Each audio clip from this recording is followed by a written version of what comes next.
White Fang. By Jack London. Part 1. White Fang. By Jack London. Chapter 1.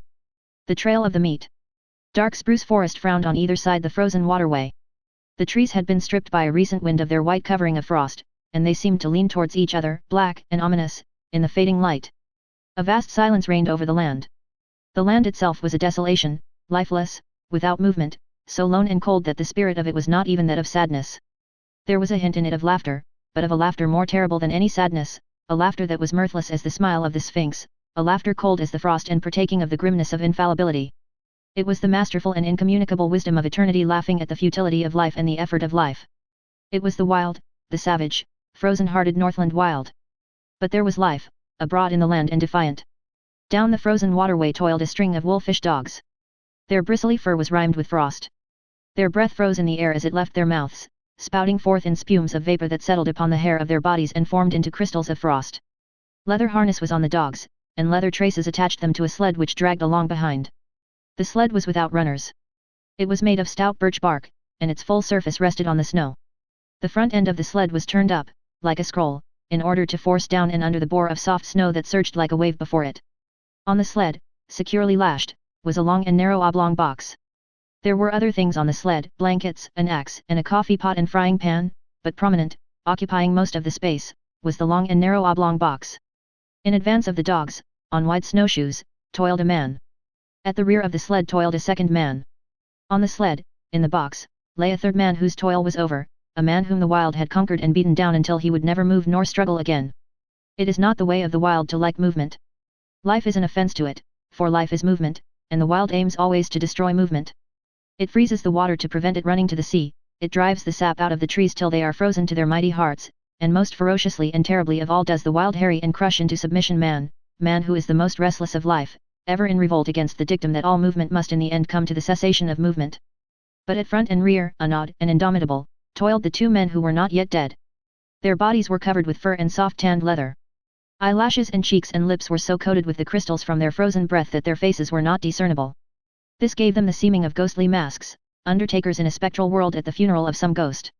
But under it all they were men, penetrating the land of desolation and mockery and silence, puny adventurers bent on colossal adventure, pitting themselves against the might of a world as remote and alien and pulseless as the abysses of space. They travelled on without speech, saving their breath for the work of their bodies. On every side was the silence, pressing upon them with a tangible presence.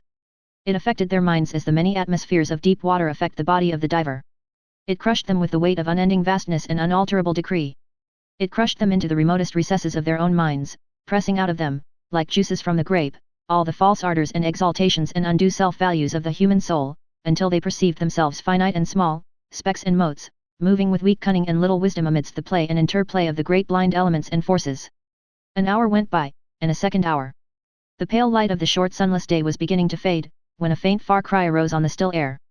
It soared upward with a swift rush, till it reached its topmost note, where it persisted, palpitant and tense, and then slowly died away. It might have been a lost soul wailing, had it not been invested with a certain sad fierceness and hungry eagerness. The front man turned his head until his eyes met the eyes of the man behind.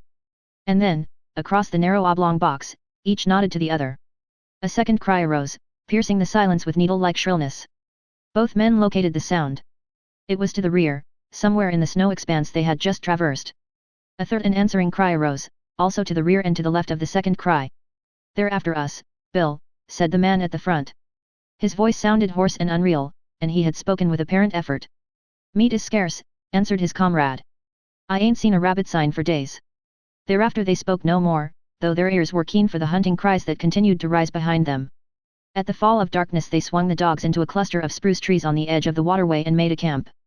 The coffin, at the side of the fire, served for seat and table. The wolf dogs, clustered on the far side of the fire, snarled and bickered among themselves, but evinced no inclination to stray off into the darkness. "Seems to me, Henry, they're staying remarkable close to camp," Bill commented. Henry, squatting over the fire and settling the pot of coffee with a piece of ice, nodded. Nor did he speak till he had taken his seat on the coffin and begun to eat. "They know where their hides is safe," he said. "They'd sooner eat grub than be grub. They're pretty wise, them dogs." Bill shook his head. "Oh, I don't know." His comrade looked at him curiously. "First time I ever heard you say anything about their not being wise." "Henry," said the other, munching with deliberation the beans he was eating. Did you happen to notice the way them dogs kicked up when I was feedin' 'em? They did cut up more unusual, Henry acknowledged. How many dogs we got, Henry? 6. Well, Henry. Bill stopped for a moment, in order that his words might gain greater significance. As I was sayin', Henry, we've got 6 dogs. I took 6 fish out of the bag. I gave 1 fish to each dog, and, Henry, I was 1 fish short. You counted wrong. We've got 6 dogs, the other reiterated dispassionately. I took out 6 fish. 1 ear didn't get no fish. I came back to the bag afterward and got his fish. We've only got 6 dogs, Henry said. Henry, Bill went on. I won't say they was all dogs, but there was 7 of 'em that got fish. Henry stopped eating to glance across the fire and count the dogs. There's only 6 now, he said. I saw the other one run off across the snow, Bill announced with cool positiveness. I saw 7. Henry looked at him commiseratingly, and said, I'll be almighty glad when this trip's over. What do you mean by that? Bill demanded. I mean that this load of ourn is gettin' on your nerves, and that you're beginnin' to see things. I thought of that, Bill answered gravely. And so, when I saw it run off across the snow, I looked in the snow and saw its tracks. Then I counted the dogs and there was still 6 of 'em. The tracks is there in the snow now. Do you want to look at 'em? I'll show 'em to you. Henry did not reply, but munched on in silence, until, the meal finished, he topped it with a final cup of coffee. He wiped his mouth with the back of his hand and said. Then you're thinkin' as it was. A long wailing cry, fiercely sad, from somewhere in the darkness, had interrupted him. He stopped to listen to it, then he finished his sentence with a wave of his hand toward the sound of the cry, one of them. Bill nodded. I'd a blame sight sooner think that than anything else. You noticed yourself the row the dogs made. Cry after cry, and answering cries, were turning the silence into a bedlam. From every side the cries arose, and the dogs betrayed their fear by huddling together and so close to the fire that their hair was scorched by the heat. Bill threw on more wood, before lighting his pipe. I'm thinking you're down in the mouth some, Henry said. Henry. He sucked meditatively at his pipe for some time before he went on. Henry, I was thinkin' what a blame sight luckier he is than you and me'll ever be. He indicated the third person by a downward thrust of the thumb to the box on which they sat. You and me, Henry, when we die, we'll be lucky if we get enough stones over our carcasses to keep the dogs off of us. But we ain't got people and money and all the rest, like him, Henry rejoined. Long-distance funerals is something you and me can't exactly afford. What gets me, Henry, is what a chap like this, that's a lord or something in his own country, and that's never had to bother about grub nor blankets, why he comes buttin' round the god-forsaken ends of the earth, that's what I can't exactly see. He might have lived to a ripe old age if he'd stayed at home, Henry agreed. Bill opened his mouth to speak, but changed his mind. Instead, he pointed towards the wall of darkness that pressed about them from every side. There was no suggestion of form in the utter blackness, only could be seen a pair of eyes gleaming like live coals. Henry indicated with his head a second pair, and a third. A circle of the gleaming eyes had drawn about their camp. Now and again a pair of eyes moved, or disappeared to appear again a moment later. The unrest of the dogs had been increasing, and they stampeded, in a surge of sudden fear, to the near side of the fire, cringing and crawling about the legs of the men. In the scramble one of the dogs had been overturned on the edge of the fire, and it had yelped with pain and fright as the smell of its singed coat possessed the air. The commotion caused the circle of eyes to shift restlessly for a moment and even to withdraw a bit, but it settled down again as the dogs became quiet. Henry, it's a blame misfortune to be out of ammunition. Bill had finished his pipe and was helping his companion to spread the bed of fur and blanket upon the spruce boughs which he had laid over the snow before supper. Henry grunted, and began unlacing his moccasins. How many cartridges did you say you had left? He asked. 3, came the answer. And I wished 'twas 300. Then I'd show 'em what for, damn 'em. He shook his fist angrily at the gleaming eyes, and began securely to prop his moccasins before the fire. And I wished this cold snap-d break, he went on. It's been 50 below for 2 weeks now. And I wished I'd never started on this trip, Henry. I don't like the looks of it. I don't feel right, somehow. And while I'm wishin', I wished the trip was over and done with, and you and me sittin' by the fire in Fort McMurray just about now and playing cribbage, that's what I wished. Henry grunted and crawled into bed. As he dozed off he was aroused by his comrade's voice. Say, Henry, that other one that come in and got a fish, why didn't the dogs pitch into it? That's what's botherin' me. You're botherin' too much, Bill, came the sleepy response. You was never like this before. You just shut up now, and go to sleep, and you'll be all hunky-dory in the mornin'. Your stomach's sour, that's what's botherin' you. The men slept, breathing heavily, side by side, under the one covering. The fire died down, and the gleaming eyes drew closer the circle they had flung about the camp. The dogs clustered together in fear, now and again snarling menacingly as a pair of eyes drew close. Once their uproar became so loud that Bill woke up. He got out of bed carefully, so as not to disturb the sleep of his comrade, and threw more wood on the fire. As it began to flame up, the circle of eyes drew farther back. He glanced casually at the huddling dogs. He rubbed his eyes and looked at them more sharply. Then he crawled back into the blankets. "Henry," he said. "Oh, Henry." Henry groaned as he passed from sleep to waking, and demanded, "What's wrong now?" "Nothin'," came the answer, "only there's 7 of 'em again. I just counted." Henry acknowledged receipt of the information with a grunt that slid into a snore as he drifted back into sleep. In the morning it was Henry who awoke first and rooted his companion out of bed. Daylight was yet 3 hours away, though it was already 6 o'clock, and in the darkness Henry went about preparing breakfast, while Bill rolled the blankets and made the sled ready for lashing. "Say, Henry," he asked suddenly, "how many dogs did you say we had?" 6. "Wrong," Bill proclaimed triumphantly. 7 again. Henry queried. "No, 5, one's gone." "The hell?" Henry cried in wrath, leaving the cooking to come and count the dogs. "You're right, Bill," he concluded. "Fatty's gone. And he went like greased lightnin' once he got started. Couldn't ve seen 'em for smoke." "No chance at all," Henry concluded. "They just swallowed 'em alive. I bet he was yelpin' as he went down their throats, damn 'em." "He always was a fool dog," said Bill. "But no fool dog ought to be fool enough to go off and commit suicide that way." He looked over the remainder of the team with a speculative eye that summed up instantly the salient traits of each animal. "I bet none of the others would do it." "Couldn't drive 'em away from the fire with a club," Bill agreed. "I always did think there was something wrong with Fatty anyway." And this was the epitaph of a dead dog on the Northland Trail, less scant than the epitaph of many another dog, of many a man. Chapter 2. The She-Wolf. Breakfast eaten and the slim camp outfit lashed to the sled, the men turned their backs on the cheery fire and launched out into the darkness. At once began to rise the cries that were fiercely sad, cries that called through the darkness and called to one another and answered back. Conversation ceased. Daylight came at 9 o'clock. At midday the sky to the south warmed to rose color, and marked where the bulge of the earth intervened between the meridian sun and the northern world. But the rose color swiftly faded. The grey light of day that remained lasted until 3 o'clock, when it, too, faded, and the pall of the Arctic night descended upon the lone and silent land. As darkness came on, the hunting cries to right and left and rear drew closer, so close that more than once they sent surges of fear through the toiling dogs, throwing them into short-lived panics. At the conclusion of one such panic, when he and Henry had got the dogs back in the traces, Bill said, "I wished they'd strike game somewheres, and go away and leave us alone. They do get on the nerves horrible," Henry sympathized. They spoke no more until camp was made. Henry was bending over and adding ice to the babbling pot of beans when he was startled by the sound of a blow, an exclamation from Bill, and a sharp snarling cry of pain from among the dogs. He straightened up in time to see a dim form disappearing across the snow into the shelter of the dark. Then he saw Bill, standing amid the dogs, half triumphant, half crestfallen, in one hand a stout club, in the other the tail and part of the body of a sun-cured salmon. "It got half of it," he announced, "but I got a whack at it just the same. D'ye hear it squeal?" "What did it look like?" Henry asked. "Couldn't see. But it had 4 legs and a mouth and hair and looked like any dog. Must be a tame wolf, I reckon. It's damn tame, whatever it is, comin' in here at feedin' time and gettin' its whack of fish." That night, when supper was finished and they sat on the oblong box and pulled at their pipes, the circle of gleaming eyes drew in even closer than before. "I wished they'd spring up a bunch of moose or something, and go away and leave us alone," Bill said.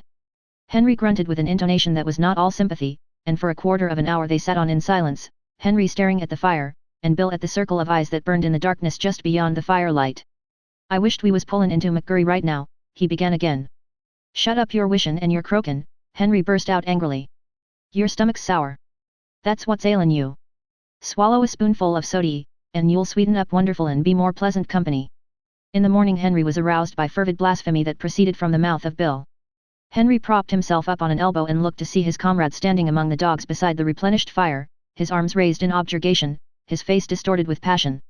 "Hello!" Henry called. "What's up now?" "Frog's gone," came the answer. "No. I tell you yes." Henry leaped out of the blankets and to the dogs. He counted them with care, and then joined his partner in cursing the power of the wild that had robbed them of another dog.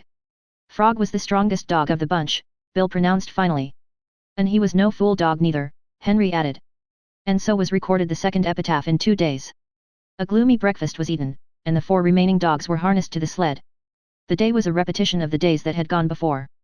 The men toiled without speech across the face of the frozen world. The silence was unbroken save by the cries of their pursuers, that, unseen, hung upon their rear. With the coming of night in the mid-afternoon, the cries sounded closer as the pursuers drew in according to their custom, and the dogs grew excited and frightened, and were guilty of panics that tangled the traces and further depressed the 2 men. "There, that'll fix you fool critters," Bill said with satisfaction that night, standing erect at completion of his task.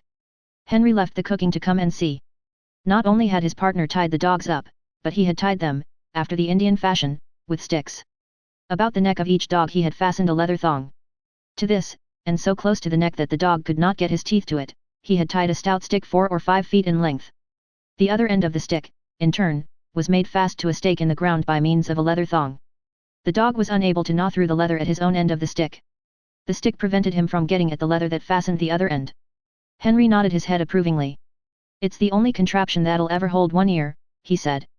"He can gnaw through leather as clean as a knife and just about half as quick. They all'll be here in the mornin' hunky-dory." "You just bet they will," Bill affirmed. "If one of 'em turns up missin', I'll go without my coffee." "They just know we ain't loaded to kill," Henry remarked at bedtime, indicating the gleaming circle that hemmed them in. "If we could put a couple of shots into 'em, they'd be more respectful. They come closer every night. Get the firelight out of your eyes and look hard, there. Did you see that one?" For some time the 2 men amused themselves with watching the movement of vague forms on the edge of the firelight. By looking closely and steadily at where a pair of eyes burned in the darkness, the form of the animal would slowly take shape. They could even see these forms move at times. A sound among the dogs attracted the men's attention. One ear was uttering quick, eager whines, lunging at the length of his stick toward the darkness, and desisting now and again in order to make frantic attacks on the stick with his teeth. "Look at that, Bill," Henry whispered. Full into the firelight, with a stealthy, sidelong movement, glided a dog-like animal. It moved with commingled mistrust and daring, cautiously observing the men, its attention fixed on the dogs. One ear strained the full length of the stick toward the intruder and whined with eagerness. "That fool One Ear don't seem scared much," Bill said in a low tone. "It's a she-wolf," Henry whispered back, "and that accounts for Fatty and Frog. She's the decoy for the pack. She draws out the dog and then all the rest pitches in and eats 'em up." The fire crackled. A log fell apart with a loud spluttering noise. At the sound of it the strange animal leaped back into the darkness. "Henry, I'm thinkin'," Bill announced. "Thinkin' what?" "I'm thinkin' that was the one I lambasted with the club." "Ain't the slightest doubt in the world," was Henry's response. "And right here I want to remark," Bill went on, that animal's familiarity with campfires is suspicious and immoral." "It knows for certain more'n a self-respectin' wolf ought to know," Henry agreed. "A wolf that knows enough to come in with the dogs at feedin' time has had experiences. O.L. Villain had a dog once that run away with the wolves," Bill cogitates aloud. "I ought to know. I shot it out of the pack in a moose pasture over on Little Stick. And O.L. Villain cried like a baby. Hadn't seen it for 3 years, he said. Been with the wolves all that time. I reckon you've called the turn, Bill. That wolf's a dog, and it's eaten fish many's the time from the hand of man. And if I get a chance at it, that wolf that's a dog'll be just meat," Bill declared. "We can't afford to lose no more animals." "But you've only got 3 cartridges," Henry objected. "I'll wait for a dead sure shot," was the reply. In the morning Henry renewed the fire and cooked breakfast to the accompaniment of his partner's snoring. "You was sleepin' just too comfortable for anything," Henry told him, as he rooted him out for breakfast. "I hadn't the heart to rouse you." Bill began to eat sleepily. He noticed that his cup was empty and started to reach for the pot. But the pot was beyond arm's length and beside Henry.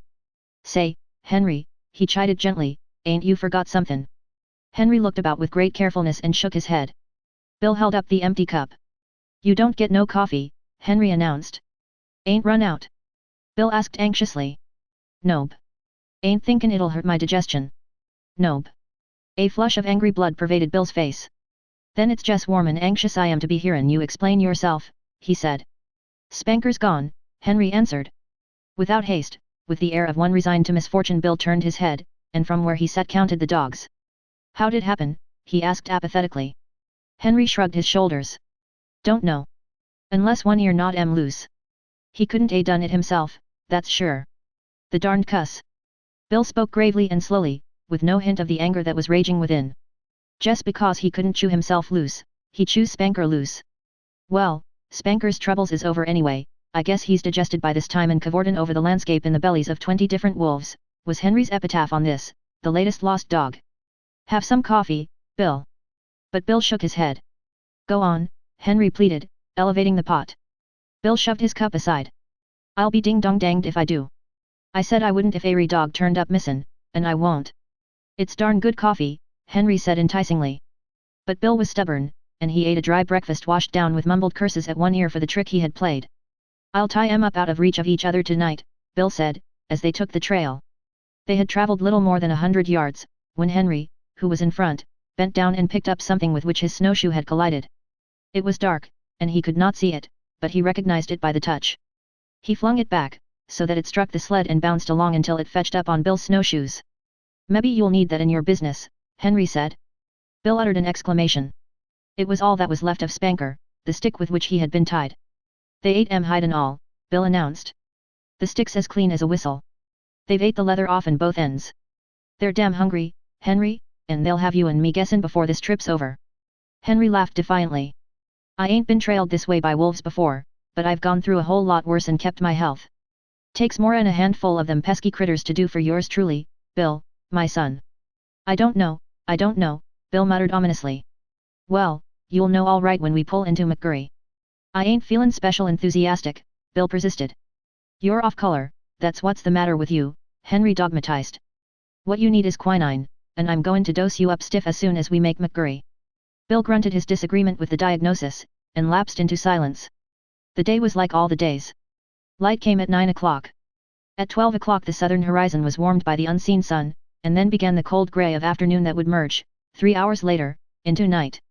It was just after the sun's futile effort to appear, that Bill slipped the rifle from under the sled lashings and said. You keep right on, Henry, I'm going to see what I can see. You'd better stick by the sled, his partner protested. You've only got 3 cartridges, and there's no tellin' what might happen. Who's croaking now? Bill demanded triumphantly. Henry made no reply, and plodded on alone, though often he cast anxious glances back into the grey solitude where his partner had disappeared. An hour later, taking advantage of the cut-offs around which the sled had to go, Bill arrived. They're scattered and rangin' along wide, he said, keeping up with us and lookin' for game at the same time. You see, they're sure of us, only they know they've got to wait to get us. In the meantime they're willin' to pick up anything eatable that comes handy. You mean they think they're sure of us? Henry objected pointedly. But Bill ignored him. I seen some of them. They're pretty thin. They ain't had a bite in weeks I reckon, outside of Fatty and Frog and Spanker, and there's so many of 'em that didn't go far. They're remarkable thin. Their ribs is like washboards, and their stomachs is right up against their backbones. They're pretty desperate, I can tell you. They'll be goin' mad, yet, and then watch out.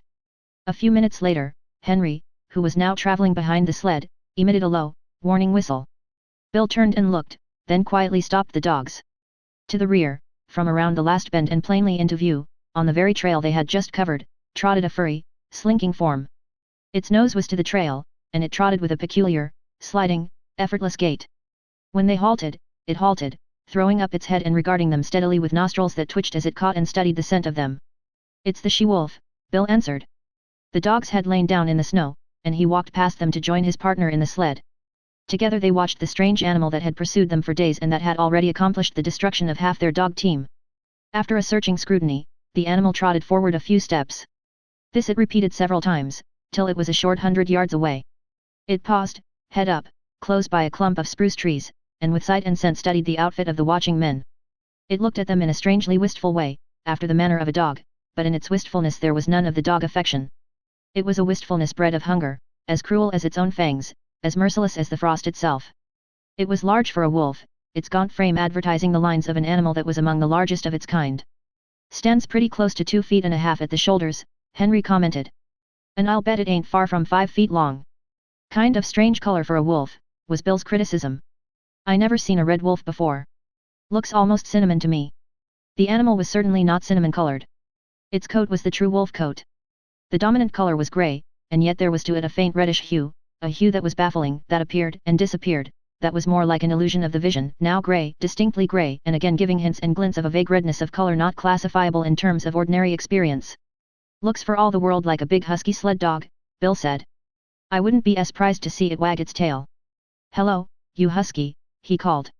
Come here, you whatever your name is. Ain't a bit scared of you, Henry laughed. Bill waved his hand at it threateningly and shouted loudly, but the animal betrayed no fear. The only change in it that they could notice was an accession of alertness. It still regarded them with the merciless wistfulness of hunger. They were meat, and it was hungry, and it would like to go in and eat them if it dared. "Look here, Henry," Bill said, unconsciously lowering his voice to a whisper because of what he imitated. "We've got 3 cartridges. But it's a dead shot. Couldn't miss it. It's got away with 3 of our dogs, and we oughter put a stop to it. What do ye say?" Henry nodded his consent. Bill cautiously slipped the gun from under the sled lashing. The gun was on the way to his shoulder, but it never got there. For in that instant the she-wolf leaped sidewise from the trail into the clump of spruce trees and disappeared. The 2 men looked at each other.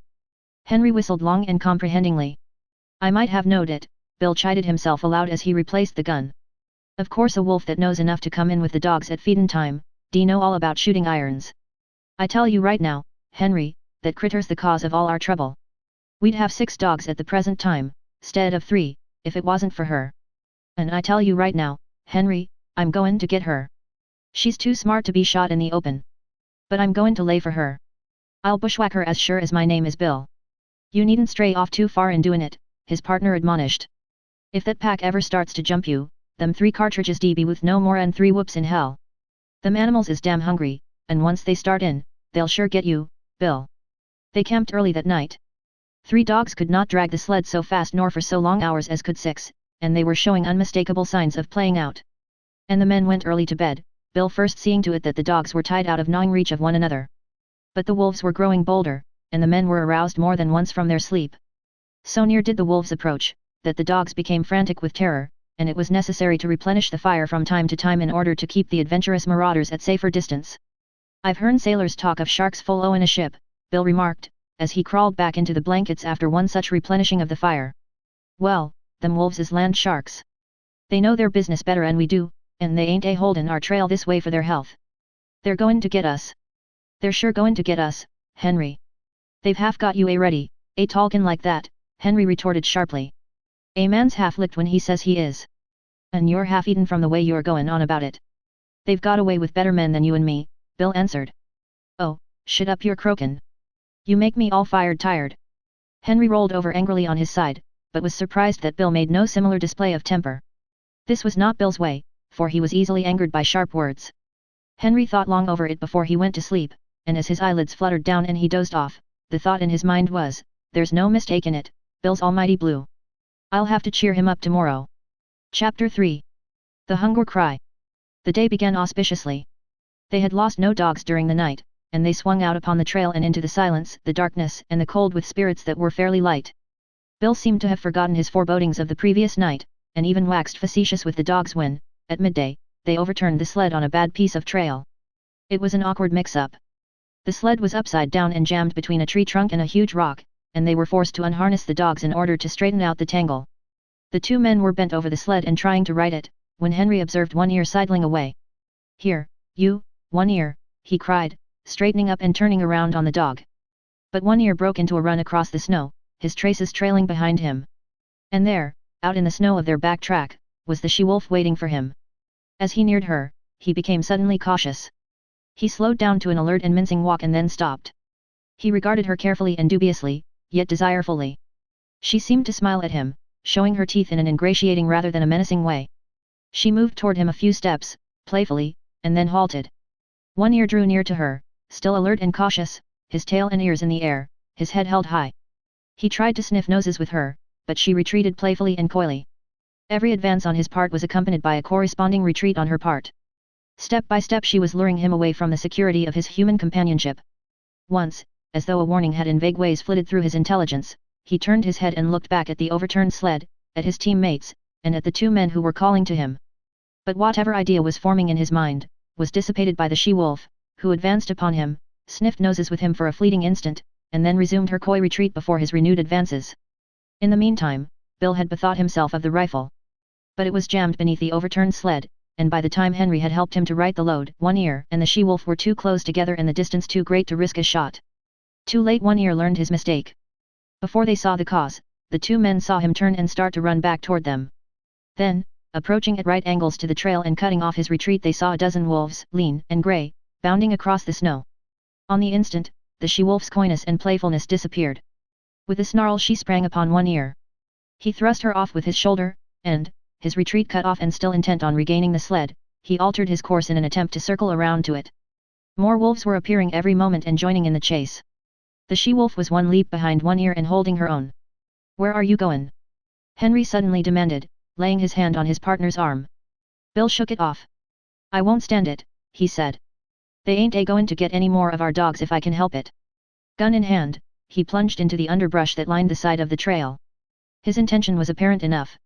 Taking the sled as the center of the circle that One Ear was making, Bill planned to tap that circle at a point in advance of the pursuit. With his rifle, in the broad daylight, it might be possible for him to awe the wolves and save the dog. "Say, Bill!" Henry called after him. "Be careful. Don't take no chances." Henry sat down on the sled and watched. There was nothing else for him to do. Bill had already gone from sight, but now and again, appearing and disappearing amongst the underbrush and the scattered clumps of spruce, could be seen One Ear. Henry judged his case to be hopeless. The dog was thoroughly alive to its danger, but it was running on the outer circle while the wolf pack was running on the inner and shorter circle. It was vain to think of One Ear so outdistancing his pursuers as to be able to cut across their circle in advance of them and to regain the sled. The different lines were rapidly approaching a point. Somewhere out there in the snow, screened from his sight by trees and thickets, Henry knew that the wolf pack, One Ear, and Bill were coming together. All too quickly, far more quickly than he had expected, it happened. He heard a shot, then two shots, in rapid succession, and he knew that Bill's ammunition was gone. Then he heard a great outcry of snarls and yelps. He recognized One Ear's yell of pain and terror, and he heard a wolf cry that bespoke a stricken animal. And that was all. The snarls ceased. The yelping died away. Silence settled down again over the lonely land. He sat for a long while upon the sled. There was no need for him to go and see what had happened. He knew it as though it had taken place before his eyes. Once, he roused with a start and hastily got the axe out from underneath the lashings. But for some time longer he sat and brooded, the two remaining dogs crouching and trembling at his feet. At last he arose in a weary manner, as though all the resilience had gone out of his body, and proceeded to fasten the dogs to the sled. He passed a rope over his shoulder, a mantrace, and pulled with the dogs. He did not go far. At the first hint of darkness he hastened to make a camp, and he saw to it that he had a generous supply of firewood. He fed the dogs, cooked and ate his supper, and made his bed close to the fire. But he was not destined to enjoy that bed. Before his eyes closed the wolves had drawn too near for safety. It no longer required an effort of the vision to see them. They were all about him and the fire, in a narrow circle, and he could see them plainly in the firelight lying down, sitting up, crawling forward on their bellies, or slinking back and forth. They even slept. Here and there he could see one curled up in the snow like a dog, taking the sleep that was now denied himself. He kept the fire brightly blazing, for he knew that it alone intervened between the flesh of his body and their hungry fangs. His two dogs stayed close by him, one on either side, leaning against him for protection, crying and whimpering, and at times snarling desperately when a wolf approached a little closer than usual. At such moments, when his dogs snarled, the whole circle would be agitated, the wolves coming to their feet and pressing tentatively forward, a chorus of snarls and eager yelps rising about him. Then the circle would lie down again, and here and there a wolf would resume its broken nap. But this circle had a continuous tendency to draw in upon him.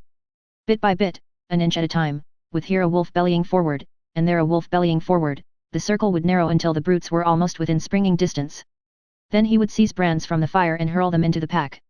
A hasty drawing back always resulted, accompanied by angry yelps and frightened snarls when a well-aimed brand struck and scorched a too daring animal. Morning found the man haggard and worn, wide-eyed from want of sleep. He cooked breakfast in the darkness, and at 9 o'clock, when, with the coming of daylight, the wolf pack drew back, he set about the task he had planned through the long hours of the night. Chopping down young saplings, he made them crossbars of a scaffold by lashing them high up to the trunks of standing trees. Using the sled lashing for a heaving rope, and with the aid of the dogs, he hoisted the coffin to the top of the scaffold. "They got Bill, and they may get me, but they'll sure never get you, young man," he said, addressing the dead body in its tree sepulchre. Then he took the trail, the lightened sled bounding along behind the willing dogs, for they, too, knew that safety lay open in the gaining of Fort McGurry. The wolves were now more open in their pursuit, trotting sedately behind and ranging along on either side, their red tongues lolling out, their lean sides showing the undulating ribs with every movement. They were very lean, mere skin bags stretched over bony frames, with strings for muscles, so lean that Henry found it in his mind to marvel that they still kept their feet and did not collapse forthright in the snow. He did not dare travel until dark. At midday, not only did the sun warm the southern horizon, but it even thrust its upper rim, pale and golden, above the skyline. He received it as a sign. The days were growing longer. The sun was returning. But scarcely had the cheer of its light departed, then he went into camp. There were still several hours of grey daylight and somber twilight, and he utilized them in chopping an enormous supply of firewood. With night came horror. Not only were the starving wolves growing bolder, but lack of sleep was telling upon Henry.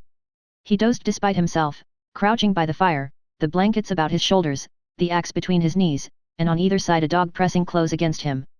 He awoke once and saw in front of him, not a dozen feet away, a big grey wolf, one of the largest of the pack. And even as he looked, the brute deliberately stretched himself after the manner of a lazy dog, yawning full in his face and looking upon him with a possessive eye, as if, in truth, he were merely a delayed meal that was soon to be eaten. This certitude was shown by the whole pack. Fully a score he could count, staring hungrily at him or calmly sleeping in the snow. They reminded him of children gathered about a spread table and awaiting permission to begin to eat. And he was the food they were to eat. He wondered how and when the meal would begin. As he piled wood on the fire he discovered an appreciation of his own body which he had never felt before. He watched his moving muscles and was interested in the cunning mechanism of his fingers. By the light of the fire he crooked his fingers slowly and repeatedly, now one at a time, now all together, spreading them wide or making quick gripping movements. He studied the nail formation, and prodded the fingertips, now sharply, and again softly, gauging the while the nerve sensations produced. It fascinated him, and he grew suddenly fond of this subtle flesh of his that worked so beautifully and smoothly and delicately. Then he would cast a glance of fear at the wolf circle drawn expectantly about him, and like a blow the realization would strike him that this wonderful body of his, this living flesh, was no more than so much meat, a quest of ravenous animals, to be torn and slashed by their hungry fangs, to be sustenance to them as the moose and the rabbit had often been sustenance to him. He came out of a doze that was half nightmare, to see the red-hued she-wolf before him. She was not more than half a dozen feet away sitting in the snow and wistfully regarding him. The two dogs were whimpering and snarling at his feet, but she took no notice of them. She was looking at the man, and for some time he returned her look. There was nothing threatening about her. She looked at him merely with a great wistfulness, but he knew it to be the wistfulness of an equally great hunger. He was the food, and the sight of him excited in her the gustatory sensations. Her mouth opened, the saliva drooled forth, and she licked her chops with the pleasure of anticipation. A spasm of fear went through him. He reached hastily for a brand to throw at her. But even as he reached, and before his fingers had closed on the missile, she sprang back into safety, and he knew that she was used to having things thrown at her. She had snarled as she sprang away, baring her white fangs to their roots, all her wistfulness vanishing, being replaced by a carnivorous malignity that made him shudder. He glanced at the hand that held the brand, noticing the cunning delicacy of the fingers that gripped it, how they adjusted themselves to all the inequalities of the surface, curling over and under and about the rough wood, and one little finger, too close to the burning portion of the brand, sensitively and automatically writhing back from the hurtful heat to a cooler gripping place, and in the same instant he seemed to see a vision of those same sensitive and delicate fingers being crushed and torn by the white teeth of the she-wolf. Never had he been so fond of this body of his as now when his tenure of it was so precarious. All night, with burning brands, he fought off the hungry pack. When he dozed despite himself, the whimpering and snarling of the dogs aroused him. Morning came, but for the first time the light of day failed to scatter the wolves. The man waited in vain for them to go. They remained in a circle about him and his fire, displaying an arrogance of possession that shook his courage born of the morning light. He made one desperate attempt to pull out on the trail. But the moment he left the protection of the fire, the boldest wolf leaped for him, but leaped short. He saved himself by springing back, the jaws snapping together a scant 6 inches from his thigh. The rest of the pack was now up and surging upon him, and a throwing of firebrands right and left was necessary to drive them back to a respectful distance. Even in the daylight he did not dare leave the fire to chop fresh wood. 20 feet away towered a huge dead spruce. He spent half the day extending his campfire to the tree, at any moment a half-dozen burning faggots ready at hand to fling at his enemies. Once at the tree, he studied the surrounding forest in order to fell the tree in the direction of the most firewood. The night was a repetition of the night before, save that the need for sleep was becoming overpowering. The snarling of his dogs was losing its efficacy. Besides, they were snarling all the time, and his benumbed and drowsy senses no longer took note of changing pitch and intensity. He awoke with a start. The she-wolf was less than a yard from him. Mechanically, at short range, without letting go of it, he thrust a brand full into her open and snarling mouth. She sprang away, yelling with pain, and while he took delight in the smell of burning flesh and hair, he watched her shaking her head and growling wrathfully a score of feet away. But this time, before he dozed again, he tied a burning pine knot to his right hand. His eyes were closed but few minutes when the burn of the flame on his flesh awakened him. For several hours he adhered to this program. Every time he was thus awakened he drove back the wolves with flying brands, replenished the fire, and rearranged the pine knot on his hand. All worked well, but there came a time when he fastened the pine knot insecurely. As his eyes closed it fell away from his hand. He dreamed. It seemed to him that he was in Fort McGurry. It was warm and comfortable, and he was playing cribbage with the factor. Also, it seemed to him that the fort was besieged by wolves. They were howling at the very gates, and sometimes he and the factor paused from the game to listen and laugh at the futile efforts of the wolves to get in. And then, so strange was the dream, there was a crash. The door was burst open. He could see the wolves flooding into the big living room of the fort. They were leaping straight for him and the factor. With the bursting open of the door, the noise of their howling had increased tremendously. This howling now bothered him. His dream was merging into something else, he knew not what, but through it all, following him, persisted the howling. And then he awoke to find the howling real. There was a great snarling and yelping. The wolves were rushing him. They were all about him and upon him. The teeth of one had closed upon his arm. Instinctively he leaped into the fire, and as he leaped, he felt the sharp slash of teeth that tore through the flesh of his leg. Then began a fire fight. His stout mittens temporarily protected his hands, and he scooped live coals into the air in all directions, until the campfire took on the semblance of a volcano. But it could not last long. His face was blistering in the heat, his eyebrows and lashes were singed off, and the heat was becoming unbearable to his feet. With a flaming brand in each hand, he sprang to the edge of the fire. The wolves had been driven back. On every side, wherever the live coals had fallen, the snow was sizzling, and every little while a retiring wolf, with wild leap and snort and snarl, announced that one such live coal had been stepped upon. Flinging his brands at the nearest of his enemies, the man thrust his smoldering mittens into the snow and stamped about to cool his feet. His 2 dogs were missing, and he well knew that they had served as a course in the protracted meal which had begun days before with Fatty, the last course of which would likely be himself in the days to follow. "You ain't got me yet," he cried, savagely shaking his fist at the hungry beasts, and at the sound of his voice the whole circle was agitated. There was a general snarl, and the she-wolf slid up close to him across the snow and watched him with hungry wistfulness. He set to work to carry out a new idea that had come to him. He extended the fire into a large circle. Inside this circle he crouched, his sleeping outfit under him as a protection against the melting snow. When he had thus disappeared within his shelter of flame, the whole pack came curiously to the rim of the fire to see what had become of him. Hitherto they had been denied access to the fire, and they now settled down in a close-drawn circle, like so many dogs, blinking and yawning and stretching their lean bodies in the unaccustomed warmth. Then the she-wolf sat down, pointed her nose at a star, and began to howl. One by one the wolves joined her, till the whole pack, on haunches, with noses pointed skyward, was howling its hunger cry. Dawn came, and daylight. The fire was burning low. The fuel had run out, and there was need to get more. The man attempted to step out of his circle of flame, but the wolves surged to meet him. Burning brands made them spring aside, but they no longer sprang back. In vain he strove to drive them back. As he gave up and stumbled inside his circle, a wolf leaped for him, missed, and landed with all 4 feet in the coals.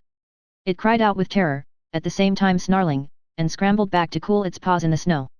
The man sat down on his blankets in a crouching position. His body leaned forward from the hips. His shoulders, relaxed and drooping, and his head on his knees advertised that he had given up the struggle. Now and again he raised his head to note the dying down of the fire. The circle of flame and coals was breaking into segments with openings in between. These openings grew in size, the segments diminished. "I guess you can come and get me any time," he mumbled.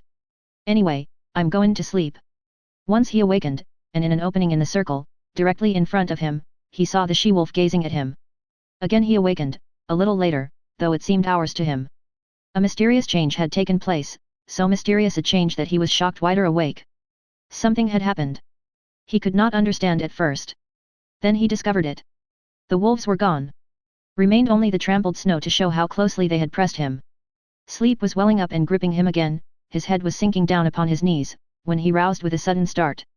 There were cries of men, and churn of sleds, the creaking of harnesses, and the eager whimpering of straining dogs. 4 sleds pulled in from the river bed to the camp among the trees. Half a dozen men were about the man who crouched in the center of the dying fire. They were shaking and prodding him into consciousness. He looked at them like a drunken man and wandered in strange, sleepy speech. "Red she-wolf. Come in with the dogs at feedin' time." First she ate the dog food. Then she ate the dogs. And after that she ate Bill. "Where's Lord Alfred?" one of the men bellowed in his ear, shaking him roughly. He shook his head slowly. "No, she didn't eat him. He's roostin' in a tree at the last camp." "Dead," the man shouted. "And in a box," Henry answered. He jerked his shoulder petulantly away from the grip of his questioner. "Say, you lemme alone. I'm just plump tuckered out. Good night, everybody." His eyes fluttered and went shut. His chin fell forward on his chest. And even as they eased him down upon the blankets his snores were rising on the frosty air. But there was another sound. Far and faint it was, in the remote distance, the cry of the hungry wolf pack as it took the trail of other meat than the man it had just missed. Part 2. Chapter 1. The Battle of the Fangs. It was the she-wolf who had first caught the sound of men's voices and the whining of the sled dogs, and it was the she-wolf who was first to spring away from the cornered man in his circle of dying flame. The pack had been loath to forego the kill it had hunted down, and it lingered for several minutes, making sure of the sounds, and then it, too, sprang away on the trail made by the she-wolf. Running at the forefront of the pack was a large grey wolf, one of its several leaders. It was he who directed the pack's course on the heels of the she-wolf. It was he who snarled warningly at the younger members of the pack or slashed at them with his fangs when they ambitiously tried to pass him. And it was he who increased the pace when he sighted the she-wolf, now trotting slowly across the snow. She dropped in alongside by him, as though it were her appointed position, and took the pace of the pack. He did not snarl at her, nor show his teeth, when any leap of hers chanced to put her in advance of him. On the contrary, he seemed kindly disposed toward her, too kindly to suit her, for he was prone to run near to her, and when he ran too near it was she who snarled and showed her teeth. Nor was she above slashing his shoulder sharply on occasion. At such times he betrayed no anger. He merely sprang to the side and ran stiffly ahead for several awkward leaps, in carriage and conduct resembling an abashed country swain. This was his one trouble in the running of the pack, but she had other troubles. On her other side ran a gaunt old wolf, grizzled and marked with the scars of many battles. He ran always on her right side. The fact that he had but one eye, and that the left eye, might account for this. He, also, was addicted to crowding her, to veering toward her till his scarred muzzle touched her body or shoulder or neck. As with the running mate on the left, she repelled these attentions with her teeth, but when both bestowed their attentions at the same time she was roughly jostled, being compelled, with quick snaps to either side, to drive both lovers away and at the same time to maintain her forward leap with the pack and see the way of her feet before her. At such times her running mates flashed their teeth and growled threateningly across at each other. They might have fought, but even wooing and its rivalry waited upon the more pressing hunger need of the pack. After each repulse, when the old wolf sheered abruptly away from the sharp-toothed object of his desire, he shouldered against a young 3-year-old that ran on his blind right side. This young wolf had attained his full size, and, considering the weak and famished condition of the pack, he possessed more than the average vigor and spirit. Nevertheless, he ran with his head even with the shoulder of his one-eyed elder. When he ventured to run abreast of the older wolf, which was seldom, a snarl and a snap sent him back even with the shoulder again. Sometimes, however, he dropped cautiously and slowly behind and edged in between the old leader and the she-wolf. This was doubly resented, even triply resented. When she snarled her displeasure, the old leader would whirl on the 3-year-old. Sometimes she whirled with him. And sometimes the young leader on the left whirled, too. At such times, confronted by 3 sets of savage teeth, the young wolf stopped precipitately, throwing himself back on his haunches, with forelegs stiff, mouth menacing, and mane bristling. This confusion in the front of the moving pack always caused confusion in the rear. The wolves behind collided with the young wolf and expressed their displeasure by administering sharp nips on his hind legs and flanks. He was laying up trouble for himself, for lack of food and short tempers went together, but with the boundless faith of youth he persisted in repeating the maneuver every little while, though it never succeeded in gaining anything for him but discomfiture. Had there been food, love-making and fighting would have gone on apace, and the pack formation would have been broken up. But the situation of the pack was desperate. It was lean with long-standing hunger. It ran below its ordinary speed. At the rear limped the weak members, the very young and the very old. At the front were the strongest. Yet all were more like skeletons than full-bodied wolves. Nevertheless, with the exception of the ones that limped, the movements of the animals were effortless and tireless. Their stringy muscles seemed founts of inexhaustible energy. Behind every steel-like contraction of a muscle, lay another steel-like contraction, and another, apparently without end. They ran many miles that day. They ran through the night. And the next day found them still running. They were running over the surface of a world frozen and dead. No life stirred. They alone moved through the vast inertness. They alone were alive, and they sought for other things that were alive in order that they might devour them and continue to live. They crossed low divides and ranged a dozen small streams in a lower-lying country before their quest was rewarded. Then they came upon moose. It was a big bull they first found. Here was meat and life, and it was guarded by no mysterious fires nor flying missiles of flame. Splay hoofs and palmate antlers they knew, and they flung their customary patience and caution to the wind. It was a brief fight and fierce. The big bull was beset on every side. He ripped them open or split their skulls with shrewdly driven blows of his great hoofs. He crushed them and broke them on his large horns. He stamped them into the snow under him in the wallowing struggle. But he was foredoomed, and he went down with the she-wolf tearing savagely at his throat, and with other teeth fixed everywhere upon him, devouring him alive, before ever his last struggle ceased or his last damage had been wrought. There was food in plenty. The bowl weighed over 800 pounds, fully 20 pounds of meat per mouth for the 40-odd wolves of the pack. But if they could fast prodigiously, they could feed prodigiously, and soon a few scattered bones were all that remained of the splendid live brute that had faced the pack a few hours before. There was now much resting and sleeping. With full stomachs, bickering and quarreling began among the younger males, and this continued through the few days that followed before the breaking up of the pack. The famine was over. The wolves were now in the country of game, and though they still hunted in pack, they hunted more cautiously, cutting out heavy cows or crippled old bulls from the small moose herds they ran across. There came a day, in this land of plenty, when the wolf pack split in half and went in different directions. The she-wolf, the young leader on her left, and the one-eyed elder on her right, led their half of the pack down to the Mackenzie River and across into the lake country to the east. Each day this remnant of the pack dwindled. 2 by 2, male and female, the wolves were deserting. Occasionally a solitary male was driven out by the sharp teeth of his rivals. In the end there remained only 4, the she-wolf, the young leader, the one-eyed one, and the ambitious 3-year-old. The she-wolf had by now developed a ferocious temper. Her 3 suitors all bore the marks of her teeth. Yet they never replied in kind, never defended themselves against her.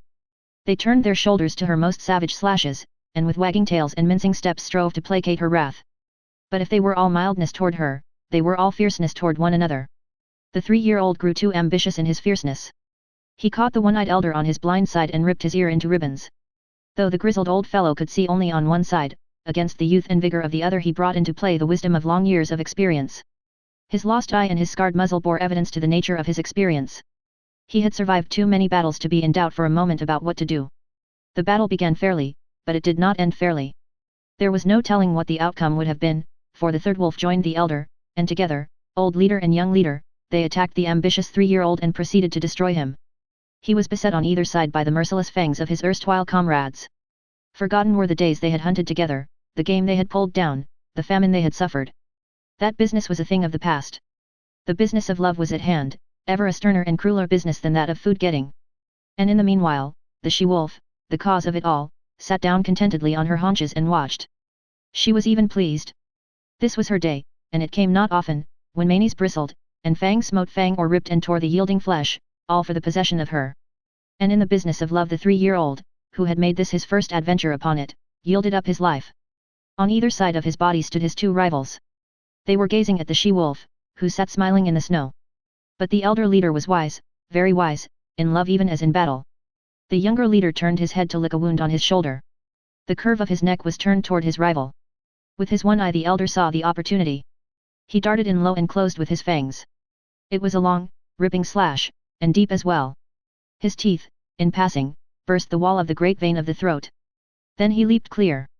The young leader snarled terribly, but his snarl broke midmost into a tickling cough. Bleeding and coughing, already stricken, he sprang at the elder and fought while life faded from him, his legs going weak beneath him, the light of day dulling on his eyes, his blows and springs falling shorter and shorter. And all the while the she-wolf sat on her haunches and smiled. She was made glad in vague ways by the battle, for this was the love-making of the wild, the sex tragedy of the natural world that was tragedy only to those that died. To those that survived it was not tragedy but realization and achievement. When the young leader lay in the snow and moved no more, One Eye stalked over to the she-wolf. His carriage was one of mingled triumph and caution. He was plainly expectant of a rebuff, and he was just as plainly surprised when her teeth did not flash out at him in anger. For the first time she met him with a kindly manner. She sniffed noses with him, and even condescended to leap about and frisk and play with him in quite puppyish fashion. And he, for all his grey years and sage experience, behaved quite as puppyishly and even a little more foolishly. Forgotten already were the vanquished rivals and the love-tale red-written on the snow. Forgotten, save once, when old One Eye stopped for a moment to lick his stiffening wounds. Then it was that his lips half writhed into a snarl, and the hair of his neck and shoulders involuntarily bristled, while he half crouched for a spring, his claws spasmodically clutching into the snow surface for firmer footing. But it was all forgotten the next moment, as he sprang after the she-wolf, who was coyly leading him a chase through the woods. After that they ran side by side, like good friends who have come to an understanding. The days passed by, and they kept together, hunting their meat and killing and eating it in common. After a time the she-wolf began to grow restless. She seemed to be searching for something that she could not find. The hollows under fallen trees seemed to attract her, and she spent much time nosing about among the larger snow-piled crevices in the rocks and in the caves of overhanging banks. Old One Eye was not interested at all, but he followed her good-naturedly in her quest, and when her investigations in particular places were unusually protracted, he would lie down and wait until she was ready to go on. They did not remain in one place, but travelled across country until they regained the Mackenzie River, down which they slowly went, leaving it often to hunt game along the small streams that entered it, but always returning to it again. Sometimes they chanced upon other wolves, usually in pairs, but there was no friendliness of intercourse displayed on either side, no gladness at meeting, no desire to return to the pack formation. Several times they encountered solitary wolves. These were always males, and they were pressingly insistent on joining with One Eye and his mate. This he resented, and when she stood shoulder to shoulder with him, bristling and showing her teeth, the aspiring solitary ones would back off, turn tail, and continue on their lonely way. One moonlight night, running through the quiet forest, One Eye suddenly halted. His muzzle went up, his tail stiffened, and his nostrils dilated as he scented the air.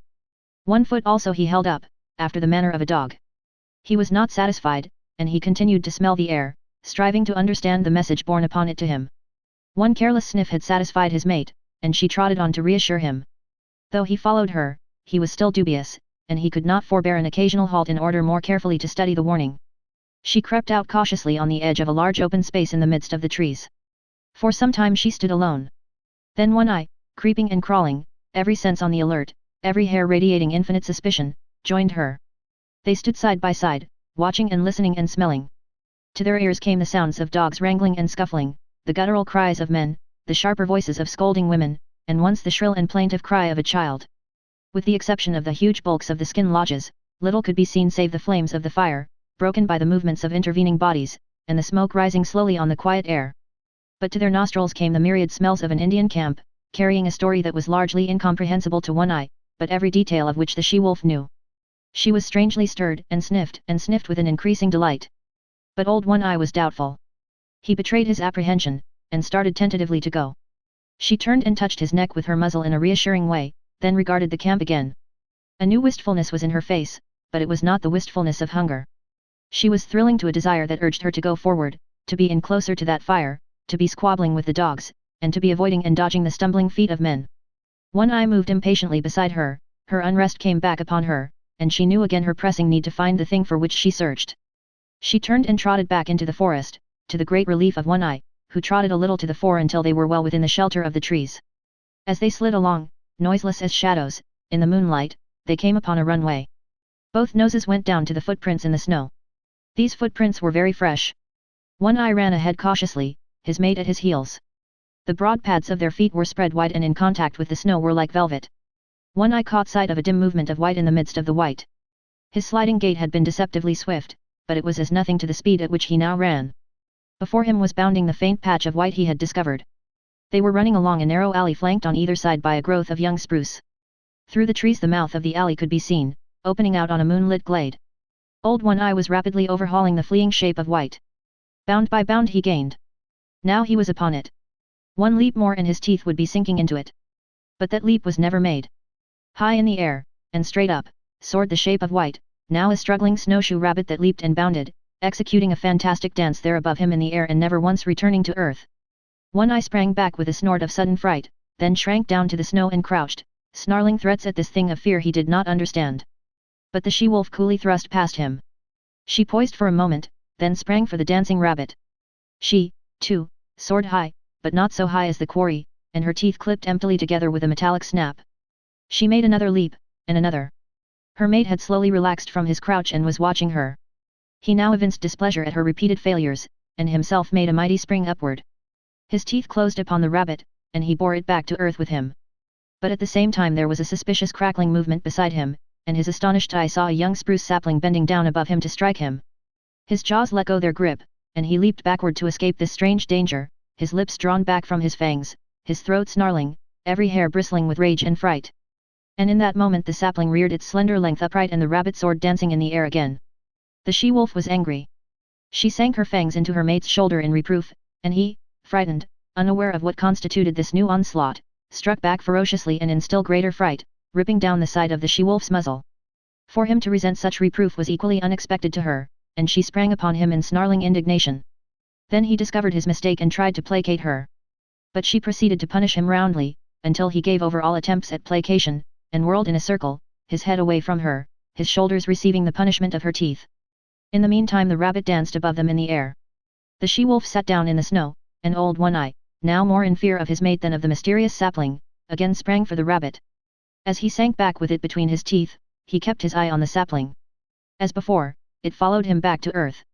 He crouched down under the impending blow, his hair bristling, but his teeth still keeping tight hold of the rabbit. But the blow did not fall. The sapling remained bent above him. When he moved it moved, and he growled at it through his clenched jaws. When he remained still, it remained still, and he concluded it was safer to continue remaining still. Yet the warm blood of the rabbit tasted good in his mouth. It was his mate who relieved him from the quandary in which he found himself. She took the rabbit from him, and while the sapling swayed and teetered threateningly above her, she calmly gnawed off the rabbit's head. At once the sapling shot up, and after that gave no more trouble, remaining in the decorous and perpendicular position in which nature had intended it to grow. Then, between them, the she-wolf and One Eye devoured the game which the mysterious sapling had caught for them. There were other runways and alleys where rabbits were hanging in the air, and the wolf pair prospected them all, the she-wolf leading the way, old One Eye following and observant, learning the method of robbing snares, a knowledge destined to stand him in good stead in the days to come. Chapter 2. The Lair. For 2 days the she-wolf and One Eye hung about the Indian camp. He was worried and apprehensive, yet the camp lured his mate and she was loath to depart. But when, one morning, the air was rent with the report of a rifle close at hand, and a bullet smashed against a tree trunk several inches from One Eye's head, they hesitated no more, but went off on a long, swinging lope that put quick miles between them and the danger. They did not go far, a couple of days' journey. The she-wolf's need to find the thing for which she searched had now become imperative. She was getting very heavy, and could run but slowly. Once, in the pursuit of a rabbit, which she ordinarily would have caught with ease, she gave over and lay down and rested. One Eye came to her, but when he touched her neck gently with his muzzle she snapped at him with such quick fierceness that he tumbled over backward and cut a ridiculous figure in his effort to escape her teeth. Her temper was now shorter than ever, but he had become more patient than ever and more solicitous. And then she found the thing for which she sought. It was a few miles up a small stream that in the summer-time flowed into the Mackenzie, but that then was frozen over and frozen down to its rocky bottom, a dead stream of solid white from source to mouth. The she-wolf was trotting wearily along, her mate well in advance, when she came upon the overhanging, high clay bank. She turned aside and trotted over to it. The wear and tear of spring storms and melting snows had underwashed the bank and in one place had made a small cave out of a narrow fissure. She paused at the mouth of the cave and looked the wall over carefully. Then, on one side and the other, she ran along the base of the wall to where its abrupt bulk merged from the softer-lined landscape. Returning to the cave, she entered its narrow mouth. For a short 3 feet she was compelled to crouch, then the walls widened and rose higher in a little round chamber nearly 6 feet in diameter. The roof barely cleared her head. It was dry and cozy. She inspected it with painstaking care, while One Eye, who had returned, stood in the entrance and patiently watched her. She dropped her head, with her nose to the ground and directed toward a point near to her closely bunched feet, and around this point she circled several times, then, with a tired sigh that was almost a grunt, she curled her body in, relaxed her legs, and dropped down, her head toward the entrance. One Eye, with pointed, interested ears, laughed at her, and beyond, outlined against the white light, she could see the brush of his tail waving good-naturedly.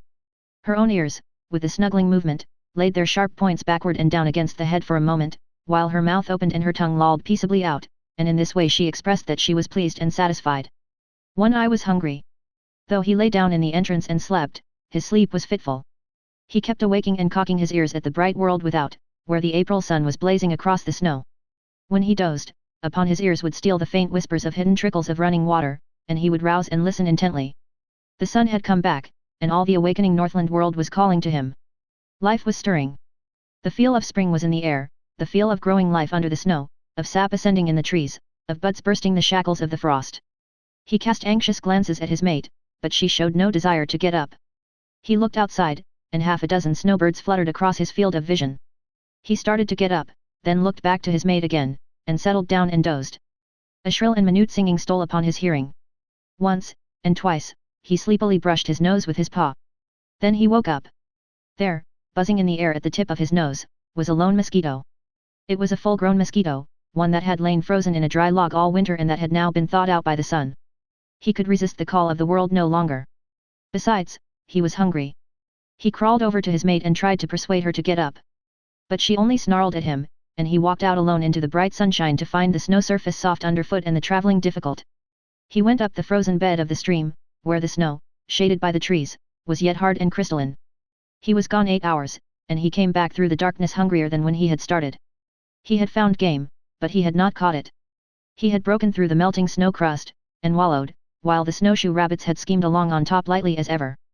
He paused at the mouth of the cave with a sudden shock of suspicion. Faint, strange sounds came from within. They were sounds not made by his mate, and yet they were remotely familiar. He bellied cautiously inside and was met by a warning snarl from the she-wolf. This he received without perturbation, though he obeyed it by keeping his distance, but he remained interested in the other sounds, faint, muffled sobbings and slubberings.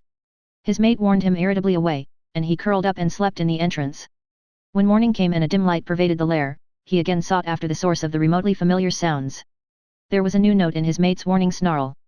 It was a jealous note, and he was very careful in keeping a respectful distance. Nevertheless, he made out, sheltering between her legs against the length of her body, 5 strange little bundles of life, very feeble, very helpless, making tiny whimpering noises, with eyes that did not open to the light. He was surprised. It was not the first time in his long and successful life that this thing had happened. It had happened many times, yet each time it was as fresh a surprise as ever to him. His mate looked at him anxiously. Every little while she emitted a low growl, and at times, when it seemed to her he approached too near, the growl shot up in her throat to a sharp snarl. Of her own experience she had no memory of the thing happening, but in her instinct, which was the experience of all the mothers of wolves, there lurked a memory of fathers that had eaten their newborn and helpless progeny. It manifested itself as a fear strong within her, that made her prevent One Eye from more closely inspecting the cubs he had fathered. But there was no danger. Old One Eye was feeling the urge of an impulse, that was, in turn, an instinct that had come down to him from all the fathers of wolves. He did not question it, nor puzzle over it. It was there, in the fiber of his being, and it was the most natural thing in the world that he should obey it by turning his back on his newborn family and by trotting out and away on the meat trail whereby he lived. 5 or 6 miles from the lair, the stream divided, its forks going off among the mountains at a right angle. Here, leading up the left fork, he came upon a fresh track. He smelled it and found it so recent that he crouched swiftly, and looked in the direction in which it disappeared. Then he turned deliberately and took the right fork. The footprint was much larger than the one his own feet made, and he knew that in the wake of such a trail there was little meat for him. Half a mile up the right fork, his quick ears caught the sound of gnawing teeth. He stalked the quarry and found it to be a porcupine, standing upright against a tree and trying his teeth on the bark. One Eye approached carefully but hopelessly. He knew the breed, though he had never met it so far north before, and never in his long life had porcupine served him for a meal. But he had long since learned that there was such a thing as chance or opportunity, and he continued to draw near. There was never any telling what might happen, for with live things events were somehow always happening differently.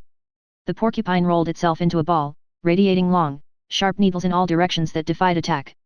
In his youth One Eye had once sniffed too near a similar, apparently inert ball of quills, and had the tail flick out suddenly in his face. One quill he had carried away in his muzzle, where it had remained for weeks, a rankling flame, until it finally worked out. So he lay down, in a comfortable crouching position, his nose fully a foot away, and out of the line of the tail. Thus he waited, keeping perfectly quiet. There was no telling. Something might happen. The porcupine might unroll. There might be opportunity for a deft and ripping thrust of paw into the tender, unguarded belly. But at the end of half an hour he arose, growled wrathfully at the motionless ball, and trotted on. He had waited too often and futilely in the past for porcupines to unroll, to waste any more time. He continued up the right fork. The day wore along, and nothing rewarded his hunt. The urge of his awakened instinct of fatherhood was strong upon him. He must find meat. In the afternoon he blundered upon a ptarmigan. He came out of a thicket and found himself face to face with the slow-witted bird. It was sitting on a log, not a foot beyond the end of his nose. Each saw the other. The bird made a startled rise, but he struck it with his paw, and smashed it down to earth, then pounced upon it, and caught it in his teeth as it scuttled across the snow trying to rise in the air again. As his teeth crunched through the tender flesh and fragile bones, he began naturally to eat. Then he remembered, and, turning on the back track, started for home, carrying the ptarmigan in his mouth. A mile above the forks, running velvet-footed as was his custom, a gliding shadow that cautiously prospected each new vista of the trail, he came upon later imprints of the large tracks he had discovered in the early morning. As the track led his way, he followed, prepared to meet the maker of it at every turn of the stream. He slid his head around a corner of rock, where began an unusually large bend in the stream, and his quick eyes made out something that sent him crouching swiftly down. It was the maker of the track, a large female lynx. She was crouching as he had crouched once that day, in front of her the tight-rolled ball of quills. If he had been a gliding shadow before, he now became the ghost of such a shadow, as he crept and circled around, and came up well to leeward of the silent, motionless pair. He lay down in the snow, depositing the ptarmigan beside him, and with eyes peering through the needles of a low-growing spruce he watched the play of life before him, the waiting lynx and the waiting porcupine, each intent on life, and, such was the curiousness of the game, the way of life for one lay in the eating of the other, and the way of life for the other lay in being not eaten. While Old One-Eye, the wolf crouching in the covert, played his part, too, in the game, waiting for some strange freak of chance, that might help him on the meat trail which was his way of life. Half an hour passed, an hour, and nothing happened. The ball of quills might have been a stone for all it moved, the lynx might have been frozen to marble, and Old One-Eye might have been dead. Yet all three animals were keyed to a tenseness of living that was almost painful, and scarcely ever would it come to them to be more alive than they were then in their seeming petrifaction. One-Eye moved slightly and peered forth with increased eagerness. Something was happening. The porcupine had at last decided that its enemy had gone away. Slowly, cautiously, it was unrolling its ball of impregnable armor. It was agitated by no tremor of anticipation. Slowly, slowly, the bristling ball straightened out and lengthened. One-Eye, watching, felt a sudden moistness in his mouth and a drooling of saliva, involuntary, excited by the living meat that was spreading itself like a repast before him. Not quite entirely had the porcupine unrolled when it discovered its enemy. In that instant the lynx struck. The blow was like a flash of light. The paw, with rigid claws curving like talons, shot under the tender belly and came back with a swift ripping movement. Had the porcupine been entirely unrolled, or had it not discovered its enemy a fraction of a second before the blow was struck, the paw would have escaped unscathed, but a side flick of the tail sank sharp quills into it as it was withdrawn. Everything had happened at once, the blow, the counter-blow, the squeal of agony from the porcupine, the big cat's squall of sudden hurt and astonishment. One-Eye half arose in his excitement, his ears up, his tail straight out and quivering behind him. The lynx's bad temper got the best of her. She sprang savagely at the thing that had hurt her. But the porcupine, squealing and grunting, with disrupted anatomy trying feebly to roll up into its ball protection, flicked out its tail again, and again the big cat squalled with hurt and astonishment. Then she fell to backing away and sneezing, her nose bristling with quills like a monstrous pincushion. She brushed her nose with her paws, trying to dislodge the fiery darts, thrust it into the snow, and rubbed it against twigs and branches, and all the time leaping about, ahead, sidewise, up and down, in a frenzy of pain and fright. She sneezed continually, and her stub of a tail was doing its best toward lashing about by giving quick, violent jerks. She quit her antics, and quieted down for a long minute. One-Eye watched. And even he could not repress a start and an involuntary bristling of hair along his back when she suddenly leaped, without warning, straight up in the air, at the same time emitting a long and most terrible squall. Then she sprang away, up the trail, squalling with every leap she made. It was not until her racket had faded away in the distance and died out that One-Eye ventured forth. He walked as delicately as though all the snow were carpeted with porcupine quills, erect and ready to pierce the soft pads of his feet. The porcupine met his approach with a furious squealing and a clashing of its long teeth. It had managed to roll up in a ball again, but it was not quite the old compact ball, its muscles were too much torn for that. It had been ripped almost in half, and was still bleeding profusely. One-Eye scooped out mouthfuls of the blood-soaked snow, and chewed and tasted and swallowed. This served as a relish, and his hunger increased mightily, but he was too old in the world to forget his caution. He waited. He lay down and waited, while the porcupine grated its teeth and uttered grunts and sobs and occasional sharp little squeals. In a little while, One-Eye noticed that the quills were drooping and that a great quivering had set up. The quivering came to an end suddenly. There was a final defiant clash of the long teeth. Then all the quills drooped quite down, and the body relaxed and moved no more. With a nervous, shrinking paw, One-Eye stretched out the porcupine to its full length and turned it over on its back. Nothing had happened. It was surely dead. He studied it intently for a moment, then took a careful grip with his teeth and started off down the stream, partly carrying, partly dragging the porcupine, with head turned to the side so as to avoid stepping on the prickly mass. He recollected something, dropped the burden, and trotted back to where he had left the ptarmigan. He did not hesitate a moment. He knew clearly what was to be done, and this he did by promptly eating the ptarmigan. Then he returned and took up his burden. When he dragged the result of his day's hunt into the cave, the she-wolf inspected it, turned her muzzle to him, and lightly licked him on the neck. But the next instant she was warning him away from the cubs with a snarl that was less harsh than usual and that was more apologetic than menacing. Her instinctive fear of the father of her progeny was toning down. He was behaving as a wolf father should, and manifesting no unholy desire to devour the young lives she had brought into the world. Chapter 3. The Grey Cub. He was different from his brothers and sisters. Their hair already betrayed the reddish hue inherited from their mother, the she-wolf, while he alone, in this particular, took after his father. He was the one little grey cub of the litter. He had bred true to the straight wolf stock, in fact, he had bred true to Old One-Eye himself, physically, with but a single exception, and that was he had 2 eyes to his father's 1. The grey cub's eyes had not been open long, yet already he could see with steady clearness. And while his eyes were still closed, he had felt, tasted, and smelled. He knew his 2 brothers and his 2 sisters very well. He had begun to romp with them in a feeble, awkward way, and even to squabble, his little throat vibrating with a queer rasping noise, the forerunner of the growl, as he worked himself into a passion. And long before his eyes had opened he had learned by touch, taste, and smell to know his mother, a fount of warmth and liquid food and tenderness. She possessed a gentle, caressing tongue that soothed him when it passed over his soft little body, and that impelled him to snuggle close against her and to doze off to sleep. Most of the first month of his life had been passed thus in sleeping, but now he could see quite well, and he stayed awake for longer periods of time, and he was coming to learn his world quite well. His world was gloomy, but he did not know that, for he knew no other world. It was dim-lighted, but his eyes had never had to adjust themselves to any other light. His world was very small. Its limits were the walls of the lair, but as he had no knowledge of the wide world outside, he was never oppressed by the narrow confines of his existence. But he had early discovered that one wall of his world was different from the rest. This was the mouth of the cave and the source of light. He had discovered that it was different from the other walls long before he had any thoughts of his own, any conscious volitions. It had been an irresistible attraction before ever his eyes opened and looked upon it. The light from it had beat upon his sealed lids, and the eyes and the optic nerves had pulsated to little, spark-like flashes, warm-colored and strangely pleasing. The life of his body, and of every fiber of his body, the life that was the very substance of his body and that was apart from his own personal life, had yearned toward this light and urged his body toward it in the same way that the cunning chemistry of a plant urges it toward the sun. Always, in the beginning, before his conscious life dawned, he had crawled toward the mouth of the cave. And in this his brothers and sisters were one with him. Never, in that period, did any of them crawl toward the dark corners of the back wall. The light drew them as if they were plants, the chemistry of the life that composed them demanded the light as a necessity of being, and their little puppet bodies crawled blindly and chemically, like the tendrils of a vine. Later on, when each developed individuality and became personally conscious of impulsions and desires, the attraction of the light increased. They were always crawling and sprawling toward it, and being driven back from it by their mother. It was in this way that the grey cub learned other attributes of his mother than the soft, soothing, tongue. In his insistent crawling toward the light, he discovered in her a nose that with a sharp nudge administered rebuke, and later, a paw, that crushed him down and rolled him over and over with swift, calculating stroke. Thus he learned hurt, and on top of it he learned to avoid hurt, first, by not incurring the risk of it, and second, when he had incurred the risk, by dodging and by retreating.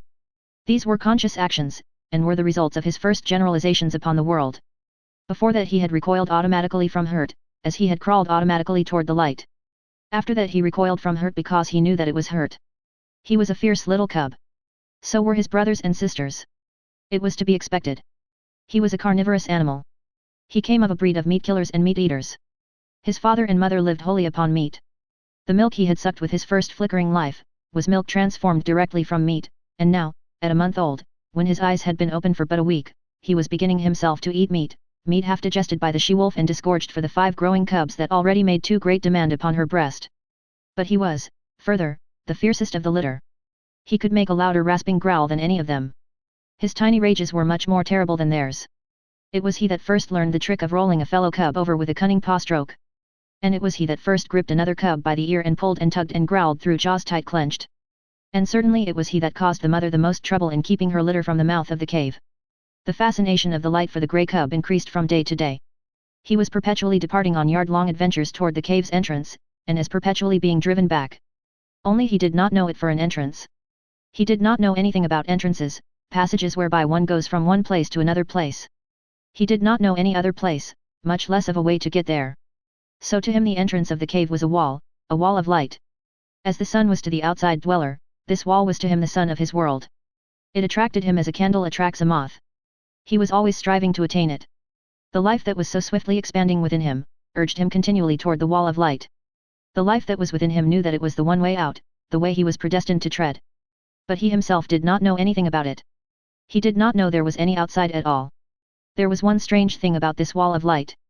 His father, he had already come to recognize his father as the one other dweller in the world, a creature like his mother, who slept near the light and was a bringer of meat. His father had a way of walking right into the white far wall and disappearing. The grey cub could not understand this.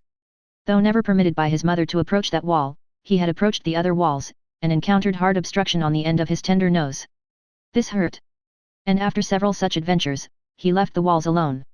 Without thinking about it, he accepted this disappearing into the wall as a peculiarity of his father, as milk and half-digested meat were peculiarities of his mother. In fact, the grey cub was not given to thinking, at least, to the kind of thinking customary of men. His brain worked in dim ways. Yet his conclusions were as sharp and distinct as those achieved by men. He had a method of accepting things, without questioning the why and wherefore. In reality, this was the act of classification. He was never disturbed over why a thing happened.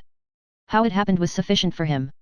Thus, when he had bumped his nose on the back wall a few times, he accepted that he would not disappear into walls. In the same way he accepted that his father could disappear into walls. But he was not in the least disturbed by desire to find out the reason for the difference between his father and himself. Logic and physics were no part of his mental makeup. Like most creatures of the wild, he early experienced famine. There came a time when not only did the meat supply cease, but the milk no longer came from his mother's breast. At first, the cubs whimpered and cried, but for the most part they slept. It was not long before they were reduced to a coma of hunger. There were no more spats and squabbles, no more tiny rages nor attempts at growling, while the adventures toward the far white wall ceased altogether. The cubs slept, while the life that was in them flickered and died down. One Eye was desperate. He ranged far and wide, and slept but little in the lair that had now become cheerless and miserable. The she-wolf, too, left her litter and went out in search of meat. In the first days after the birth of the cubs, One Eye had journeyed several times back to the Indian camp and robbed the rabbit snares, but, with the melting of the snow and the opening of the streams, the Indian camp had moved away, and that source of supply was closed to him. When the grey cub came back to life and again took interest in the far white wall, he found that the population of his world had been reduced. Only one sister remained to him. The rest were gone. As he grew stronger, he found himself compelled to play alone, for the sister no longer lifted her head nor moved about. His little body rounded out with the meat he now ate, but the food had come too late for her. She slept continuously, a tiny skeleton flung round with skin in which the flame flickered lower and lower and at last went out. Then there came a time when the grey cub no longer saw his father appearing and disappearing in the wall nor lying down asleep in the entrance. This had happened at the end of a second and less severe famine. The she-wolf knew why One Eye never came back, but there was no way by which she could tell what she had seen to the grey cub. Hunting herself for meat, up the left fork of the stream where lived the lynx, she had followed a day-old trail of One Eye. And she had found him, or what remained of him, at the end of the trail. There were many signs of the battle that had been fought, and of the lynx's withdrawal to her lair after having won the victory. Before she went away, the she-wolf had found this lair, but the signs told her that the lynx was inside, and she had not dared to venture in. After that, the she-wolf in her hunting avoided the left fork. For she knew that in the lynx's lair was a litter of kittens, and she knew the lynx for a fierce, bad-tempered creature and a terrible fighter. It was all very well for half a dozen wolves to drive a lynx, spitting and bristling, up a tree, but it was quite a different matter for a lone wolf to encounter a lynx, especially when the lynx was known to have a litter of hungry kittens at her back. But the wild is the wild, and motherhood is motherhood, at all times fiercely protective whether in the wild or out of it, and the time was to come when the she-wolf, for her grey cub's sake, would venture the left fork, and the lair in the rocks, and the lynx's wrath. Chapter 4. The Wall of the World. By the time his mother began leaving the cave on hunting expeditions, the cub had learned well the law that forbade his approaching the entrance. Not only had this law been forcibly and many times impressed on him by his mother's nose and paw, but in him the instinct of fear was developing. Never, in his brief cave life, had he encountered anything of which to be afraid. Yet fear was in him. It had come down to him from a remote ancestry through 1,000 lives. It was a heritage he had received directly from One Eye and the she-wolf, but to them, in turn, it had been passed down through all the generations of wolves that had gone before. Fear, that legacy of the wild which no animal may escape nor exchange for pottage. So the grey cub knew fear, though he knew not the stuff of which fear was made. Possibly he accepted it as one of the restrictions of life. For he had already learned that there were such restrictions. Hunger he had known, and when he could not appease his hunger he had felt restriction. The hard obstruction of the cave wall, the sharp nudge of his mother's nose, the smashing stroke of her paw, the hunger unappeased of several famines, had borne in upon him that all was not freedom in the world, that to life there was limitations and restraints. These limitations and restraints were laws. To be obedient to them was to escape hurt and make for happiness. He did not reason the question out in this man fashion. He merely classified the things that hurt and the things that did not hurt. And after such classification he avoided the things that hurt, the restrictions and restraints, in order to enjoy the satisfactions and the remunerations of life. Thus it was that in obedience to the law laid down by his mother, and in obedience to the law of that unknown and nameless thing, fear, he kept away from the mouth of the cave. It remained to him a white wall of light. When his mother was absent, he slept most of the time, while during the intervals that he was awake he kept very quiet, suppressing the whimpering cries that tickled in his throat and strove for noise. Once, lying awake, he heard a strange sound in the white wall. He did not know that it was a wolverine, standing outside, all trembling with its own daring, and cautiously scenting out the contents of the cave. The cub knew only that the sniff was strange, a something unclassified, therefore unknown and terrible, for the unknown was one of the chief elements that went into the making of fear. The hair bristled upon the grey cub's back, but it bristled silently. How was he to know that this thing that sniffed was a thing at which to bristle?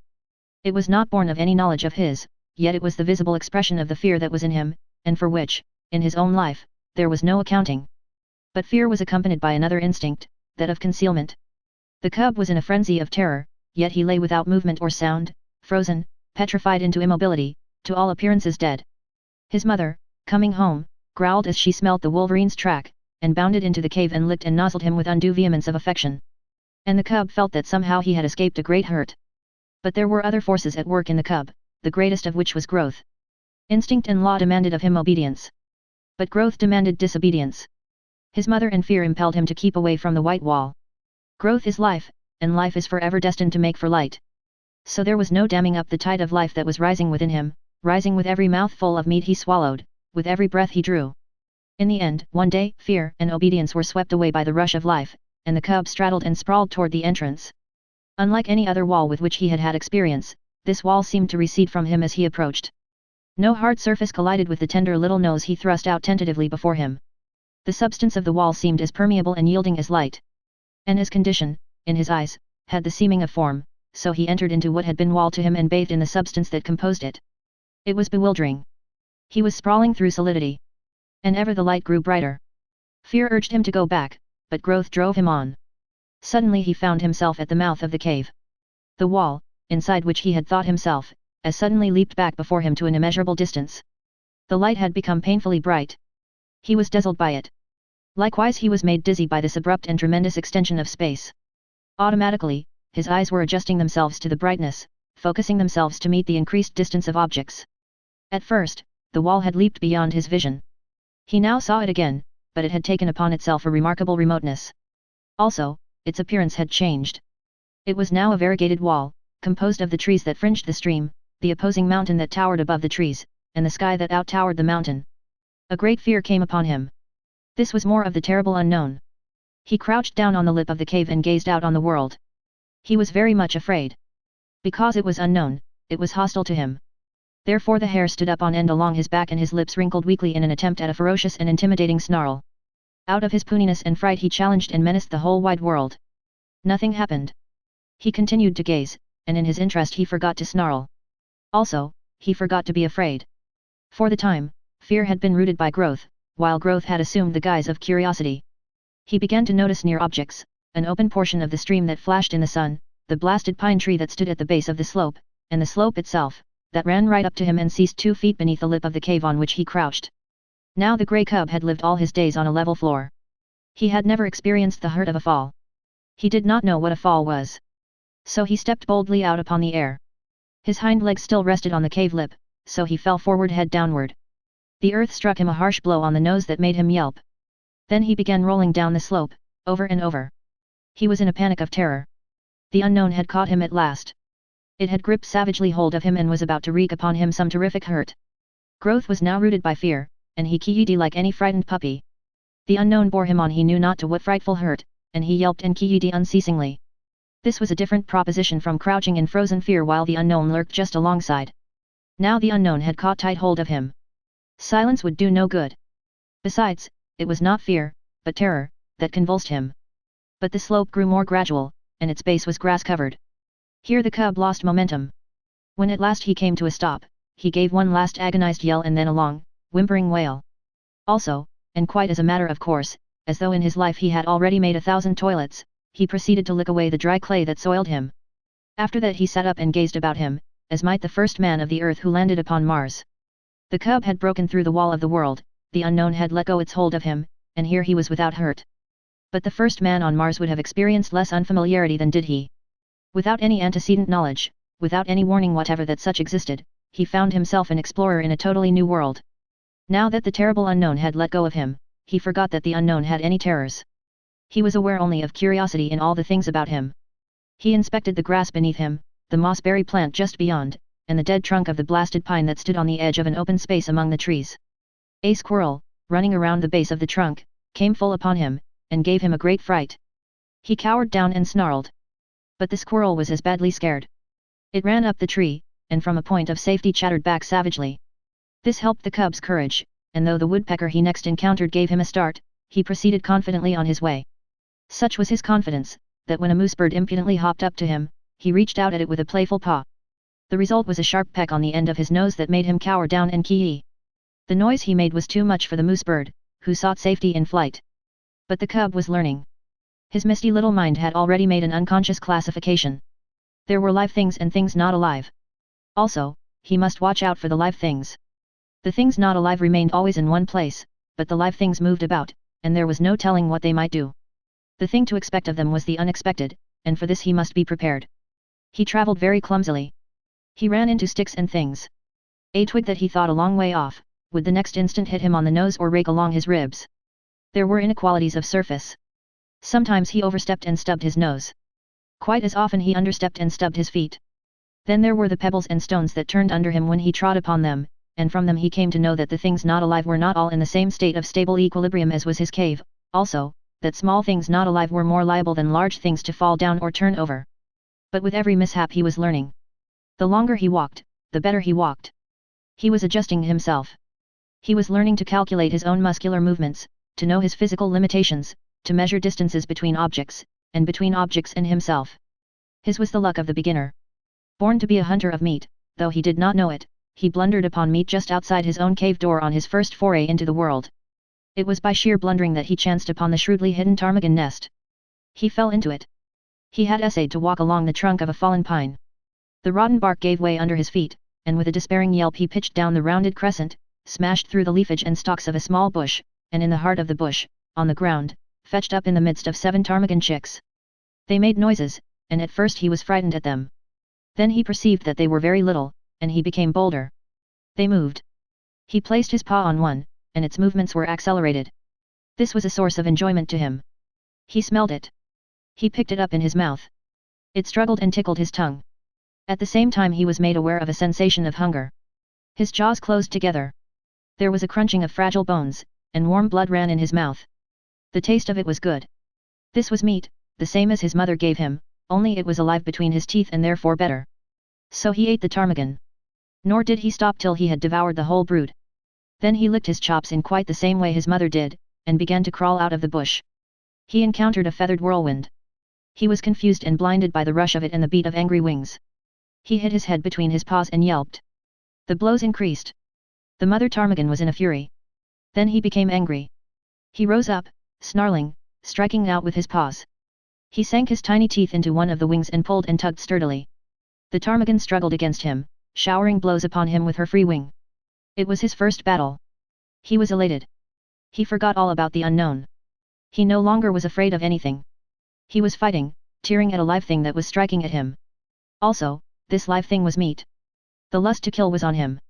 He had just destroyed little live things. He would now destroy a big live thing. He was too busy and happy to know that he was happy. He was thrilling and exulting in ways new to him and greater to him than any he had known before. He held on to the wing and growled between his tight clenched teeth. The ptarmigan dragged him out of the bush. When she turned and tried to drag him back into the bush's shelter, he pulled her away from it and on into the open. And all the time she was making outcry and striking with her free wing, while feathers were flying like a snowfall. The pitch to which he was aroused was tremendous. All the fighting blood of his breed was up in him and surging through him. This was living, though he did not know it. He was realizing his own meaning in the world, he was doing that for which he was made, killing meat and battling to kill it. He was justifying his existence, than which life can do no greater, for life achieves its summit when it does to the uttermost that which it was equipped to do. After a time, the ptarmigan ceased her struggling. He still held her by the wing, and they lay on the ground and looked at each other. He tried to growl threateningly, ferociously. She pecked on his nose, which by now, what of previous adventures was sore. He winced but held on. She pecked him again and again. From wincing he went to whimpering. He tried to back away from her, oblivious to the fact that by his hold on her he dragged her after him. A rain of pecks fell on his ill-used nose. The flood of fight ebbed down in him, and, releasing his prey, he turned tail and scampered on across the open in inglorious retreat. He lay down to rest on the other side of the open, near the edge of the bushes, his tongue lolling out, his chest heaving and panting, his nose still hurting him and causing him to continue his whimper. But as he lay there, suddenly there came to him a feeling as of something terrible impending. The unknown with all its terrors rushed upon him, and he shrank back instinctively into the shelter of the bush. As he did so, a draft of air fanned him, and a large, winged body swept ominously and silently past. A hawk, driving down out of the blue, had barely missed him. While he lay in the bush, recovering from his fright and peering fearfully out, the mother ptarmigan on the other side of the open space fluttered out of the ravaged nest. It was because of her loss that she paid no attention to the winged bolt of the sky.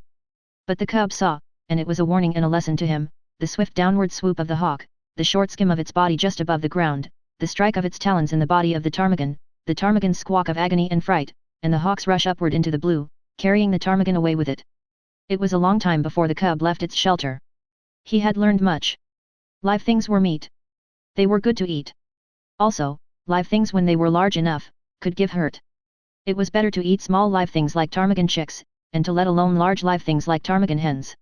Nevertheless he felt a little prick of ambition, a sneaking desire to have another battle with that ptarmigan hen, only the hawk had carried her away. Maybe there were other ptarmigan hens. He would go and see. He came down a shelving bank to the stream. He had never seen water before. The footing looked good. There were no inequalities of surface. He stepped boldly out on it, and went down, crying with fear, into the embrace of the unknown. It was cold, and he gasped, breathing quickly. The water rushed into his lungs instead of the air that had always accompanied his act of breathing. The suffocation he experienced was like the pang of death. To him it signified death. He had no conscious knowledge of death, but like every animal of the wild, he possessed the instinct of death. To him it stood as the greatest of hurts. It was the very essence of the unknown, it was the sum of the terrors of the unknown, the one culminating and unthinkable catastrophe that could happen to him, about which he knew nothing and about which he feared everything. He came to the surface, and the sweet air rushed into his open mouth. He did not go down again. Quite as though it had been a long-established custom of his, he struck out with all his legs and began to swim. The near bank was a yard away, but he had come up with his back to it, and the first thing his eyes rested upon was the opposite bank, toward which he immediately began to swim. The stream was a small one, but in the pool it widened out to a score of feet. Midway in the passage, the current picked up the cub and swept him downstream. He was caught in the miniature rapid at the bottom of the pool. Here was little chance for swimming. The quiet water had become suddenly angry. Sometimes he was under, sometimes on top. At all times he was in violent motion, now being turned over or around, and again, being smashed against a rock. And with every rock he struck, he yelped. His progress was a series of yelps, from which might have been adduced the number of rocks he encountered. Below the rapid was a second pool, and here, captured by the eddy, he was gently borne to the bank, and as gently deposited on a bed of gravel. He crawled frantically clear of the water and lay down. He had learned some more about the world. Water was not alive. Yet it moved. Also, it looked as solid as the earth, but was without any solidity at all. His conclusion was that things were not always what they appeared to be. The cub's fear of the unknown was an inherited distrust, and it had now been strengthened by experience. Thenceforth, in the nature of things, he would possess an abiding distrust of appearances. He would have to learn the reality of a thing before he could put his faith into it. One other adventure was destined for him that day. He had recollected that there was such a thing in the world as his mother. And then there came to him a feeling that he wanted her more than all the rest of the things in the world. Not only was his body tired with the adventures it had undergone, but his little brain was equally tired.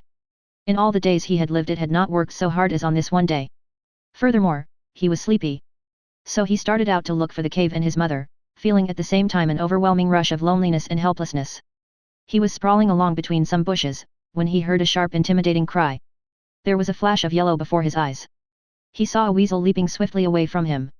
It was a small live thing, and he had no fear. Then, before him, at his feet, he saw an extremely small live thing, only several inches long, a young weasel, that, like himself, had disobediently gone out adventuring. It tried to retreat before him.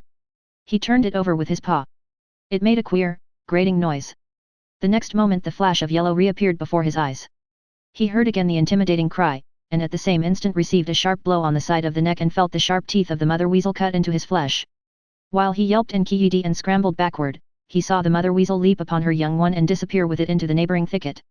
The cut of her teeth in his neck still hurt, but his feelings were hurt more grievously, and he sat down and weakly whimpered. This mother weasel was so small and so savage. He was yet to learn that for size and weight the weasel was the most ferocious, vindictive, and terrible of all the killers of the wild. But a portion of this knowledge was quickly to be his. He was still whimpering when the mother weasel reappeared. She did not rush him, now that her young one was safe. She approached more cautiously, and the cub had full opportunity to observe her lean, snake-like body, and her head, erect, eager, and snake-like itself. Her sharp, menacing cry sent the hair bristling along his back, and he snarled warningly at her. She came closer and closer. There was a leap, swifter than his unpracticed sight, and the lean, yellow body disappeared for a moment out of the field of his vision. The next moment she was at his throat, her teeth buried in his hair and flesh. At first he snarled and tried to fight, but he was very young, and this was only his first day in the world, and his snarl became a whimper, his fight a struggle to escape. The weasel never relaxed her hold. She hung on, striving to press down with her teeth to the great vein where his life blood bubbled. The weasel was a drinker of blood, and it was ever her preference to drink from the throat of life itself. The grey cub would have died, and there would have been no story to write about him, had not the she-wolf come bounding through the bushes. The weasel let go the cub and flashed at the she-wolf's throat, missing, but getting a hold on the jaw instead. The she-wolf flirted her head like the snap of a whip, breaking the weasel's hold and flinging it high in the air. And, still in the air, the she-wolf's jaws closed on the lean, yellow body, and the weasel knew death between the crunching teeth. The cub experienced another access of affection on the part of his mother. Her joy at finding him seemed even greater than his joy at being found. She nozzled him and caressed him and licked the cuts made in him by the weasel's teeth. Then, between them, mother and cub, they ate the blood drinker, and after that went back to the cave and slept. Chapter 5. The Law of Meat. The cub's development was rapid. He rested for 2 days, and then ventured forth from the cave again. It was on this adventure that he found the young weasel whose mother he had helped eat, and he saw to it that the young weasel went the way of its mother. But on this trip he did not get lost. When he grew tired, he found his way back to the cave and slept. And every day thereafter found him out and ranging a wider area. He began to get accurate measurement of his strength and his weakness, and to know when to be bold and when to be cautious. He found it expedient to be cautious all the time, except for the rare moments, when, assured of his own intrepidity, he abandoned himself to petty rages and lusts. He was always a little demon of fury when he chanced upon a stray ptarmigan. Never did he fail to respond savagely to the chatter of the squirrel he had first met on the blasted pine. While the sight of a moose bird almost invariably put him into the wildest of rages, for he never forgot the peck on the nose he had received from the first of that ilk he encountered. But there were times when even a moose bird failed to affect him, and those were times when he felt himself to be in danger from some other prowling meat hunter. He never forgot the hawk, and its moving shadow always sent him crouching into the nearest thicket. He no longer sprawled and straddled, and already he was developing the gait of his mother, slinking and furtive, apparently without exertion, yet sliding along with a swiftness that was as deceptive as it was imperceptible. In the matter of meat, his luck had been all in the beginning. The 7 ptarmigan chicks and the baby weasel represented the sum of his killings. His desire to kill strengthened with the days, and he cherished hungry ambitions for the squirrel that chattered so volubly and always informed all wild creatures that the wolf cub was approaching. But as birds flew in the air, squirrels could climb trees, and the cub could only try to crawl unobserved upon the squirrel when it was on the ground. The cub entertained a great respect for his mother. She could get meat, and she never failed to bring him his share. Further, she was unafraid of things. It did not occur to him that this fearlessness was founded upon experience and knowledge. Its effect on him was that of an impression of power. His mother represented power, and as he grew older he felt this power in the sharper admonishment of her paw, while the reproving nudge of her nose gave place to the slash of her fangs. For this, likewise, he respected his mother. She compelled obedience from him, and the older he grew the shorter grew her temper. Famine came again, and the cub with clearer consciousness knew once more the bite of hunger. The she-wolf ran herself thin in the quest for meat. She rarely slept any more in the cave, spending most of her time on the meat trail, and spending it vainly. This famine was not a long one, but it was severe while it lasted. The cub found no more milk in his mother's breast, nor did he get one mouthful of meat for himself. Before, he had hunted in play, for the sheer joyousness of it, now he hunted in deadly earnestness, and found nothing. Yet the failure of it accelerated his development. He studied the habits of the squirrel with greater carefulness, and strove with greater craft to steal upon it and surprise it. He studied the wood mice and tried to dig them out of their burrows, and he learned much about the ways of moose birds and woodpeckers. And there came a day when the hawk's shadow did not drive him crouching into the bushes. He had grown stronger and wiser, and more confident. Also, he was desperate. So he sat on his haunches, conspicuously in an open space, and challenged the hawk down out of the sky. For he knew that there, floating in the blue above him, was meat, the meat his stomach yearned after so insistently. But the hawk refused to come down and give battle, and the cub crawled away into a thicket and whimpered his disappointment and hunger. The famine broke. The she-wolf brought home meat. It was strange meat, different from any she had ever brought before. It was a lynx kitten, partly grown, like the cub, but not so large. And it was all for him.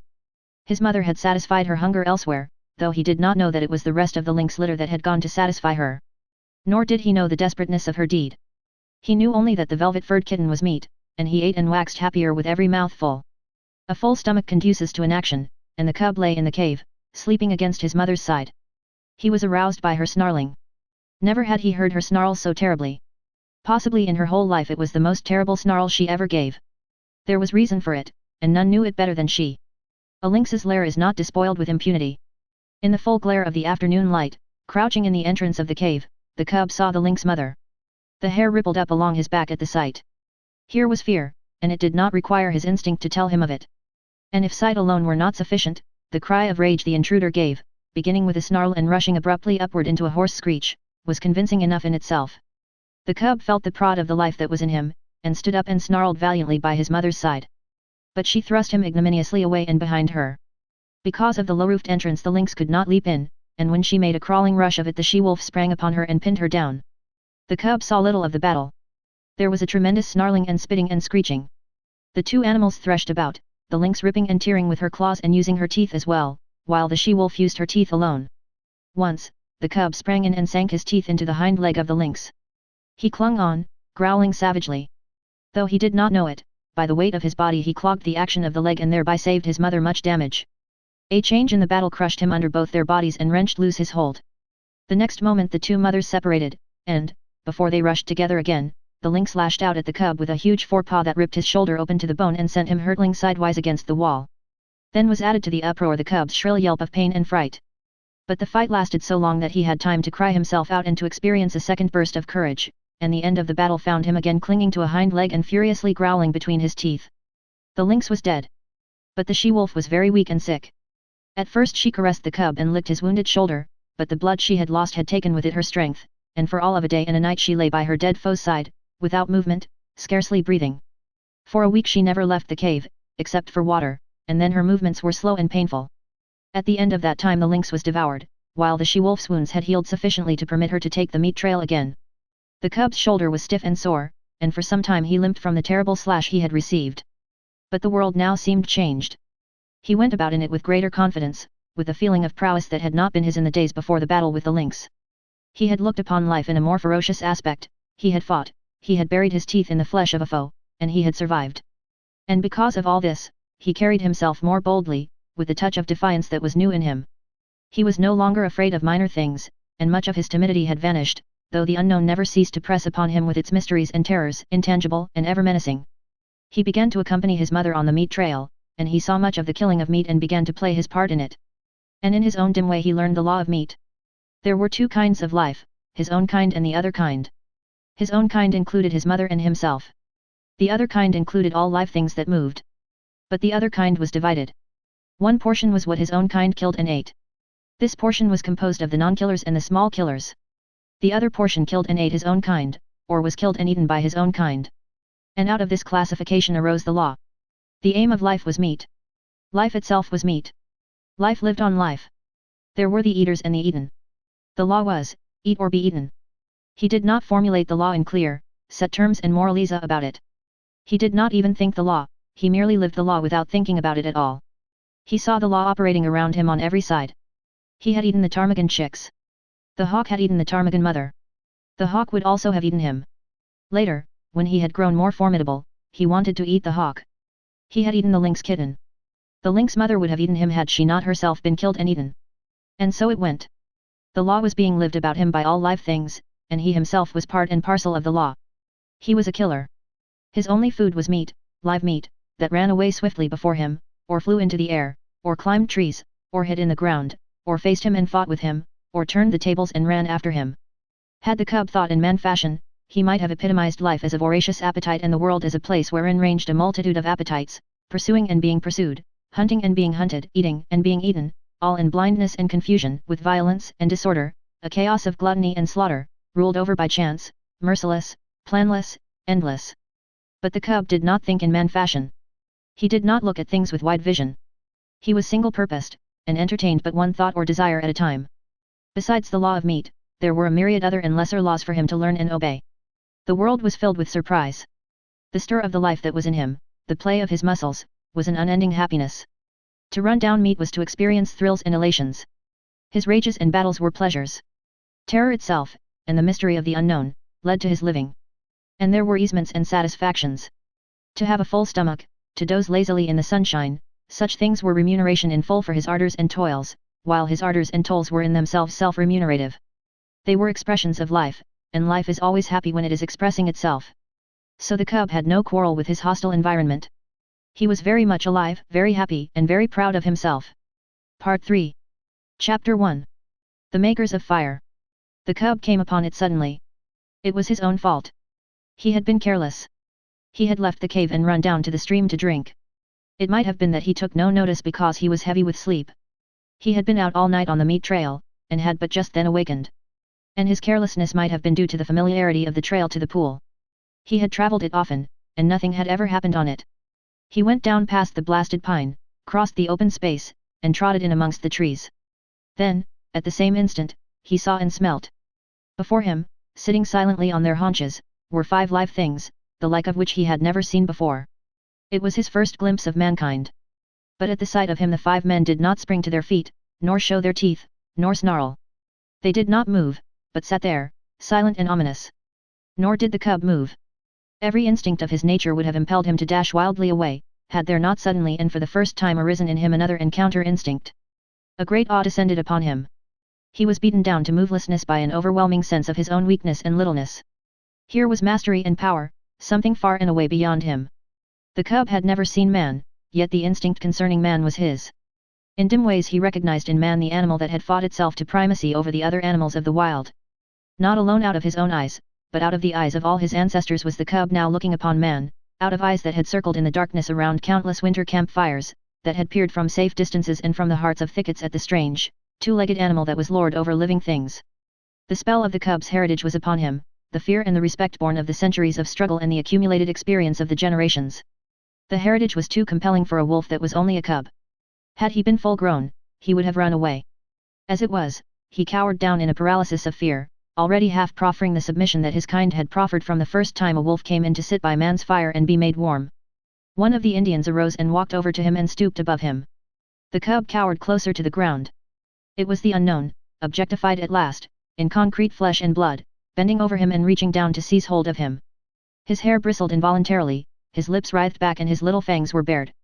The hand, poised like doom above him, hesitated, and the man spoke laughing, "We bam wabisksa ip pitta." Look! The white fangs. The other Indians laughed loudly, and urged the man on to pick up the cub. As the hand descended closer and closer, there raged within the cub a battle of the instincts. He experienced 2 great impulsions, to yield and to fight. The resulting action was a compromise. He did both. He yielded till the hand almost touched him. Then he fought, his teeth flashing in a snap that sank them into the hand. The next moment he received a clout alongside the head that knocked him over on his side. Then all fight fled out of him. His puppyhood and the instinct of submission took charge of him. He sat up on his haunches and keyed. But the man whose hand he had bitten was angry. The cub received a clout on the other side of his head. Whereupon he sat up and keyed louder than ever. The 4 Indians laughed more loudly, while even the man who had been bitten began to laugh. They surrounded the cub and laughed at him, while he wailed out his terror and his hurt. In the midst of it, he heard something. The Indians heard it too. But the cub knew what it was, and with a last, long wail that had in it more of triumph than grief, he ceased his noise and waited for the coming of his mother, of his ferocious and indomitable mother who fought and killed all things and was never afraid. She was snarling as she ran. She had heard the cry of her cub and was dashing to save him. She bounded in amongst them, her anxious and militant motherhood making her anything but a pretty sight. But to the cub the spectacle of her protective rage was pleasing. He uttered a glad little cry and bounded to meet her, while the man-animals went back hastily several steps. The she-wolf stood over against her cub, facing the men, with bristling hair, a snarl rumbling deep in her throat. Her face was distorted and malignant with menace, even the bridge of the nose wrinkling from tip to eye, so prodigious was her snarl. Then it was that a cry went up from one of the men. "Kick," was what he uttered. It was an exclamation of surprise. The cub felt his mother wilting at the sound. "Kick," the man cried again, this time with sharpness and authority. And then the cub saw his mother, the she-wolf, the fearless one, crouching down till her belly touched the ground, whimpering, wagging her tail, making peace signs. The cub could not understand. He was appalled. The awe of man rushed over him again. His instinct had been true. His mother verified it. She, too, rendered submission to the man-animals. The man who had spoken came over to her. He put his hand upon her head, and she only crouched closer. She did not snap, nor threaten to snap.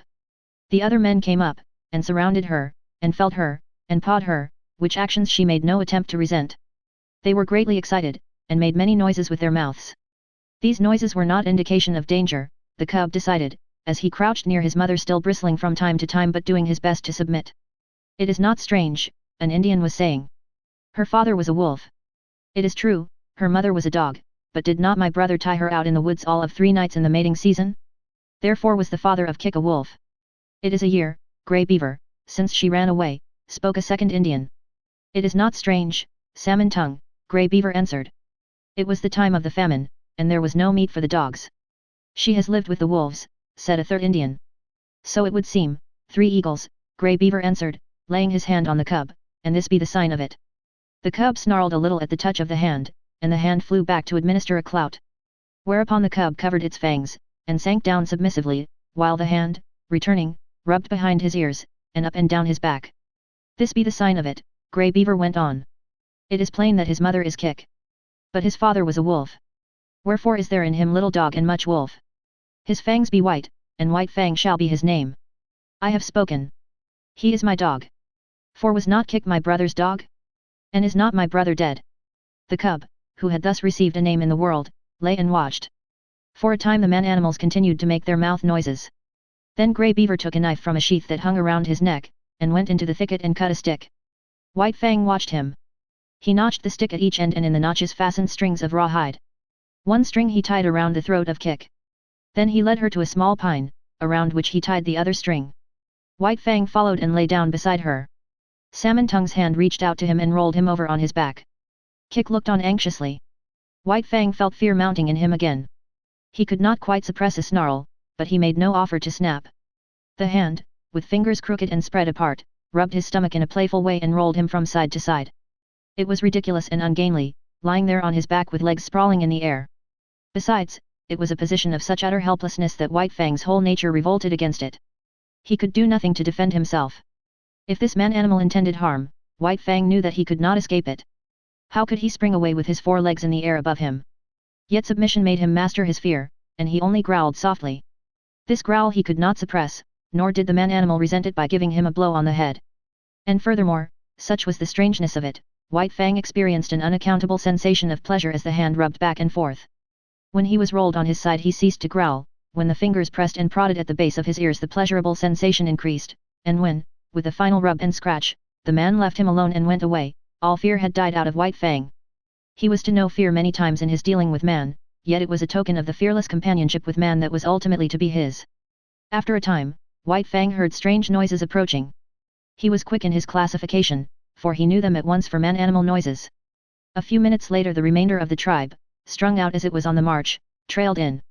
There were more men and many women and children, 40 souls of them, and all heavily burdened with camp equipage and outfit. Also there were many dogs, and these, with the exception of the part-grown puppies, were likewise burdened with camp outfit. On their backs, in bags that fastened tightly around underneath, the dogs carried from 20 to 30 pounds of weight. White Fang had never seen dogs before, but at sight of them he felt that they were his own kind, only somehow different. But they displayed little difference from the wolf when they discovered the cub and his mother. There was a rush. White Fang bristled and snarled and snapped in the face of the open-mouthed oncoming wave of dogs, and went down and under them, feeling the sharp slash of teeth in his body, himself biting and tearing at the legs and bellies above him. There was a great uproar. He could hear the snarl of Kick as she fought for him, and he could hear the cries of the man-animals, the sound of clubs striking upon bodies, and the yelps of pain from the dogs so struck. Only a few seconds elapsed before he was on his feet again. He could now see the man-animals driving back the dogs with clubs and stones, defending him, saving him from the savage teeth of his kind that somehow was not his kind. And though there was no reason in his brain for a clear conception of so abstract a thing as justice, nevertheless, in his own way, he felt the justice of the man-animals, and he knew them for what they were, makers of law and executors of law. Also, he appreciated the power with which they administered the law. Unlike any animals he had ever encountered, they did not bite nor claw. They enforced their life strength with the power of dead things. Dead things did their bidding. Thus, sticks and stones, directed by these strange creatures, leaped through the air like living things, inflicting grievous hurts upon the dogs. To his mind this was power unusual, power inconceivable and beyond the natural, power that was godlike. White Fang, in the very nature of him, could never know anything about gods, at the best he could know only things that were beyond knowing, but the wonder and awe that he had of these man-animals in ways resembled what would be the wonder and awe of man at sight of some celestial creature, on a mountain top, hurling thunderbolts from either hand at an astonished world. The last dog had been driven back. The hubbub died down. And White Fang licked his hurts and meditated upon this, his first taste of pack cruelty and his introduction to the pack.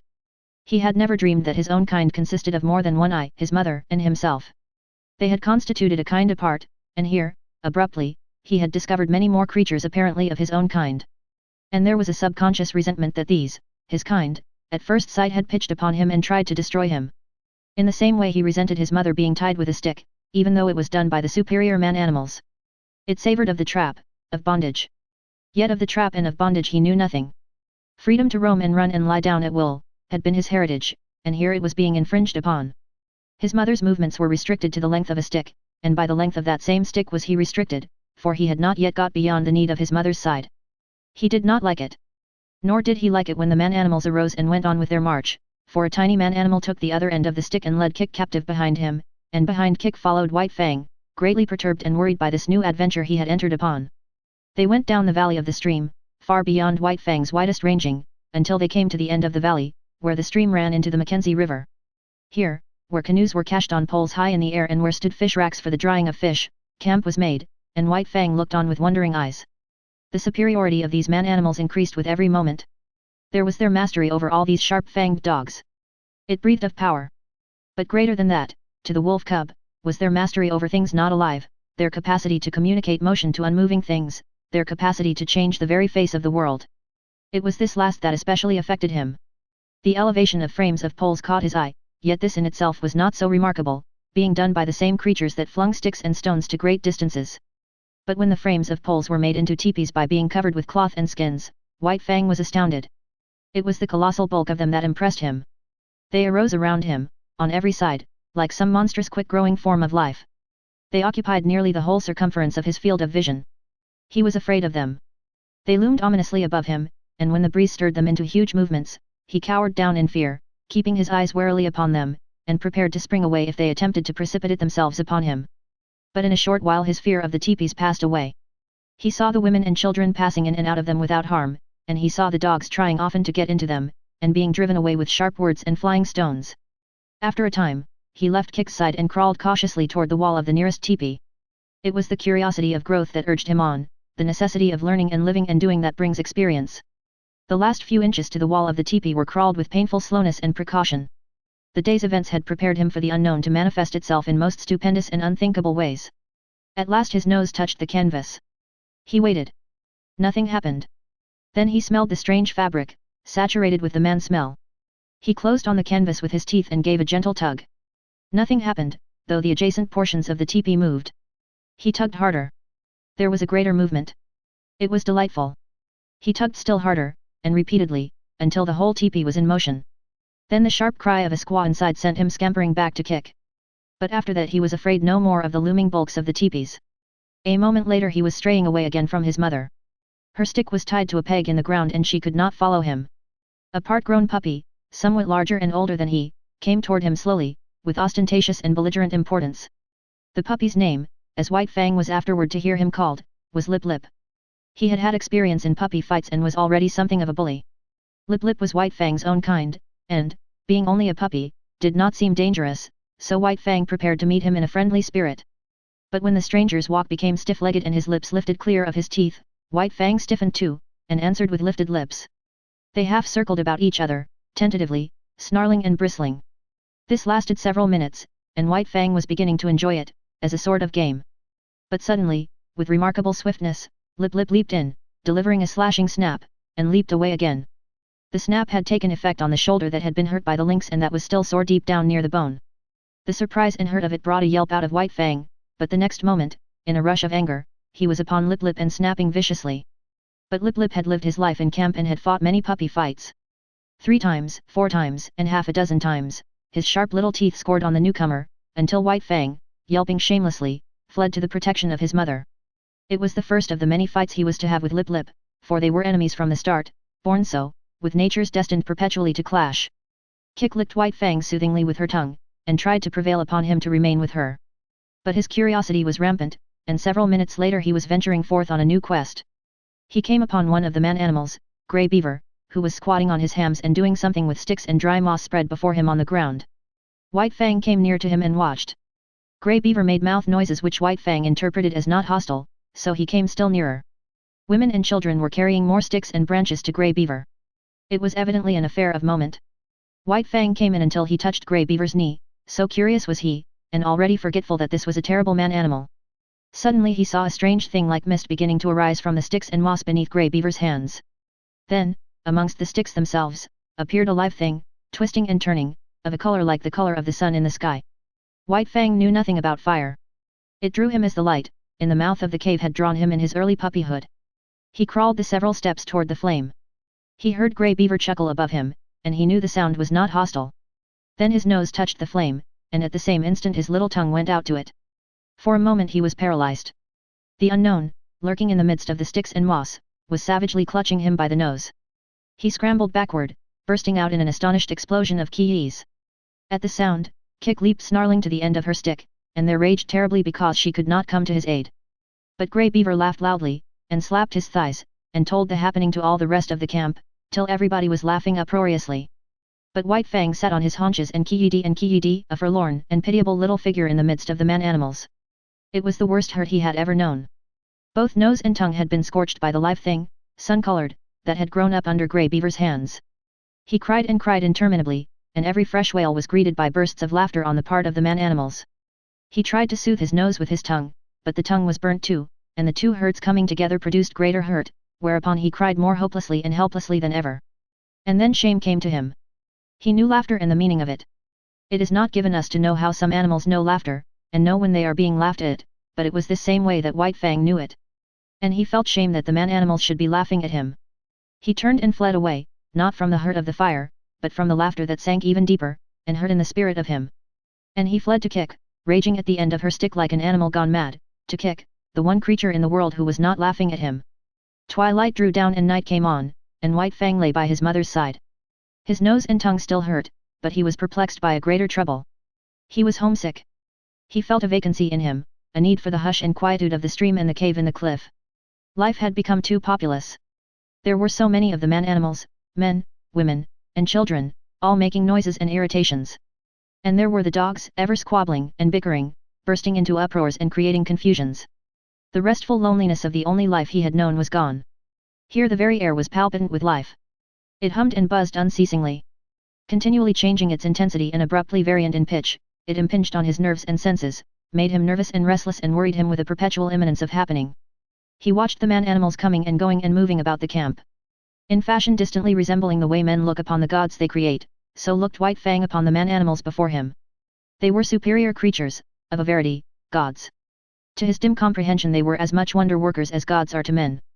They were creatures of mastery, possessing all manner of unknown and impossible potencies, overlords of the alive and the not alive, making obey that which moved, imparting movement to that which did not move, and making life, sun-colored and biting life, to grow out of dead moss and wood. They were fire makers.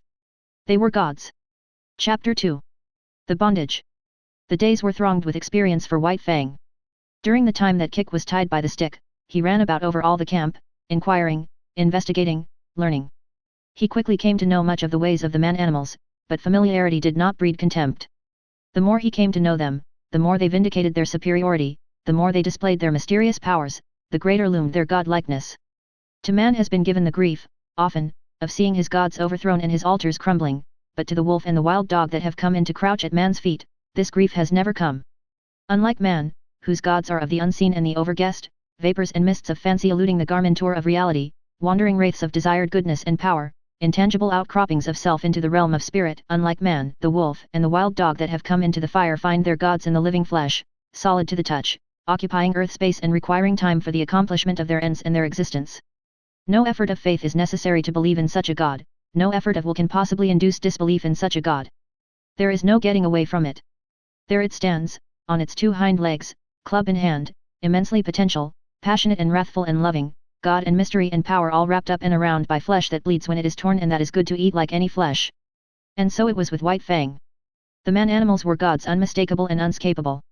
As his mother, Kik, had rendered her allegiance to them at the first cry of her name, so he was beginning to render his allegiance. He gave them the trail as a privilege indubitably theirs. When they walked, he got out of their way. When they called, he came. When they threatened, he cowered down. When they commanded him to go, he went away hurriedly. For behind any wish of theirs was power to enforce that wish, power that hurt, power that expressed itself in clouts and clubs, in flying stones and stinging lashes of whips. He belonged to them as all dogs belonged to them. His actions were theirs to command. His body was theirs to maul, to stamp upon, to tolerate. Such was the lesson that was quickly borne in upon him. It came hard, going as it did, counter to much that was strong and dominant in his own nature, and, while he disliked it in the learning of it, unknown to himself he was learning to like it. It was a placing of his destiny in another's hands, a shifting of the responsibilities of existence. This in itself was compensation, for it is always easier to lean upon another than to stand alone. But it did not all happen in a day, this giving over of himself, body and soul, to the man-animals. He could not immediately forego his wild heritage and his memories of the wild. There were days when he crept to the edge of the forest and stood and listened to something calling him far and away.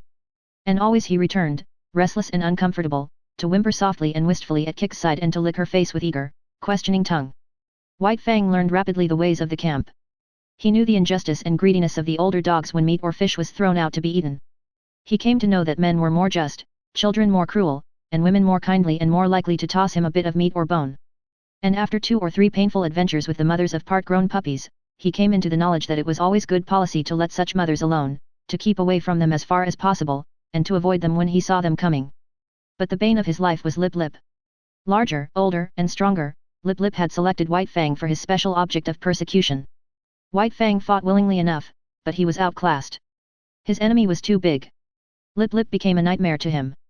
Whenever he ventured away from his mother, the bully was sure to appear, trailing at his heels, snarling at him, picking upon him, and watchful of an opportunity, when no man-animal was near, to spring upon him and force a fight.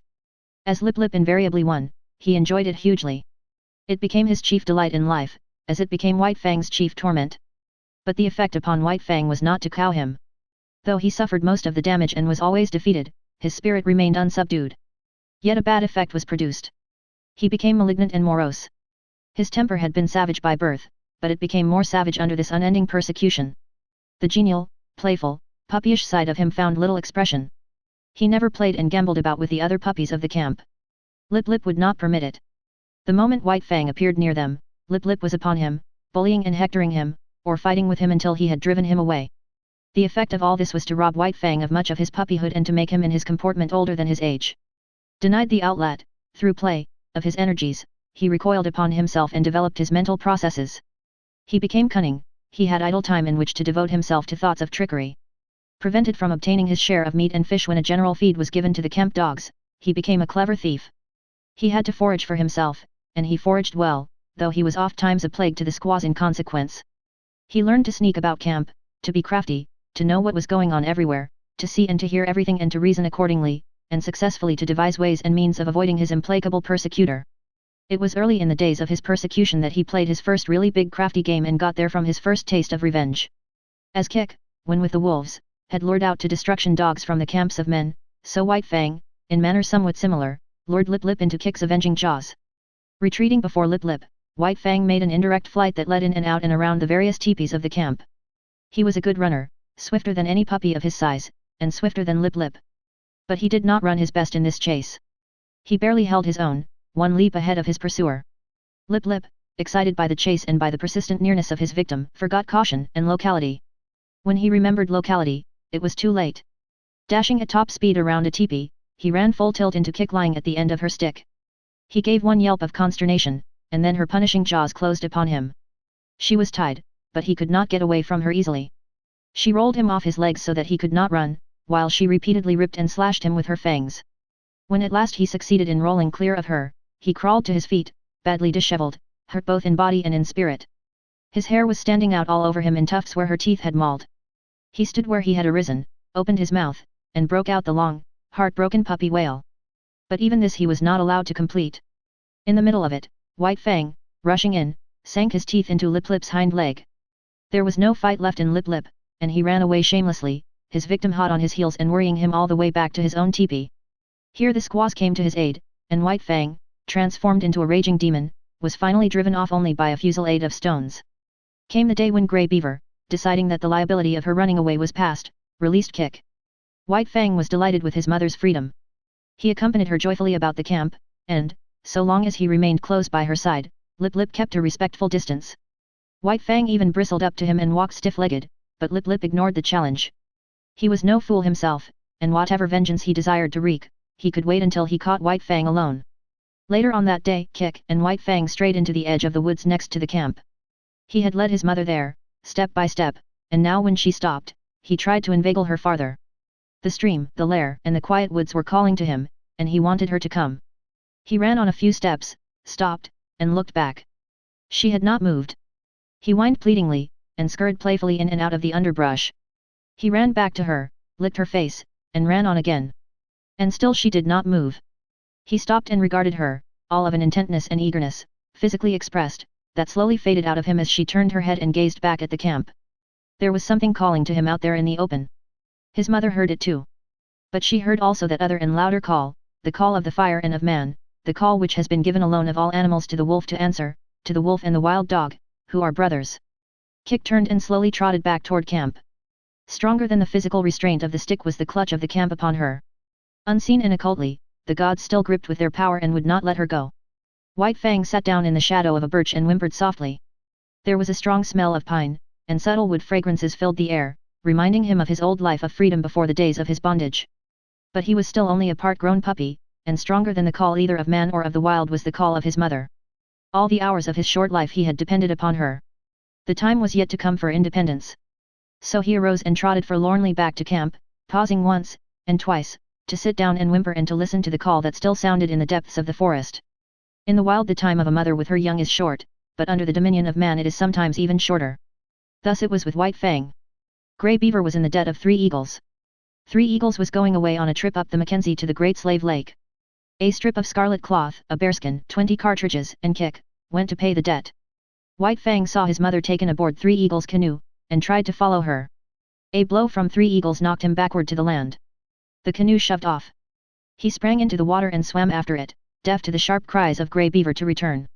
Even a man-animal, a god, White Fang ignored, such was the terror he was in of losing his mother. But gods are accustomed to being obeyed, and Grey Beaver wrathfully launched a canoe in pursuit. When he overtook White Fang, he reached down and by the nape of the neck lifted him clear of the water. He did not deposit him at once in the bottom of the canoe. Holding him suspended with one hand, with the other hand he proceeded to give him a beating. And it was a beating. His hand was heavy. Every blow was shrewd to hurt, and he delivered a multitude of blows. Impelled by the blows that rained upon him, now from this side, now from that, White Fang swung back and forth like an erratic and jerky pendulum. Varying were the emotions that surged through him. At first, he had known surprise. Then came a momentary fear, when he yelped several times to the impact of the hand. But this was quickly followed by anger. His free nature asserted itself, and he showed his teeth and snarled fearlessly in the face of the wrathful god. This but served to make the god more wrathful. The blows came faster, heavier, more shrewd to hurt. Grey Beaver continued to beat, White Fang continued to snarl. But this could not last forever. One or the other must give over, and that one was White Fang. Fear surged through him again. For the first time he was being really manhandled. The occasional blows of sticks and stones he had previously experienced were as caresses compared with this. He broke down and began to cry and yelp. For a time each blow brought a yelp from him, but fear passed into terror, until finally his yelps were voiced in unbroken succession, unconnected with the rhythm of the punishment. At last Grey Beaver withheld his hand. White Fang, hanging limply, continued to cry. This seemed to satisfy his master, who flung him down roughly in the bottom of the canoe. In the meantime the canoe had drifted down the stream. Grey Beaver picked up the paddle. White Fang was in his way. He spurned him savagely with his foot. In that moment White Fang's free nature flashed forth again, and he sank his teeth into the moccasined foot. The beating that had gone before was as nothing compared with the beating he now received. Grey Beaver's wrath was terrible, likewise was White Fang's fright. Not only the hand, but the hard wooden paddle was used upon him, and he was bruised and sore in all his small body when he was again flung down in the canoe. Again, and this time with purpose, did Grey Beaver kick him. White Fang did not repeat his attack on the foot. He had learned another lesson of his bondage. Never, no matter what the circumstance, must he dare to bite the god who was lord and master over him. The body of the lord and master was sacred, not to be defiled by the teeth of such as he. That was evidently the crime of crimes, the one offense there was no condoning nor overlooking. When the canoe touched the shore, White Fang lay whimpering and motionless, waiting the will of Grey Beaver. It was Grey Beaver's will that he should go ashore, for ashore he was flung, striking heavily on his side and hurting his bruises afresh. He crawled tremblingly to his feet and stood whimpering. Lip Lip, who had watched the whole proceeding from the bank, now rushed upon him, knocking him over and sinking his teeth into him. White Fang was too helpless to defend himself, and it would have gone hard with him had not Grey Beaver's foot shot out, lifting Lip Lip into the air with its violence so that he smashed down to earth a dozen feet away. This was the man-animal's justice, and even then, in his own pitiable plight, White Fang experienced a little grateful thrill. At Grey Beaver's heels he limped obediently through the village to the teepee. And so it came that White Fang learned that the right to punish was something the gods reserved for themselves and denied to the lesser creatures under them. That night, when all was still, White Fang remembered his mother and sorrowed for her. He sorrowed too loudly and woke up Grey Beaver, who beat him. After that he mourned gently when the gods were around. But sometimes, straying off to the edge of the woods by himself, he gave vent to his grief, and cried it out with loud whimperings and wailings. It was during this period that he might have hearkened to the memories of the lair and the stream and run back to the wild. But the memory of his mother held him. As the hunting man-animals went out and came back, so she would come back to the village sometime. So he remained in his bondage waiting for her. But it was not altogether an unhappy bondage. There was much to interest him. Something was always happening. There was no end to the strange things these gods did, and he was always curious to see. Besides, he was learning how to get along with Grey Beaver. Obedience, rigid, undeviating obedience, was what was exacted of him, and in return he escaped beatings and his existence was tolerated. Nay, Grey Beaver himself sometimes tossed him a piece of meat, and defended him against the other dogs in the eating of it. And such a piece of meat was of value. It was worth more, in some strange way, than a dozen pieces of meat from the hand of a squaw. Grey Beaver never petted nor caressed. Perhaps it was the weight of his hand, perhaps his justice, perhaps the sheer power of him, and perhaps it was all these things that influenced White Fang, for a certain tie of attachment was forming between him and his surly lord. Insidiously, and by remote ways, as well as by the power of stick and stone and clout of hand, were the shackles of White Fang's bondage being riveted upon him. The qualities in his kind that in the beginning made it possible for them to come into the fires of men, were qualities capable of development. They were developing in him, and the camp life, replete with misery as it was secretly endearing itself to him all the time. But White Fang was unaware of it. He knew only grief for the loss of Kik, hope for her return, and a hungry yearning for the free life that had been his. Chapter 3. The Outcast. Lip Lip continued so to darken his days that White Fang became wickeder and more ferocious than it was his natural right to be. Savageness was a part of his make-up, but the savageness thus developed exceeded his make-up. He acquired a reputation for wickedness amongst the man-animals themselves. Wherever there was trouble and uproar in camp, fighting and squabbling or the outcry of a squaw over a bit of stolen meat, they were sure to find White Fang mixed up in it and usually at the bottom of it. They did not bother to look after the causes of his conduct. They saw only the effects, and the effects were bad. He was a sneak and a thief, a mischief maker, a fomenter of trouble, and irate squaws told him to his face, the while he eyed them alert and ready to dodge any quick-flung missile, that he was a wolf and worthless and bound to come to an evil end. He found himself an outcast in the midst of the populous camp. All the young dogs followed Lip Lip's lead. There was a difference between White Fang and them. Perhaps they sensed his wildwood breed, and instinctively felt for him the enmity that the domestic dog feels for the wolf. But be that as it may, they joined with Lip Lip in the persecution. And, once declared against him, they found good reason to continue declared against him. One and all, from time to time, they felt his teeth, and to his credit, he gave more than he received. Many of them he could whip in single fight, but single fight was denied him. The beginning of such a fight was a signal for all the young dogs in camp to come running and pitch upon him. Out of this pack persecution he learned two important things: how to take care of himself in a mass fight against him, and how, on a single dog, to inflict the greatest amount of damage in the briefest space of time. To keep one's feet in the midst of the hostile mass meant life, and this he learnt well. He became cat-like in his ability to stay on his feet. Even grown dogs might hurtle him backward or sideways with the impact of their heavy bodies, and backward or sideways he would go, in the air or sliding on the ground, but always with his legs under him and his feet downward to the Mother Earth. When dogs fight, there are usually preliminaries to the actual combat, snarlings and bristlings and stiff-legged struttings. But White Fang learned to omit these preliminaries. Delay meant the coming against him of all the young dogs. He must do his work quickly and get away. So he learned to give no warning of his intention. He rushed in and snapped and slashed on the instant, without notice, before his foe could prepare to meet him. Thus he learned how to inflict quick and severe damage. Also he learned the value of surprise. A dog, taken off its guard, its shoulder slashed open or its ear ripped in ribbons before it knew what was happening, was a dog half-whipped.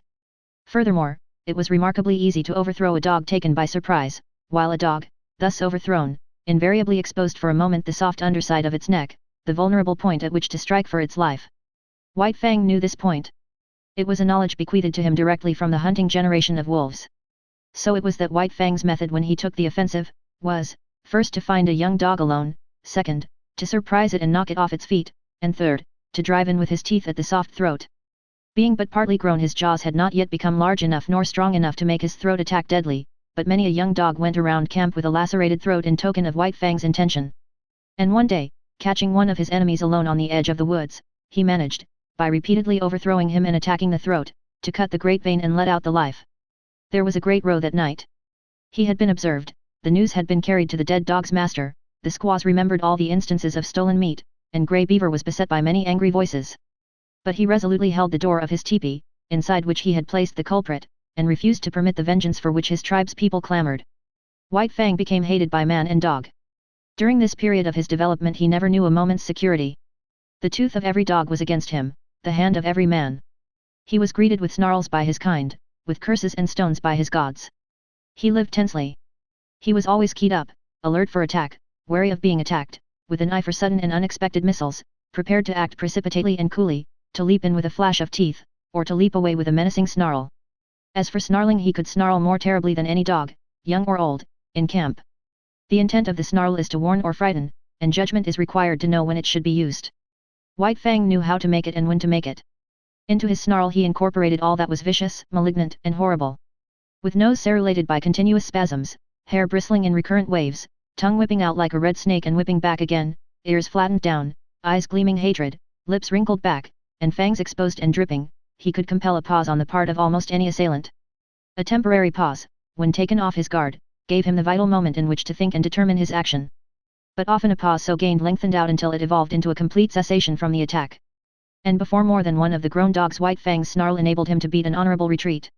An outcast himself from the pack of the part-grown dogs, his sanguinary methods and remarkable efficiency made the pack pay for its persecution of him. Not permitted himself to run with the pack, the curious state of affairs obtained that no member of the pack could run outside the pack. White Fang would not permit it. What of his bushwhacking and waylaying tactics, the young dogs were afraid to run by themselves. With the exception of Lip Lip, they were compelled to hunch together for mutual protection against the terrible enemy they had made. A puppy alone by the river bank meant a puppy dead or a puppy that aroused the camp with its shrill pain and terror as it fled back from the wolf cub that had waylaid it. But White Fang's reprisals did not cease, even when the young dogs had learned thoroughly that they must stay together. He attacked them when he caught them alone, and they attacked him when they were bunched. The sight of him was sufficient to start them rushing after him, at which times his swiftness usually carried him into safety. But woe the dog that outran his fellows in such pursuit. White Fang had learned to turn suddenly upon the pursuer that was ahead of the pack and thoroughly to rip him up before the pack could arrive. This occurred with great frequency, for, once in full cry, the dogs were prone to forget themselves in the excitement of the chase, while White Fang never forgot himself. Stealing backward glances as he ran, he was always ready to whirl around and down the overzealous pursuer that outran his fellows. Young dogs are bound to play, and out of the exigencies of the situation they realized their play in this mimic warfare. Thus it was that the hunt of White Fang became their chief game, a deadly game, withal, and at all times a serious game.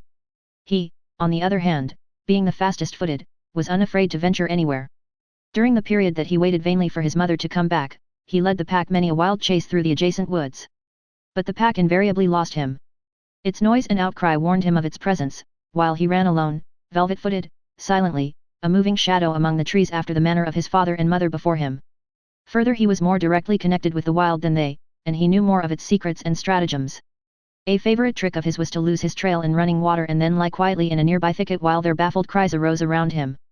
Hated by his kind and by mankind, indomitable, perpetually warred upon and himself waging perpetual war, his development was rapid and one-sided.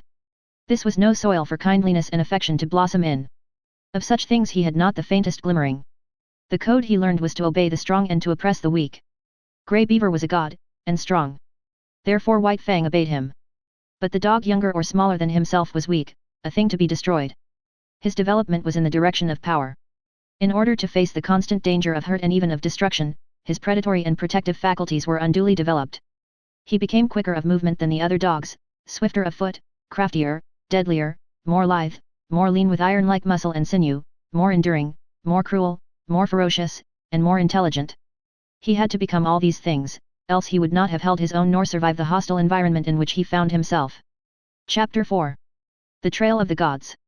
In the fall of the year, when the days were shortening and the bite of the frost was coming into the air, White Fang got his chance for liberty. For several days there had been a great hubbub in the village. The summer camp was being dismantled, and the tribe, bag and baggage, was preparing to go off to the fall hunting. White Fang watched it all with eager eyes, and when the teepees began to come down and the canoes were loading at the bank, he understood. Already the canoes were departing, and some had disappeared down the river. Quite deliberately he determined to stay behind. He waited his opportunity to slink out of camp to the woods.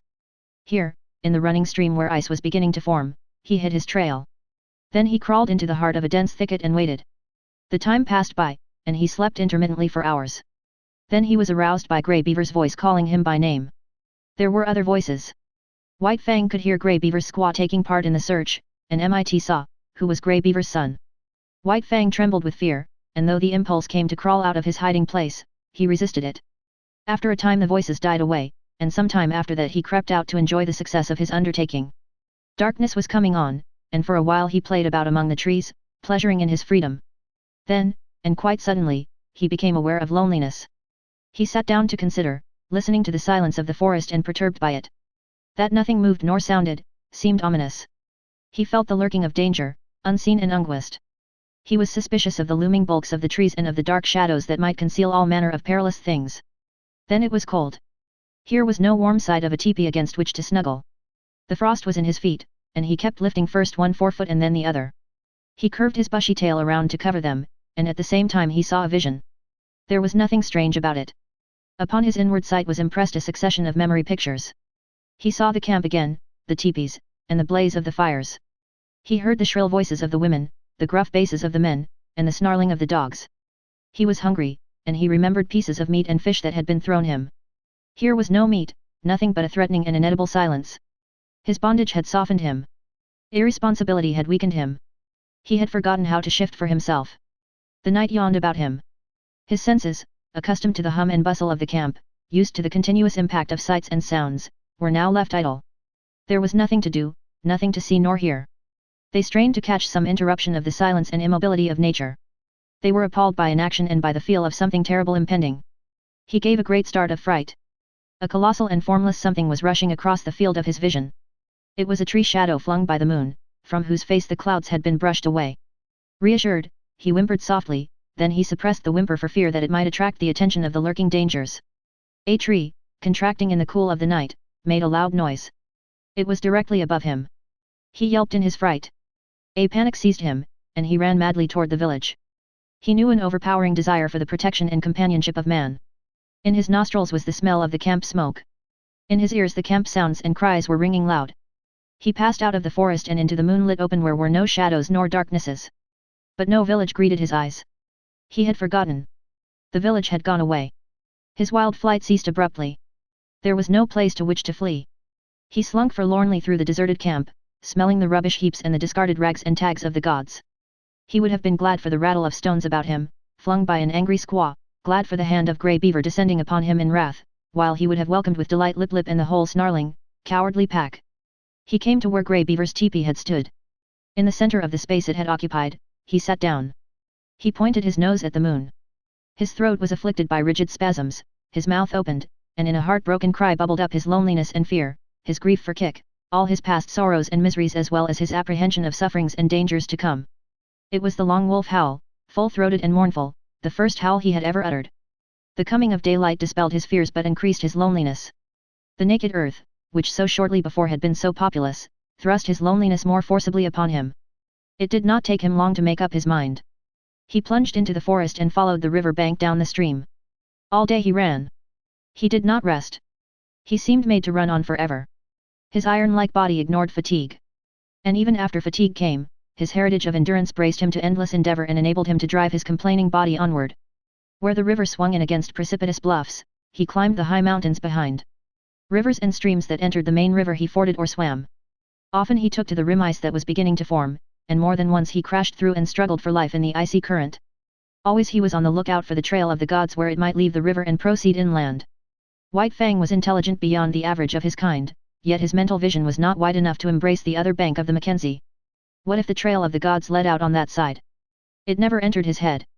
Later on, when he had traveled more and grown older and wiser and come to know more of trails and rivers, it might be that he could grasp and apprehend such a possibility. But that mental power was yet in the future. Just now he ran blindly, his own bank of the Mackenzie alone entering into his calculations. All night he ran, blundering in the darkness into mishaps and obstacles that delayed but did not daunt. By the middle of the second day he had been running continuously for 30 hours, and the iron of his flesh was giving out. It was the endurance of his mind that kept him going. He had not eaten in 40 hours, and he was weak with hunger. The repeated drenchings in the icy water had likewise had their effect on him. His handsome coat was draggled. The broad pads of his feet were bruised and bleeding. He had begun to limp, and this limp increased with the hours. To make it worse, the light of the sky was obscured and snow began to fall, a raw, moist, melting, clinging snow, slippery underfoot, that hid from him the landscape he traversed, and that covered over the inequalities of the ground so that the way of his feet was more difficult and painful. Grey Beaver had intended camping that night on the far bank of the Mackenzie, for it was in that direction that the hunting lay. But on the near bank, shortly before dark, a moose coming down to drink, had been espied by Klooch, who was Grey Beaver's squaw. Now, had not the moose come down to drink, had not Mit Saw been steering out of the course because of the snow, had not Klooch sighted the moose, and had not Grey Beaver killed it with a lucky shot from his rifle, all subsequent things would have happened differently. Grey Beaver would not have camped on the near side of the Mackenzie, and White Fang would have passed by and gone on, either to die or to find his way to his wild brothers and become one of them, a wolf to the end of his days. Night had fallen. The snow was flying more thickly, and White Fang, whimpering softly to himself as he stumbled and limped along, came upon a fresh trail in the snow. So fresh was it that he knew it immediately for what it was. Whining with eagerness, he followed back from the river bank and in among the trees. The camp sounds came to his ears. He saw the blaze of the fire, Klooch cooking, and Grey Beaver squatting on his hams and mumbling a chunk of raw tallow. There was fresh meat in camp. White Fang expected a beating. He crouched and bristled a little at the thought of it. Then he went forward again. He feared and disliked the beating he knew to be waiting for him. But he knew, further, that the comfort of the fire would be his, the protection of the gods, the companionship of the dogs, the last, a companionship of enmity, but none the less a companionship and satisfying to his gregarious needs. He came cringing and crawling into the firelight. Grey Beaver saw him, and stopped munching the tallow. White Fang crawled slowly, cringing and groveling in the abjectness of his abasement and submission. He crawled straight toward Grey Beaver, every inch of his progress becoming slower and more painful. At last he lay at the master's feet, into whose possession he now surrendered himself, voluntarily, body and soul. Of his own choice, he came in to sit by man's fire and to be ruled by him. White Fang trembled, waiting for the punishment to fall upon him. There was a movement of the hand above him. He cringed involuntarily under the expected blow. It did not fall. He stole a glance upward. Grey Beaver was breaking the lump of tallow in half. Grey Beaver was offering him one piece of the tallow.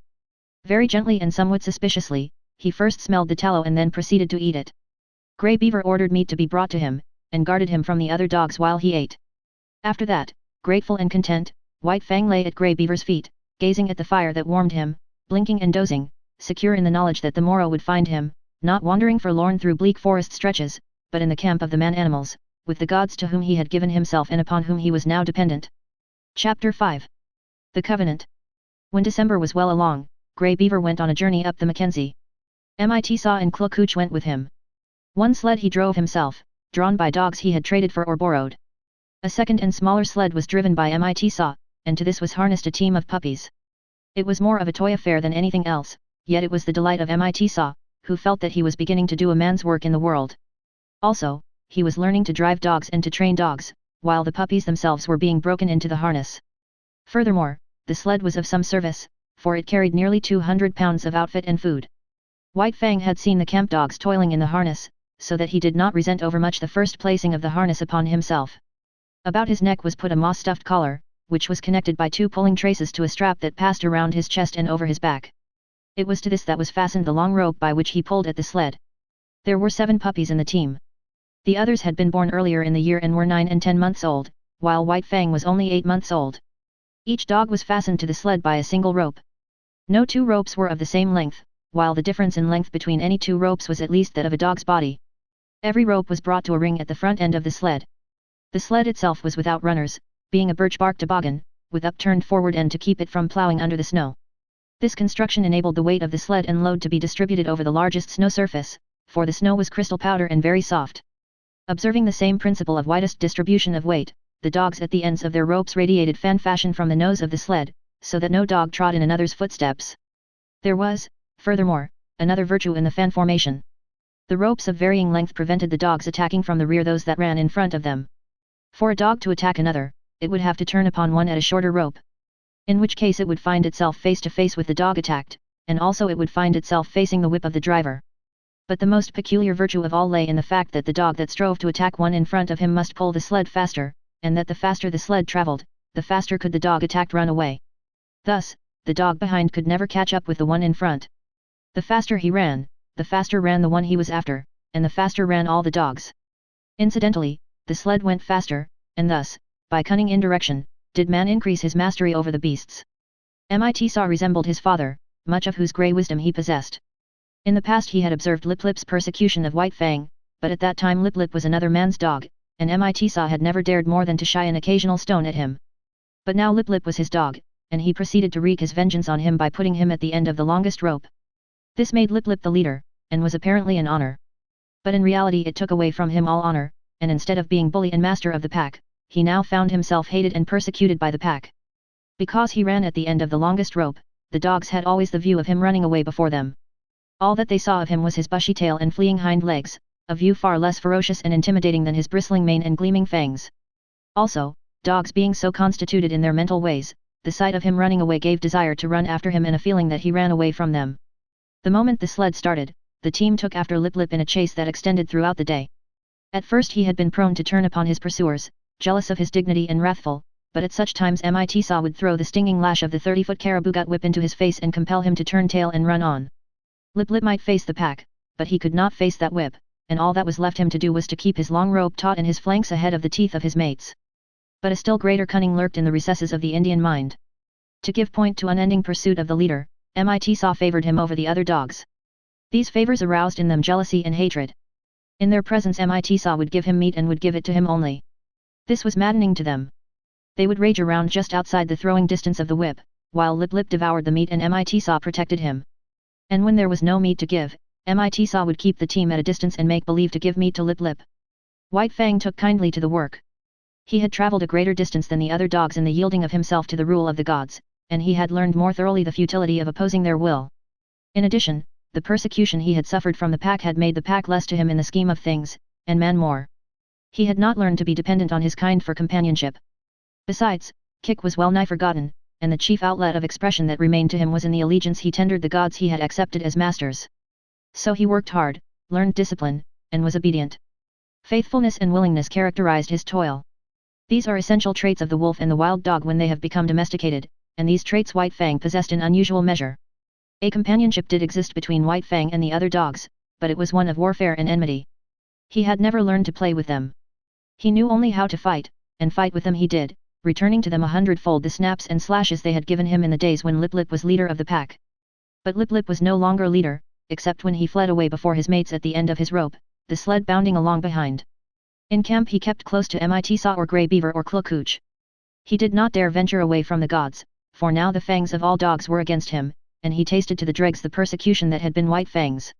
With the overthrow of Lip Lip, White Fang could have become leader of the pack. But he was too morose and solitary for that. He merely thrashed his teammates. Otherwise he ignored them.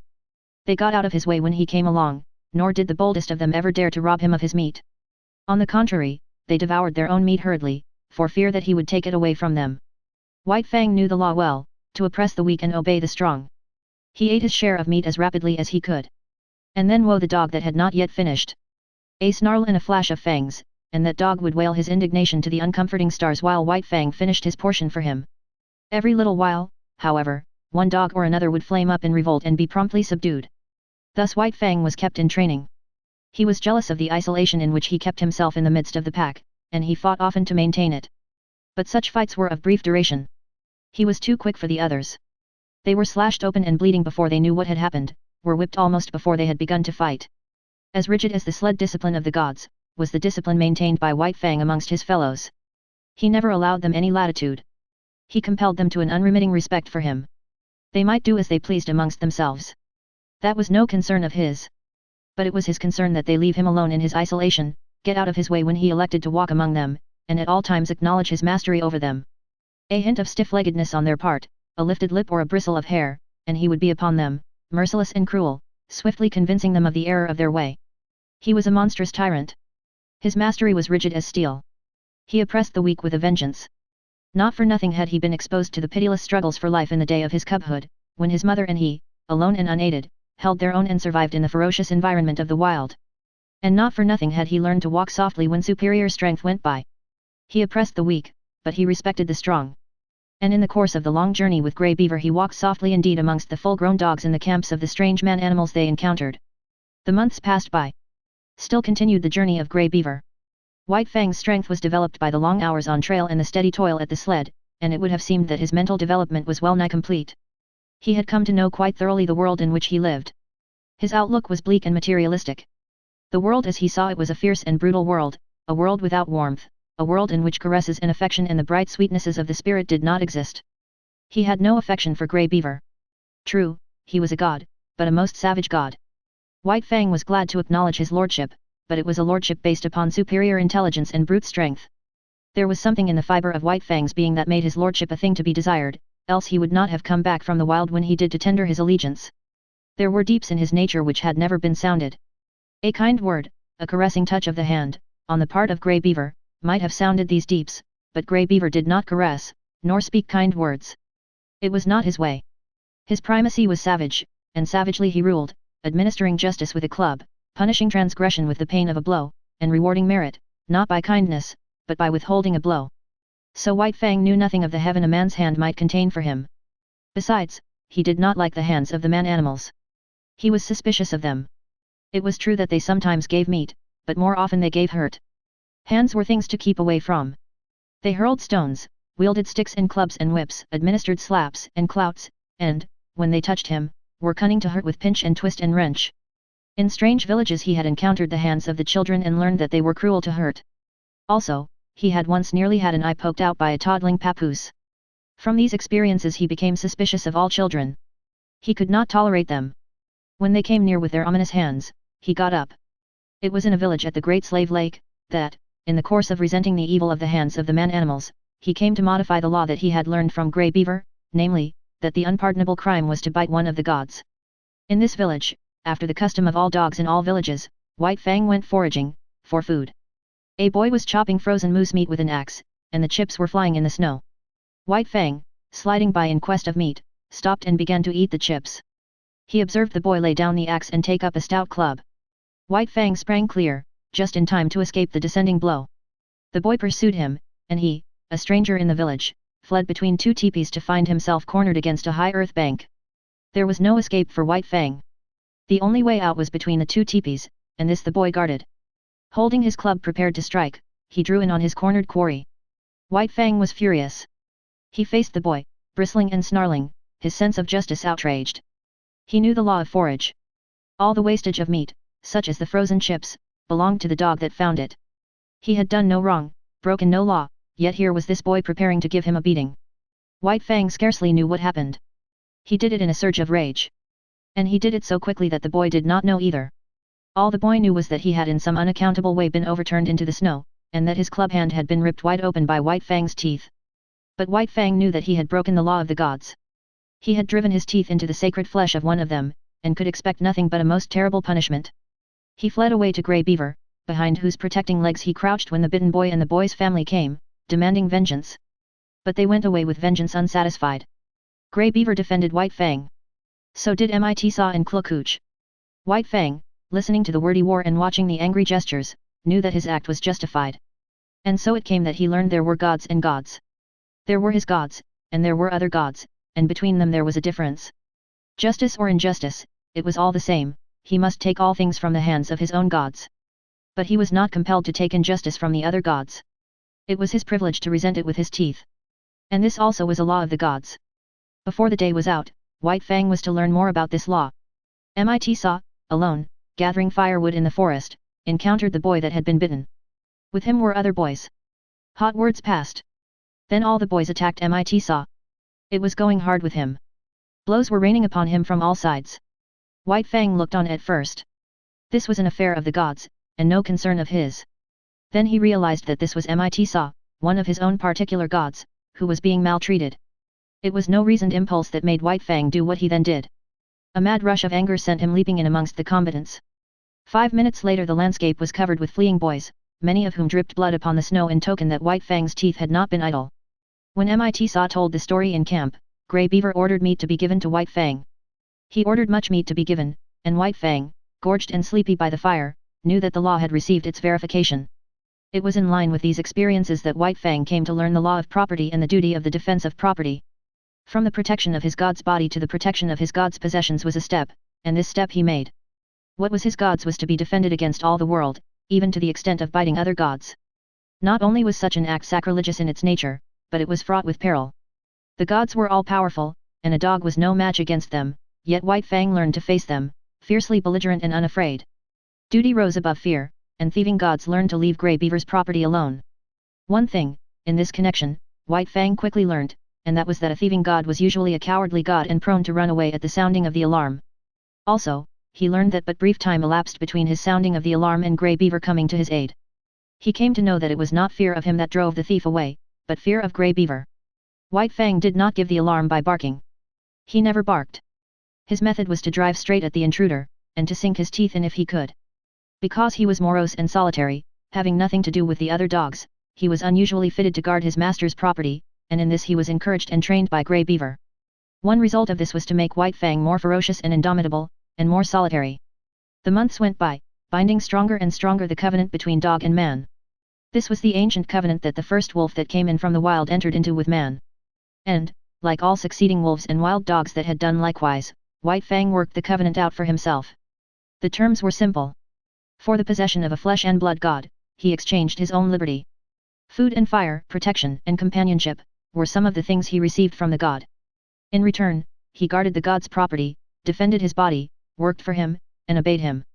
The possession of a god implies service. White Fang's was a service of duty and awe, but not of love. He did not know what love was. He had no experience of love. Kick was a remote memory. Besides, not only had he abandoned the wild and his kind when he gave himself up to man, but the terms of the covenant were such that if ever he met Kick again he would not desert his god to go with her. His allegiance to man seemed somehow a law of his being greater than the love of liberty, of kind and kin. Chapter 6. The Famine. The spring of the year was at hand when Grey Beaver finished his long journey. It was April, and White Fang was a year old when he pulled into the home villages and was loosed from the harness by Mit Sa. Though a long way from his full growth, White Fang, next to Lip Lip, was the largest yearling in the village. Both from his father, the wolf, and from Kick, he had inherited stature and strength, and already he was measuring up alongside the full-grown dogs. But he had not yet grown compact. His body was slender and rangy, and his strength more stringy than massive. His coat was the true wolf grey, and to all appearances he was true wolf himself. The quarter strain of dog he had inherited from Kick had left no mark on him physically, though it had played its part in his mental makeup. He wandered through the village, recognizing with staid satisfaction the various gods he had known before the long journey. Then there were the dogs, puppies growing up like himself, and grown dogs that did not look so large and formidable as the memory pictures he retained of them. Also, he stood less in fear of them than formerly, stalking among them with a certain careless ease that was as new to him as it was enjoyable. There was Basique, a grizzled old fellow that in his younger days had but to uncover his fangs to send White Fang cringing and crouching to the right about. From him White Fang had learned much of his own insignificance, and from him he was now to learn much of the change and development that had taken place in himself. While Basique had been growing weaker with age, White Fang had been growing stronger with youth. It was at the cutting up of a moose, fresh killed, that White Fang learned of the changed relations in which he stood to the dog world. He had got for himself a hoof and part of the shin bone, to which quite a bit of meat was attached. Withdrawn from the immediate scramble of the other dogs, in fact out of sight behind a thicket, he was devouring his prize, when Basique rushed in upon him. Before he knew what he was doing, he had slashed the intruder twice and sprung clear. Basique was surprised by the other's temerity and swiftness of attack. He stood, gazing stupidly across at White Fang, the raw, red shin bone between them. Basique was old, and already he had come to know the increasing valor of the dogs it had been his wont to bully. Bitter experiences these, which, perforce, he swallowed, calling upon all his wisdom to cope with them. In the old days he would have sprung upon White Fang in a fury of righteous wrath. But now his waning powers would not permit such a course. He bristled fiercely and looked ominously across the shin bone at White Fang. And White Fang, resurrecting quite a deal of the old awe, seemed to wilt and to shrink in upon himself and grow small, as he cast about in his mind for a way to beat a retreat not too inglorious. And right here Basique erred. Had he contented himself with looking fierce and ominous, all would have been well. White Fang, on the verge of retreat, would have retreated, leaving the meat to him. But Basique did not wait. He considered the victory already his and stepped forward to the meat. As he bent his head carelessly to smell it, White Fang bristled slightly. Even then it was not too late for Basic to retrieve the situation. Had he merely stood over the meat, head up and glowering, White Fang would ultimately have slunk away. But the fresh meat was strong in Basic's nostrils, and greed urged him to take a bite of it. This was too much for White Fang. Fresh upon his months of mastery over his own teammates, it was beyond his self-control to stand idly by while another devoured the meat that belonged to him. He struck, after his custom, without warning. With the first slash, Basic's right ear was ripped into ribbons. He was astounded at the suddenness of it. But more things, and most grievous ones, were happening with equal suddenness. He was knocked off his feet. His throat was bitten. While he was struggling to his feet, the young dog sank teeth twice into his shoulder. The swiftness of it was bewildering. He made a futile rush at White Fang, clipping the empty air with an outraged snap. The next moment his nose was laid open, and he was staggering backward away from the meat. The situation was now reversed. White Fang stood over the shin bone, bristling and menacing, while Basic stood a little way off, preparing to retreat. He dared not risk a fight with this young lightning flash, and again he knew, and more bitterly, the enfeeblement of oncoming age. His attempt to maintain his dignity was heroic. Calmly turning his back upon young dog and shin bone, as though both were beneath his notice and unworthy of his consideration, he stalked grandly away. Nor, until well out of sight, did he stop to lick his bleeding wounds. The effect on White Fang was to give him a greater faith in himself, and a greater pride. He walked less softly among the grown dogs, his attitude toward them was less compromising. Not that he went out of his way looking for trouble. Far from it. But upon his way he demanded consideration. He stood upon his right to go his way unmolested and to give trail to no dog. He had to be taken into account, that was all. He was no longer to be disregarded and ignored, as was the lot of puppies, and as continued to be the lot of the puppies that were his teammates. They got out of the way, gave trail to the grown dogs, and gave up meat to them under compulsion. But White Fang, uncompanionable, solitary, morose, scarcely looking to right or left, redoubtable, forbidding of aspect, remote and alien, was accepted as an equal by his puzzled elders. They quickly learned to leave him alone, neither venturing hostile acts nor making overtures of friendliness. If they left him alone, he left them alone, a state of affairs that they found, after a few encounters, to be preeminently desirable. In midsummer White Fang had an experience. Trotting along in his silent way to investigate a new teepee which had been erected on the edge of the village while he was away with the hunters after moose, he came full upon Kik. He paused and looked at her. He remembered her vaguely, but he remembered her, and that was more than could be said for her. She lifted her lip at him in the old snarl of menace, and his memory became clear. His forgotten cubhood, all that was associated with that familiar snarl, rushed back to him. Before he had known the gods, she had been to him the centerpin of the universe. The old familiar feelings of that time came back upon him, surged up within him. He bounded towards her joyously, and she met him with shrewd fangs that laid his cheek open to the bone. He did not understand. He backed away, bewildered and puzzled. But it was not Kik's fault. A wolf mother was not made to remember her cubs of a year or so before. So she did not remember White Fang. He was a strange animal, an intruder, and her present litter of puppies gave her the right to resent such intrusion. One of the puppies sprawled up to White Fang. They were half-brothers, only they did not know it. White Fang sniffed the puppy curiously, whereupon Kik rushed upon him, gashing his face a second time. He backed farther away. All the old memories and associations died down again and passed into the grave from which they had been resurrected. He looked at Kik licking her puppy and stopping now and then to snarl at him. She was without value to him. He had learned to get along without her. Her meaning was forgotten. There was no place for her in his scheme of things, as there was no place for him in hers. He was still standing, stupid and bewildered, the memories forgotten, wondering what it was all about, when Kik attacked him a third time, intent on driving him away altogether from the vicinity. And White Fang allowed himself to be driven away. This was a female of his kind, and it was a law of his kind that the males must not fight the females. He did not know anything about this law, for it was no generalization of the mind, not as something acquired by experience of the world. He knew it as a secret prompting, as an urge of instinct, of the same instinct that made him howl at the moon and stars of nights, and that made him fear death and the unknown. The months went by. White Fang grew stronger, heavier, and more compact, while his character was developing along the lines laid down by his heredity and his environment. His heredity was a life stuff that may be likened to clay. It possessed many possibilities, was capable of being molded into many different forms. Environment served to model the clay, to give it a particular form. Thus, had White Fang never come into the fires of man, the wild would have molded him into a true wolf. But the gods had given him a different environment, and he was molded into a dog that was rather wolfish, but that was a dog and not a wolf.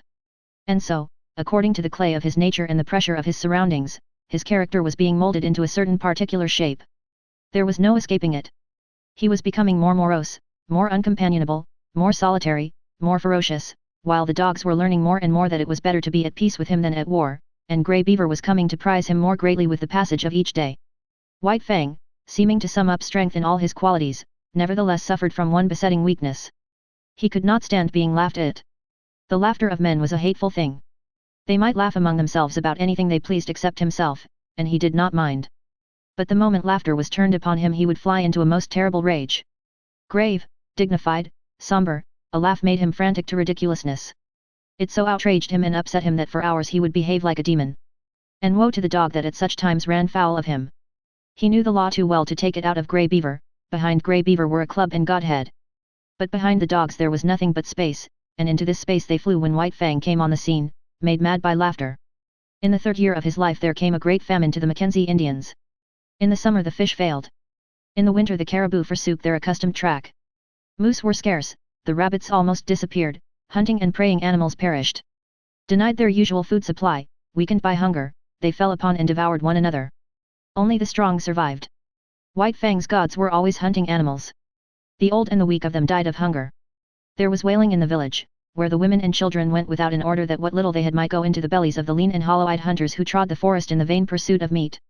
To such extremity were the gods driven that they ate the soft tanned leather of their moccasins and mittens, while the dogs ate the harnesses off their backs and the very whiplashes. Also, the dogs ate one another, and also the gods ate the dogs. The weakest and the more worthless were eaten first. The dogs that still lived, looked on and understood. A few of the boldest and wisest forsook the fires of the gods, which had now become a shambles, and fled into the forest, where, in the end, they starved to death or were eaten by wolves. In this time of misery, White Fang, too, stole away into the woods. He was better fitted for the life than the other dogs, for he had the training of his cubhood to guide him. Especially adept did he become in stalking small living things. He would lie concealed for hours, following every movement of a cautious tree squirrel, waiting, with a patience as huge as the hunger he suffered from, until the squirrel ventured out upon the ground. Even then, White Fang was not premature. He waited until he was sure of striking before the squirrel could gain a tree refuge. Then, and not until then, would he flash from his hiding place, a grey projectile, incredibly swift, never failing its mark, the fleeing squirrel that fled not fast enough. Successful as he was with squirrels, there was one difficulty that prevented him from living and growing fat on them. There were not enough squirrels. So he was driven to hunt still smaller things. So acute did his hunger become at times that he was not above rooting out wood mice from their burrows in the ground. Nor did he scorn to do battle with a weasel as hungry as himself and many times more ferocious. In the worst pinches of the famine he stole back to the fires of the gods. But he did not go into the fires. He lurked in the forest, avoiding discovery and robbing the snares at the rare intervals when game was caught. He even robbed Grey Beaver's snare of a rabbit at a time when Grey Beaver staggered and tottered through the forest, sitting down often to rest, what of weakness and of shortness of breath. One day while Fang encountered a young wolf, gaunt and scrawny, loose-jointed with famine. Had he not been hungry himself, White Fang might have gone with him and eventually found his way into the pack amongst his wild brethren. As it was, he ran the young wolf down and killed and ate him. Fortune seemed to favor him. Always, when hardest pressed for food, he found something to kill. Again, when he was weak, it was his luck that none of the larger preying animals chanced upon him. Thus, he was strong from the 2 days eating a lynx had afforded him when the hungry wolf pack ran full tilt upon him. It was a long, cruel chase, but he was better nourished than they, and in the end outran them. And not only did he outrun them, but, circling widely back on his track, he gathered in one of his exhausted pursuers. After that he left that part of the country and journeyed over to the valley wherein he had been born. Here, in the old lair, he encountered Kick. Up to her old tricks, she, too, had fled the inhospitable fires of the gods and gone back to her old refuge to give birth to her young. Of this litter but one remained alive when White Fang came upon the scene, and this one was not destined to live long. Young life had little chance in such a famine. Kick's greeting of her grown son was anything but affectionate. But White Fang did not mind. He had outgrown his mother. So he turned tail philosophically and trotted on up the stream. At the forks he took the turning to the left, where he found the lair of the lynx with whom his mother and he had fought long before. Here, in the abandoned lair, he settled down and rested for a day. During the early summer, in the last days of the famine, he met Lip Lip, who had likewise taken to the woods, where he had eked out a miserable existence. White Fang came upon him unexpectedly. Trotting in opposite directions along the base of a high bluff, they rounded a corner of rock and found themselves face to face. They paused with instant alarm, and looked at each other suspiciously. White Fang was in splendid condition. His hunting had been good, and for a week he had eaten his fill. He was even gorged from his latest kill. But in the moment he looked at Lip Lip, his hair rose on end all along his back. It was an involuntary bristling on his part, the physical state that in the past had always accompanied the mental state produced in him by Lip Lip's bullying and persecution. As in the past he had bristled and snarled at sight of Lip Lip, so now, and automatically, he bristled and snarled. He did not waste any time. The thing was done thoroughly and with dispatch. Lip Lip essayed to back away, but White Fang struck him hard, shoulder to shoulder. Lip Lip was overthrown and rolled upon his back. White Fang's teeth drove into the scrawny throat. There was a death struggle, during which White Fang walked around, stiff-legged and observant. Then he resumed his course and trotted on along the base of the bluff. One day, not long after, he came to the edge of the forest, where a narrow stretch of open land sloped down to the Mackenzie. He had been over this ground before, when it was bare, but now a village occupied it. Still hidden amongst the trees, he paused to study the situation. Sights and sounds and scents were familiar to him. It was the old village changed to a new place. But sights and sounds and smells were different from those he had last had when he fled away from it. There was no whimpering nor wailing. Contented sounds saluted his ear, and when he heard the angry voice of a woman he knew it to be the anger that proceeds from a full stomach. And there was a smell in the air of fish. There was food. The famine was gone. He came out boldly from the forest and trotted into camp straight to Grey Beaver's teepee. Grey Beaver was not there, but Klakooch welcomed him with glad cries and the whole of a fresh caught fish, and he lay down to wait Grey Beaver's coming. Part 4. Chapter 1. The enemy of his kind. Had there been in White Fang's nature any possibility, no matter how remote, of his ever coming to fraternise with his kind, such possibility was irretrievably destroyed when he was made leader of the sled team. For now the dogs hated him for the extra meat bestowed upon him by Mit Saw, hated him for all the real and fancied favours he received, hated him for that he fled always at the head of the team, his waving brush of a tail and his perpetually retreating hind quarters forever maddening their eyes. And White Fang just as bitterly hated them back. Being sled leader was anything but gratifying to him. To be compelled to run away before the yelling pack, every dog of which, for 3 years, he had thrashed and mastered, was almost more than he could endure. But endure it he must, or perish, and the life that was in him had no desire to perish out. The moment Mit Saw gave his order for the start, that moment the whole team, with eager, savage cries, sprang forward at White Fang. There was no defense for him. If he turned upon them, Mit Saw would throw the stinging lash of the whip into his face. Only remained to him to run away.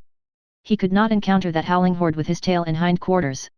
These were scarcely fit weapons with which to meet the many merciless fangs. So run away he did, violating his own nature and pride with every leap he made, and leaping all day long.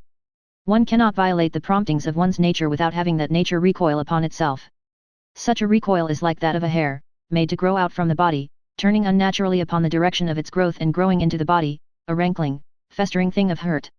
And so with White Fang. Every urge of his being impelled him to spring upon the pack that cried at his heels, but it was the will of the gods that this should not be, and behind the will, to enforce it, was the whip of Caribou Gut with its biting 30-foot lash. So White Fang could only eat his heart in bitterness and develop a hatred and malice commensurate with the ferocity and indomitability of his nature. If ever a creature was the enemy of its kind, White Fang was that creature. He asked no quarter, gave none. He was continually marred and scarred by the teeth of the pack, and as continually he left his own marks upon the pack. Unlike most leaders, who, when camp was made and the dogs were unhitched, huddled near to the gods for protection, White Fang disdained such protection. He walked boldly about the camp, inflicting punishment in the night for what he had suffered in the day. In the time before he was made leader of the team, the pack had learned to get out of his way. But now it was different. Excited by the day-long pursuit of him, swayed subconsciously by the insistent iteration on their brains of the sight of him fleeing away, mastered by the feeling of mastery enjoyed all day, the dogs could not bring themselves to give way to him. When he appeared amongst them, there was always a squabble. His progress was marked by snarl and snap and growl. The very atmosphere he breathed was surcharged with hatred and malice, and this but served to increase the hatred and malice within him. When Mit Saw cried out his command for the team to stop, White Fang obeyed. At first this caused trouble for the other dogs. All of them would spring upon the hated leader only to find the tables turned. Behind him would be Mit Saw, the great whip singing in his hand. So the dogs came to understand that when the team stopped by order, White Fang was to be let alone. But when White Fang stopped without orders, then it was allowed them to spring upon him and destroy him if they could. After several experiences, White Fang never stopped without orders. He learned quickly. It was in the nature of things, that he must learn quickly if he were to survive the unusually severe conditions under which life was vouchsafed him. But the dogs could never learn the lesson to leave him alone in camp. Each day, pursuing him and crying defiance at him, the lesson of the previous night was erased, and that night would have to be learned over again, to be as immediately forgotten. Besides, there was a greater consistence in their dislike of him. They sensed between themselves and him a difference of kind, cause sufficient in itself for hostility. Like him, they were domesticated wolves. But they had been domesticated for generations. Much of the wild had been lost, so that to them the wild was the unknown, the terrible, the ever-menacing, and ever-warring. But to him, in appearance and action and impulse, still clung the wild. He symbolized it, was its personification, so that when they showed their teeth to him they were defending themselves against the powers of destruction that lurked in the shadows of the forest and in the dark beyond the campfire. But there was one lesson the dogs did learn, and that was to keep together. White Fang was too terrible for any of them to face single-handed. They met him with the mass formation, otherwise he would have killed them, one by one, in a night.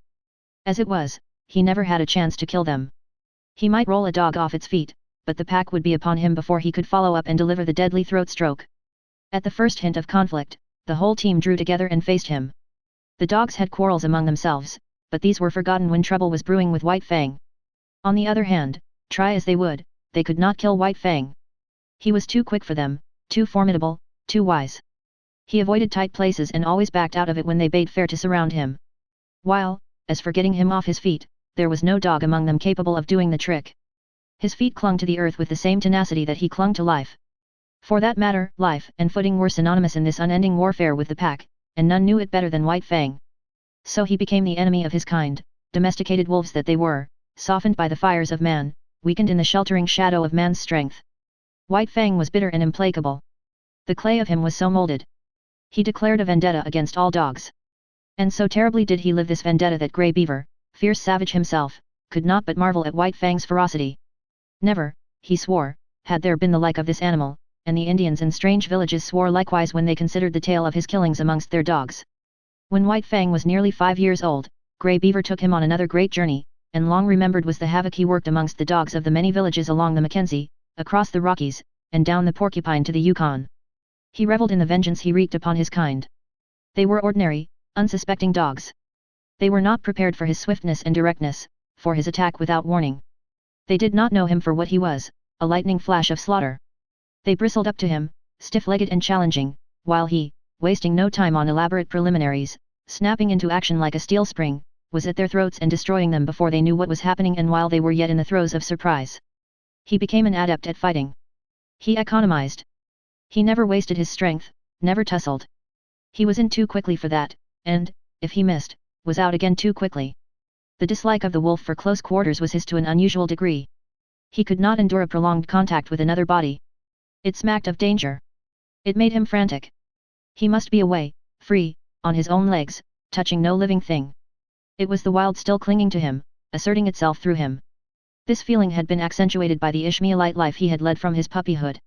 Danger lurked in contacts. It was the trap, ever the trap, the fear of it lurking deep in the life of him, woven into the fibre of him. In consequence, the strange dogs he encountered had no chance against him. He eluded their fangs. He got them, or got away, himself untouched in either event. In the natural course of things there were exceptions to this. There were times when several dogs, pitching on to him, punished him before he could get away, and there were times when a single dog scored deeply on him. But these were accidents. In the main, so efficient a fighter had he become, he went his way unscathed. Another advantage he possessed was that of correctly judging time and distance. Not that he did this consciously, however. He did not calculate such things. It was all automatic. His eyes saw correctly, and the nerves carried the vision correctly to his brain. The parts of him were better adjusted than those of the average dog. They worked together more smoothly and steadily. His was a better, far better, nervous, mental, and muscular coordination. When his eyes conveyed to his brain the moving image of an action, his brain without conscious effort, knew the space that limited that action and the time required for its completion. Thus, he could avoid the leap of another dog, or the drive of its fangs, and at the same moment could seize the infinitesimal fraction of time in which to deliver his own attack. Body and brain, his was a more perfected mechanism. Not that he was to be praised for it. Nature had been more generous to him than to the average animal, that was all. It was in the summer that White Fang arrived at Fort Yukon. Grey Beaver had crossed the great watershed between Mackenzie and the Yukon in the late winter, and spent the spring in hunting among the western outlying spurs of the Rockies. Then, after the break-up of the ice on the Porcupine, he had built a canoe and paddled down that stream to where it effected its junction with the Yukon just under the Arctic Circle. Here stood the old Hudson's Bay Company fort, and here were many Indians, much food, and unprecedented excitement. It was the summer of 1898, and thousands of gold hunters were going up the Yukon to Dawson and the Klondike. Still hundreds of miles from their goal, nevertheless many of them had been on the way for a year, and the least any of them had traveled to get that far was 5,000 miles, while some had come from the other side of the world. Here Grey Beaver stopped. A whisper of the gold rush had reached his ears, and he had come with several bales of furs, and another of gut-sewn mittens and moccasins. He would not have ventured so long a trip had he not expected generous profits. But what he had expected was nothing to what he realized. His wildest dreams had not exceeded 100% profit, he made 1,000%. And like a true Indian, he settled down to trade carefully and slowly, even if it took all summer and the rest of the winter to dispose of his goods. It was at Fort Yukon that White Fang saw his first white men. As compared with the Indians he had known, they were to him another race of beings, a race of superior gods. They impressed him as possessing superior power, and it is on power that Godhead rests. White Fang did not reason it out, did not in his mind make the sharp generalization that the white gods were more powerful. It was a feeling, nothing more, and yet none the less potent. As, in his puppyhood, the looming bulks of the teepees, man-reared, had affected him as manifestations of power, so was he affected now by the houses and the huge fort all of massive logs. Here was power. Those white gods were strong. They possessed greater mastery over matter than the gods he had known, most powerful among which was Grey Beaver. And yet Grey Beaver was as a child god among these white-skinned ones. To be sure, White Fang only felt these things. He was not conscious of them. Yet it is upon feeling, more often than thinking, that animals act, and every act White Fang now performed was based upon the feeling that the white men were the superior gods. In the first place he was very suspicious of them. There was no telling what unknown terrors were theirs, what unknown hurts they could administer. He was curious to observe them, fearful of being noticed by them. For the first few hours he was content with slinking around and watching them from a safe distance. Then he saw that no harm befell the dogs that were near to them, and he came in closer. In turn he was an object of great curiosity to them. His wolfish appearance caught their eyes at once, and they pointed him out to one another. This act of pointing put White Fang on his guard, and when they tried to approach him he showed his teeth and backed away. Not one succeeded in laying a hand on him, and it was well that they did not. White Fang soon learned that very few of these gods, not more than a dozen, lived at this place. Every 2 or 3 days a steamer, another and colossal manifestation of power, came into the bank and stopped for several hours. The white men came from off these steamers and went away on them again. There seemed untold numbers of these white men. In the first day or so, he saw more of them than he had seen Indians in all his life, and as the days went by they continued to come up the river, stop, and then go on up the river out of sight. But if the white gods were all powerful, their dogs did not amount to much. This White Fang quickly discovered by mixing with those that came ashore with their masters. They were irregular shapes and sizes. Some were short-legged, too short, others were long-legged, too long. They had hair instead of fur, and a few had very little hair at that. And none of them knew how to fight. As an enemy of his kind, it was in White Fang's province to fight with them. This he did, and he quickly achieved for them a mighty contempt. They were soft and helpless, made much noise, and floundered around clumsily trying to accomplish by main strength what he accomplished by dexterity and cunning. They rushed bellowing at him. He sprang to the side. They did not know what had become of him, and in that moment he struck them on the shoulder, rolling them off their feet and delivering his stroke at the throat. Sometimes this stroke was successful, and a stricken dog rolled in the dirt, to be pounced upon and torn to pieces by the pack of Indian dogs that waited. White Fang was wise. He had long since learned that the gods were made angry when their dogs were killed. The white men were no exception to this. So he was content, when he had overthrown and slashed wide the throat of one of their dogs, to drop back and let the pack go in and do the cruel finishing work. It was then that the white men rushed in, visiting their wrath heavily on the pack, while White Fang went free. He would stand off at a little distance and look on, while stones, clubs, axes, and all sorts of weapons fell upon his fellows. White Fang was very wise. But his fellows grew wise in their own way, and in this White Fang grew wise with them. They learned that it was when a steamer first tied to the bank that they had their fun. After the first 2 or 3 strange dogs had been downed and destroyed, the white men hustled their own animals back on board and wreaked savage vengeance on the offenders. One white man, having seen his dog, a setter, torn to pieces before his eyes, drew a revolver. He fired rapidly, 6 times, and 6 of the pack lay dead or dying, another manifestation of power that sank deep into White Fang's consciousness. White Fang enjoyed it all.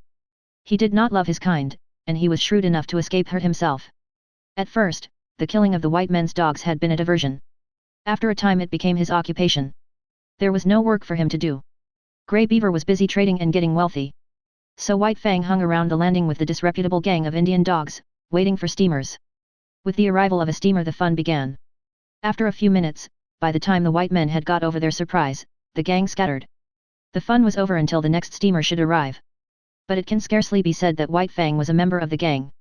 He did not mingle with it, but remained aloof, always himself, and was even feared by it. It is true, he worked with it. He picked the quarrel with the strange dog while the gang waited. And when he had overthrown the strange dog the gang went in to finish it. But it is equally true that he then withdrew, leaving the gang to receive the punishment of the outraged gods. It did not require much exertion to pick these quarrels. All he had to do, when the strange dogs came ashore, was to show himself. When they saw him they rushed for him. It was their instinct. He was the wild, the unknown, the terrible, the ever-menacing, the thing that prowled in the darkness around the fires of the primeval world when they, cowering close to the fires, were reshaping their instincts, learning to fear the wild out of which they had come, and which they had deserted and betrayed. Generation by generation, down all the generations, had this fear of the wild been stamped into their natures. For centuries the wild had stood for terror and destruction. And during all this time free license had been theirs, from their masters, to kill the things of the wild. In doing this they had protected both themselves and the gods whose companionship they shared. And so, fresh from the soft southern world, these dogs, trotting down the gangplank and out upon the Yukon shore had but to see White Fang to experience the irresistible impulse to rush upon him and destroy him.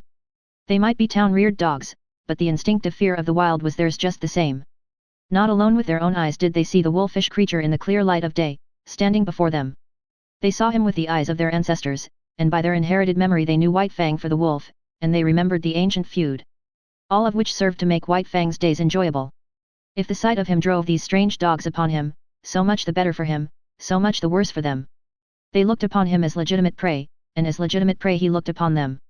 Not for nothing had he first seen the light of day in a lonely lair and fought his first fights with the ptarmigan, the weasel, and the lynx. And not for nothing had his puppyhood been made bitter by the persecution of Lip Lip and the whole puppy pack. It might have been otherwise, and he would then have been otherwise. Had Lip Lip not existed, he would have passed his puppyhood with the other puppies and grown up more dog-like and with more liking for dogs. Had Grey Beaver possessed the plummet of affection and love, he might have sounded the deeps of White Fang's nature and brought up to the surface all manner of kindly qualities. But these things had not been so.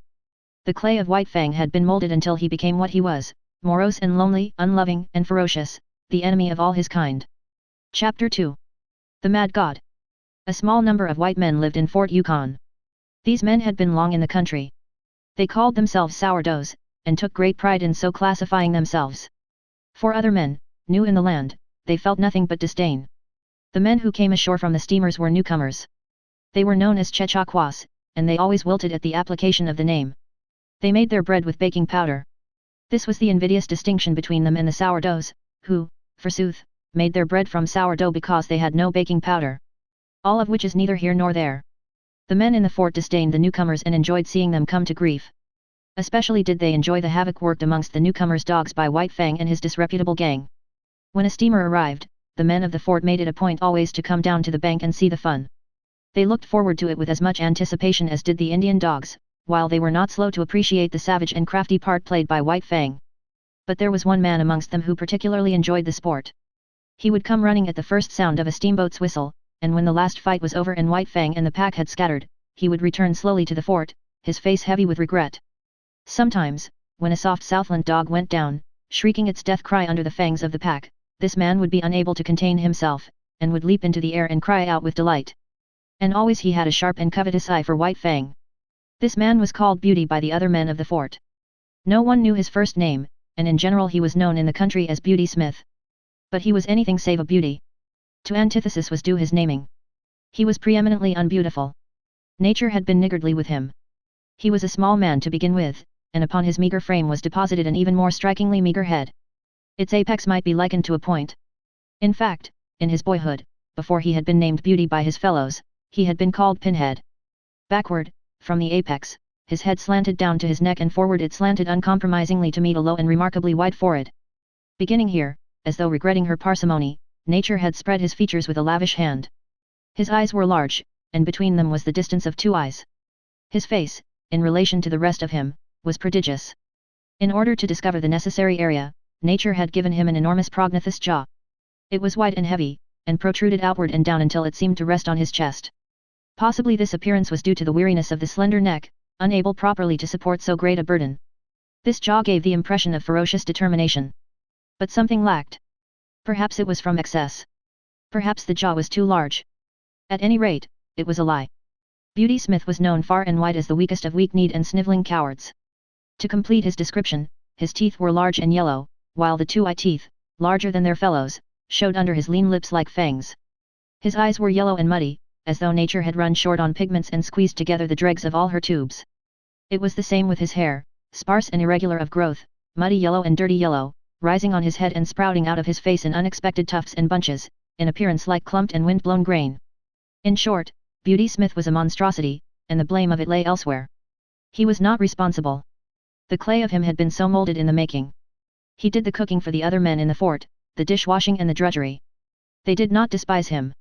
Rather did they tolerate him in a broad human way, as one tolerates any creature evilly treated in the making. Also, they feared him.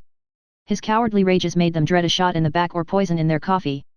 But somebody had to do the cooking, and whatever else his shortcomings, Beauty Smith could cook. This was the man that looked at White Fang, delighted in his ferocious prowess, and desired to possess him. He made overtures to White Fang from the first. White Fang began by ignoring him. Later on, when the overtures became more insistent, White Fang bristled and bared his teeth and backed away. He did not like the man. The feel of him was bad. He sensed the evil in him, and feared the extended hand and the attempts at soft-spoken speech. Because of all this, he hated the man. With the simpler creatures, good and bad are things simply understood. The good stands for all things that bring easement and satisfaction and surcease from pain. Therefore, the good is liked. The bad stands for all things that are fraught with discomfort, menace, and hurt, and is hated accordingly. White Fang's feel of Beauty Smith was bad. From the man's distorted body and twisted mind, in occult ways, like mists rising from malarial marshes, came emanations of the unhealth within. Not by reasoning, not by the five senses alone, but by other and remoter and uncharted senses, came the feeling to White Fang that the man was ominous with evil, pregnant with hurtfulness, and therefore a thing bad, and wisely to be hated. White Fang was in Grey Beaver's camp when Beauty Smith first visited it. At the faint sound of his distant feet, before he came in sight, White Fang knew who was coming and began to bristle. He had been lying down in an abandon of comfort, but he arose quickly, and, as the man arrived, slid away in true wolf fashion to the edge of the camp. He did not know what they said, but he could see the man and Grey Beaver talking together. Once, the man pointed at him, and White Fang snarled back as though the hand were just descending upon him instead of being, as it was, 50 feet away. The man laughed at this, and White Fang slunk away to the sheltering woods, his head turned to observe as he glided softly over the ground. Grey Beaver refused to sell the dog. He had grown rich with his trading and stood in need of nothing. Besides, White Fang was a valuable animal, the strongest sled dog he had ever owned, and the best leader. Furthermore, there was no dog like him on the Mackenzie nor the Yukon. He could fight. He killed other dogs as easily as men killed mosquitoes. Beauty Smith's eyes lighted up at this, and he licked his thin lips with an eager tongue. No, White Fang was not for sale at any price. But Beauty Smith knew the ways of Indians. He visited Grey Beaver's camp often, and hidden under his coat was always a black bottle or so. One of the potencies of whiskey is the breeding of thirst. Grey Beaver got the thirst. His fevered membranes and burnt stomach began to clamor for more and more of the scorching fluid, while his brain, thrust all awry by the unwanted stimulant, permitted him to go any length to obtain it. The money he had received for his furs and mittens and moccasins began to go. It went faster and faster, and the shorter his money sack grew, the shorter grew his temper. In the end his money and goods and temper were all gone. Nothing remained to him but his thirst, a prodigious possession in itself that grew more prodigious with every sober breath he drew. Then it was that Beauty Smith had talked with him again about the sale of White Fang, but this time the price offered was in bottles, not dollars, and Grey Beaver's ears were more eager to hear. "You catch dog, you take all right," was his last word. The bottles were delivered, but after 2 days. "You catch dog," were Beauty Smith's words to Grey Beaver. White Fang slunk into camp one evening and dropped down with a sigh of content. The dreaded white god was not there. For days his manifestations of desire to lay hands on him had been growing more insistent, and during that time White Fang had been compelled to avoid the camp. He did not know what evil was threatened by those insistent hands. He knew only that they did threaten evil of some sort, and that it was best for him to keep out of their reach. But scarcely had he lain down when Grey Beaver staggered over to him and tied a leather thong around his neck. He sat down beside White Fang, holding the end of the thong in his hand. In the other hand he held a bottle, which, from time to time, was inverted above his head to the accompaniment of gurgling noises. An hour of this passed, when the vibrations of feet in contact with the ground foreran the one who approached. White Fang heard it first, and he was bristling with recognition while Grey Beaver still nodded stupidly. White Fang tried to draw the thong softly out of his master's hand, but the relaxed fingers closed tightly and Grey Beaver roused himself. Beauty Smith strode into camp and stood over White Fang. He snarled softly up at the thing of fear, watching keenly the deportment of the hands. One hand extended outward and began to descend upon his head. His soft snarl grew tense and harsh.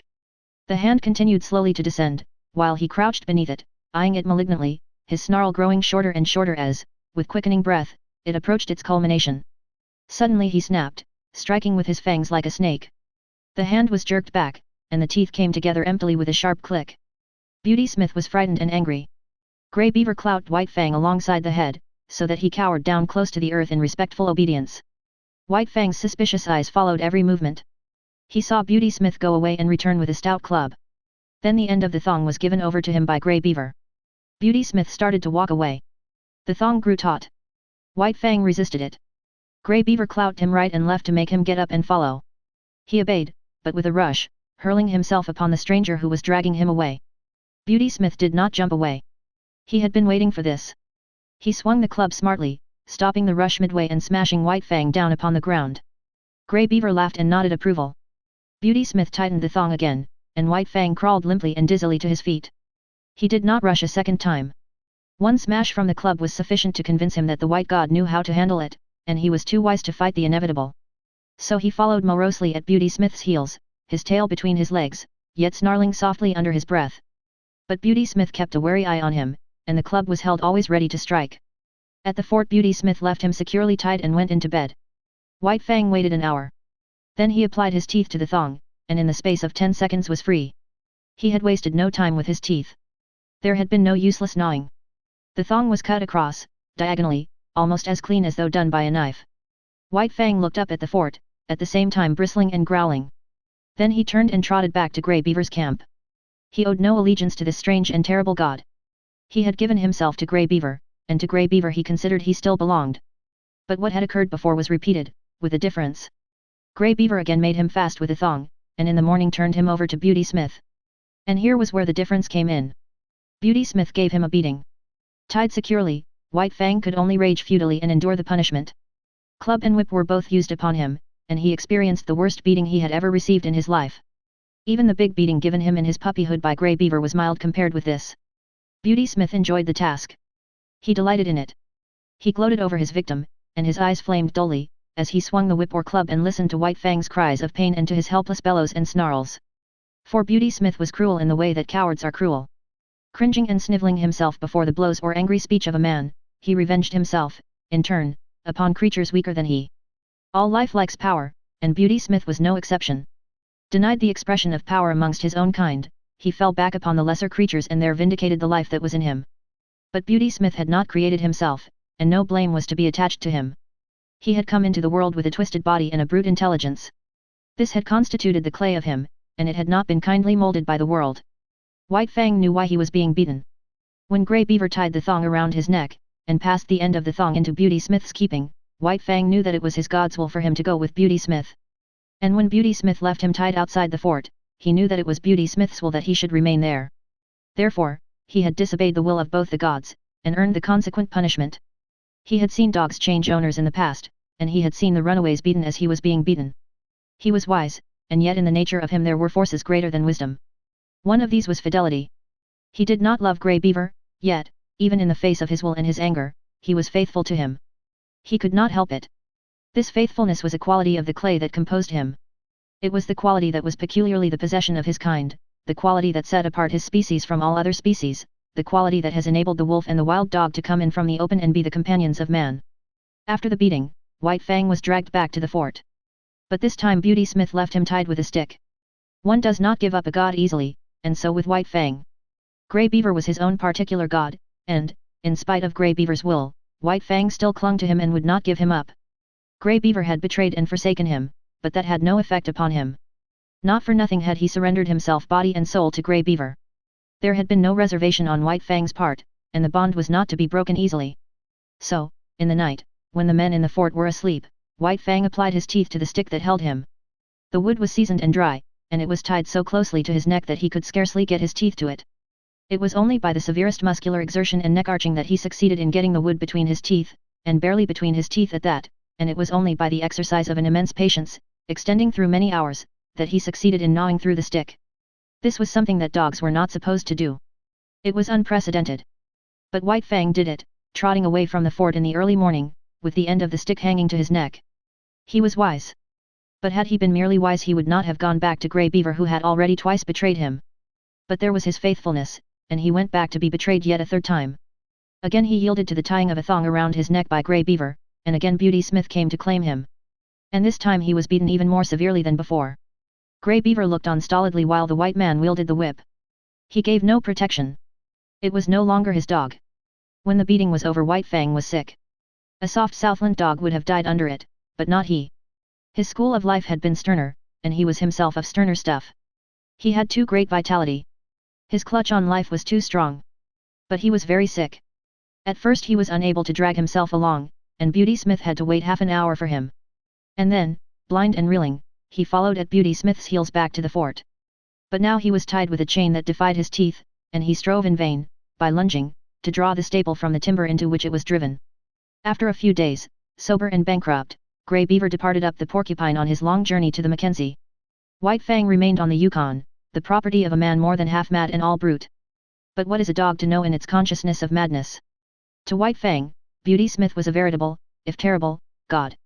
He was a mad god at best, but White Fang knew nothing of madness. He knew only that he must submit to the will of this new master, obey his every whim and fancy. Chapter 3. The Reign of Hate. Under the tutelage of the mad god, White Fang became a fiend. He was kept chained in a pen at the rear of the fort, and here Beauty Smith teased and irritated and drove him wild with petty torments. The man early discovered White Fang's susceptibility to laughter, and made it a point after painfully tricking him, to laugh at him. This laughter was uproarious and scornful, and at the same time the god pointed his finger derisively at White Fang. At such times reason fled from White Fang, and in his transports of rage he was even more mad than Beauty Smith. Formerly, White Fang had been merely the enemy of his kind, withal a ferocious enemy. He now became the enemy of all things, and more ferocious than ever. To such an extent was he tormented, that he hated blindly and without the faintest spark of reason. He hated the chain that bound him, the men who peered in at him through the slats of the pen, the dogs that accompanied the men and that snarled malignantly at him in his helplessness. He hated the very wood of the pen that confined him. And, first, last, and most of all, he hated Beauty Smith. But Beauty Smith had a purpose in all that he did to White Fang. One day a number of men gathered about the pen. Beauty Smith entered, club in hand, and took the chain off from White Fang's neck. When his master had gone out, White Fang turned loose and tore around the pen, trying to get at the men outside. He was magnificently terrible. Fully 5 feet in length, and standing 2½ feet at the shoulder, he far outweighed a wolf of corresponding size. From his mother he had inherited the heavier proportions of the dog, so that he weighed, without any fat and without an ounce of superfluous flesh, over 90 pounds. It was all muscle, bone, and sinew fighting flesh in the finest condition. The door of the pen was being opened again. White Fang paused. Something unusual was happening. He waited. The door was opened wider. Then a huge dog was thrust inside, and the door was slammed shut behind him. White Fang had never seen such a dog. It was a mastiff, but the size and fierce aspect of the intruder did not deter him. Here was something, not wood, nor iron, upon which to wreak his hate. He leaped in with a flash of fangs that ripped down the side of the mastiff's neck. The mastiff shook his head, growled hoarsely, and plunged at White Fang. But White Fang was here, there, and everywhere, always evading and eluding, and always leaping in and slashing with his fangs and leaping out again in time to escape punishment. The men outside shouted and applauded, while Beauty Smith, in an ecstasy of delight, gloated over the ripping and mangling performed by White Fang. There was no hope for the mastiff from the first. He was too ponderous and slow. In the end, while Beauty Smith beat White Fang back with a club, the mastiff was dragged out by its owner. Then there was a payment of bets, and money clinked in Beauty Smith's hand. White Fang came to look forward eagerly to the gathering of the men around his pen.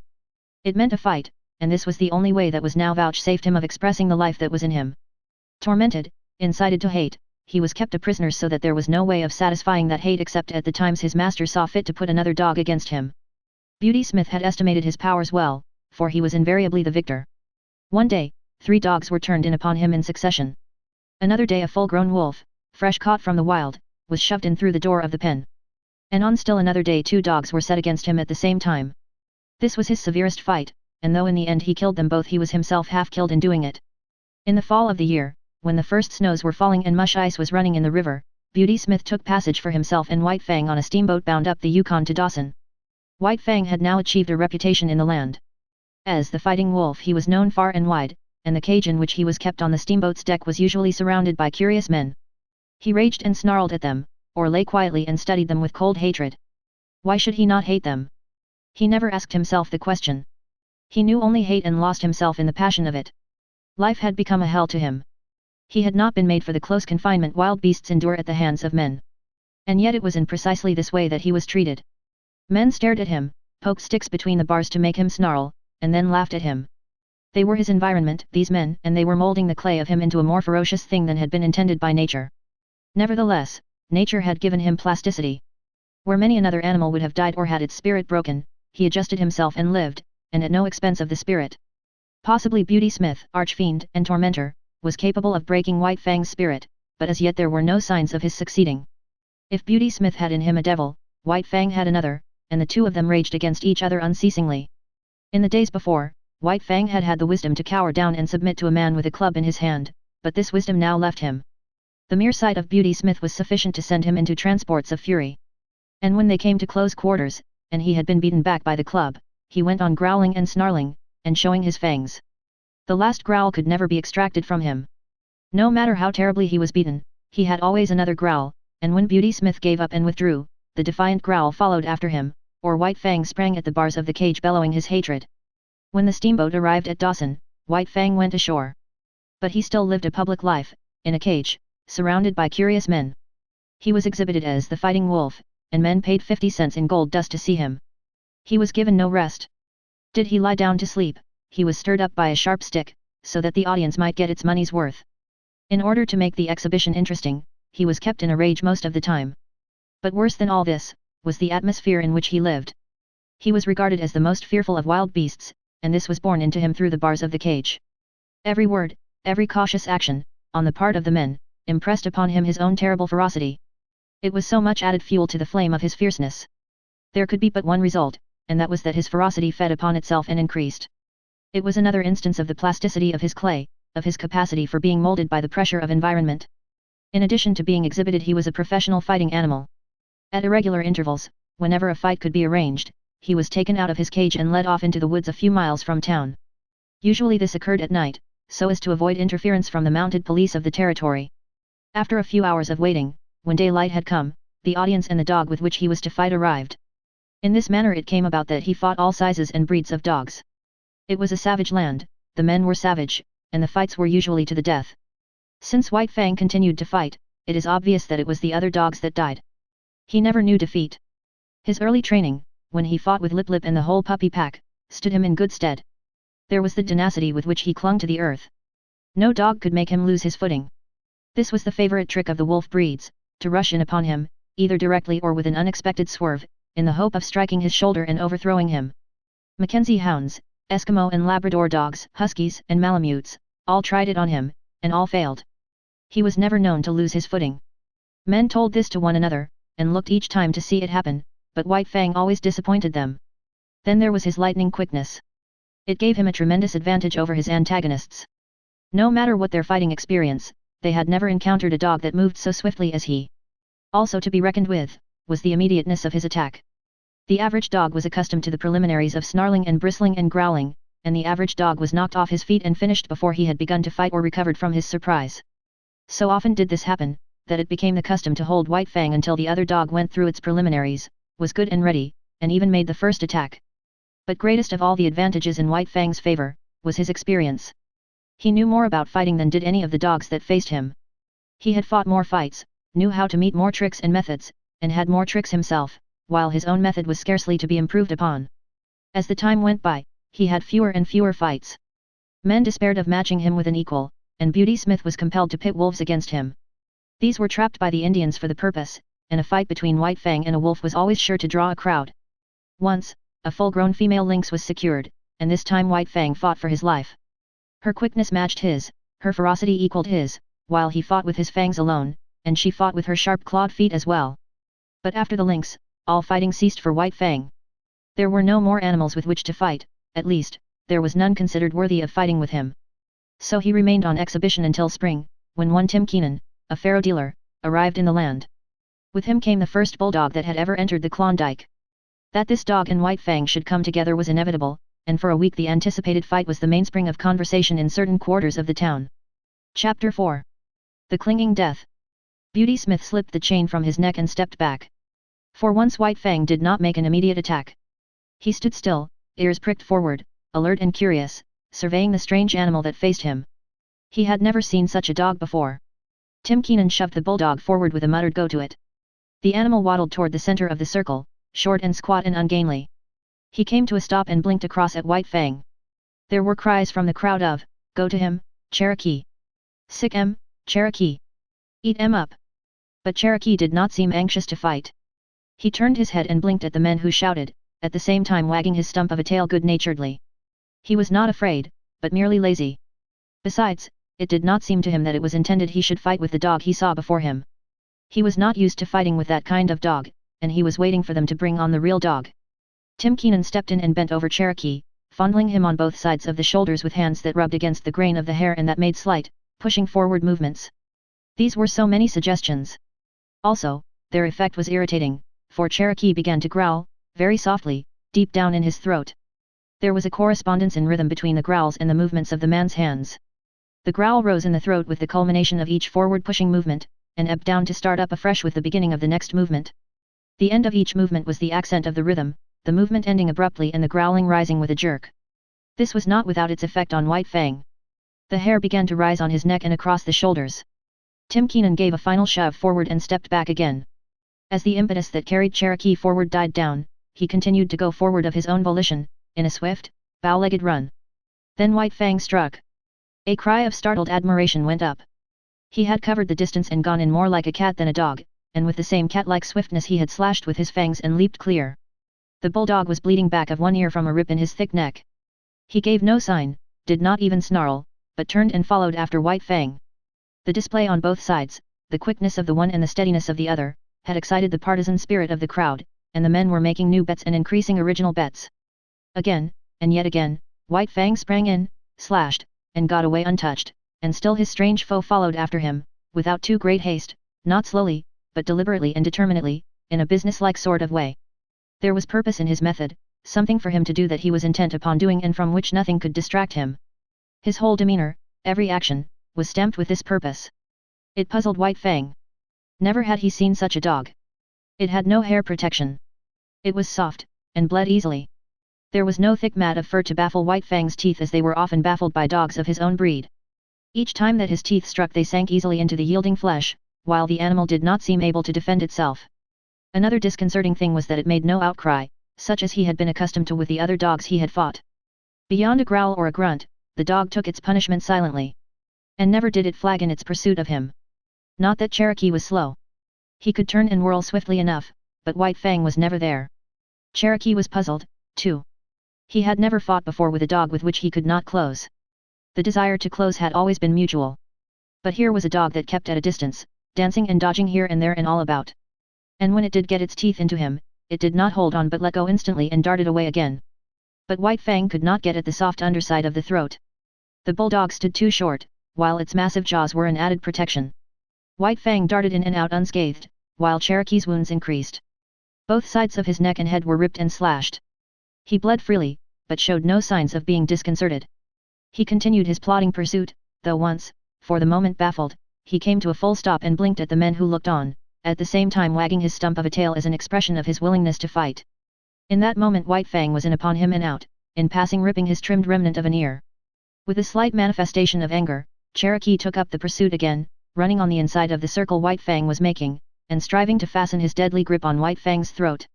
The bulldog missed by a hair's breadth, and cries of praise went up as White Fang doubled suddenly out of danger in the opposite direction. The time went by. White Fang still danced on, dodging and doubling, leaping in and out, and ever inflicting damage. And still the bulldog, with grim certitude, toiled after him. Sooner or later he would accomplish his purpose, get the grip that would win the battle. In the meantime, he accepted all the punishment the other could deal him. His tufts of ears had become tassels, his neck and shoulders were slashed in a score of places, and his very lips were cut and bleeding, all from these lightning snaps that were beyond his foreseeing and guarding. Time and again White Fang had attempted to knock Cherokee off his feet, but the difference in their height was too great. Cherokee was too squat, too close to the ground. White Fang tried the trick once too often.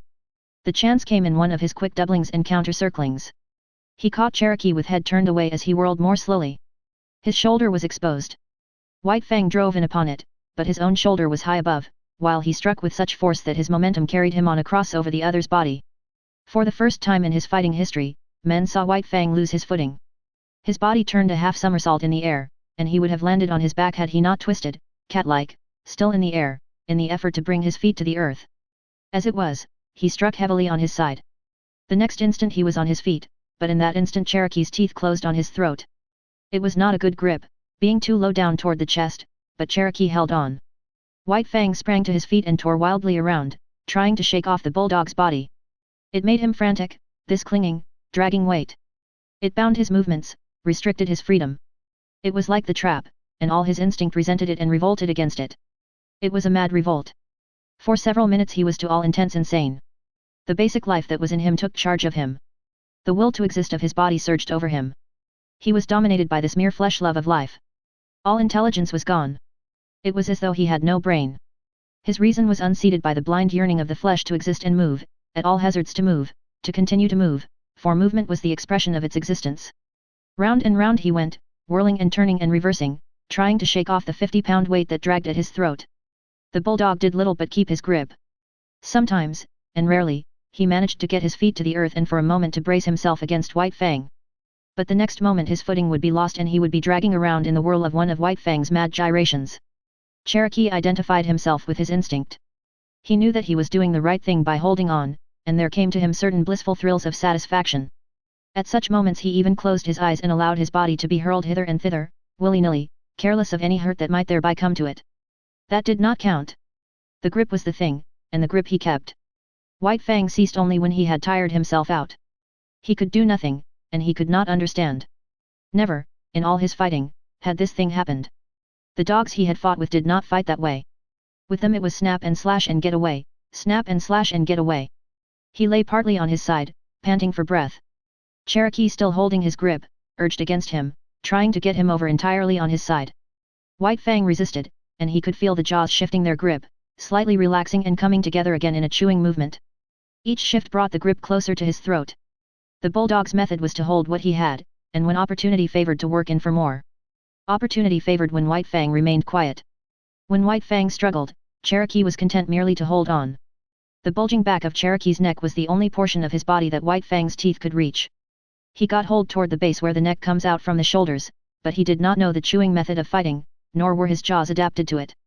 He spasmodically ripped and tore with his fangs for a space. Then a change in their position diverted him. The bulldog had managed to roll him over on his back, and still hanging on to his throat, was on top of him. Like a cat, White Fang bowed his hind quarters in, and, with the feet digging into his enemy's abdomen above him, he began to claw with long tearing strokes.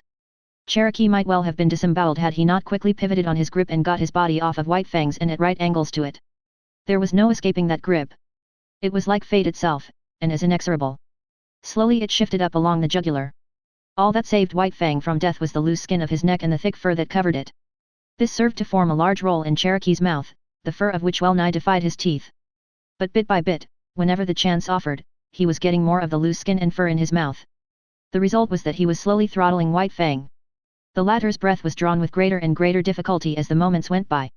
It began to look as though the battle were over. The backers of Cherokee waxed jubilant and offered ridiculous odds.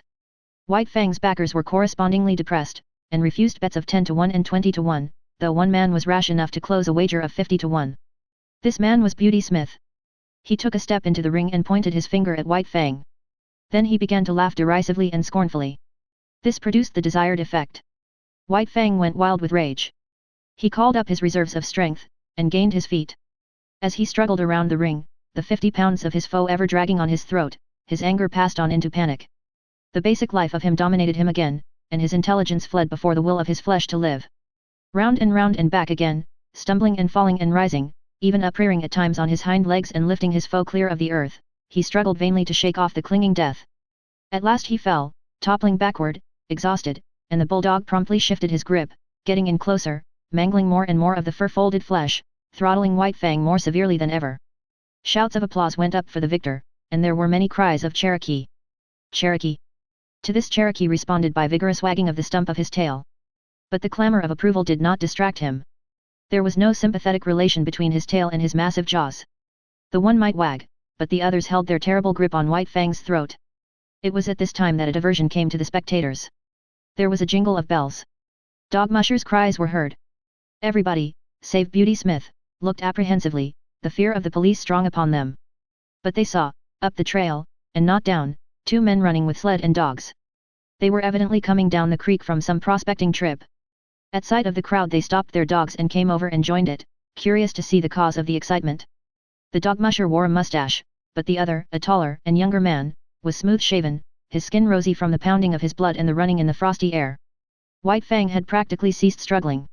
Now and again he resisted spasmodically and to no purpose. He could get little air, and that little grew less and less under the merciless grip that ever tightened. In spite of his armor of fur, the great vein of his throat would have long since been torn open, had not the first grip of the bulldog been so low down as to be practically on the chest. It had taken Cherokee a long time to shift that grip upward, and this had also tended further to clog his jaws with fur and skin fold. In the meantime, the abysmal brute in Beauty Smith had been rising into his brain and mastering the small bit of sanity that he possessed at best. When he saw White Fang's eyes beginning to glaze, he knew beyond doubt that the fight was lost. Then he broke loose. He sprang upon White Fang and began savagely to kick him. There were hisses from the crowd and cries of protest, but that was all. While this went on, and Beauty Smith continued to kick White Fang, there was a commotion in the crowd. The tall young newcomer was forcing his way through, shouldering men right and left without ceremony or gentleness. When he broke through into the ring, Beauty Smith was just in the act of delivering another kick. All his weight was on one foot, and he was in a state of unstable equilibrium. At that moment the newcomer's fist landed a smashing blow full in his face. Beauty Smith's remaining leg left the ground, and his whole body seemed to lift into the air as he turned over backward and struck the snow.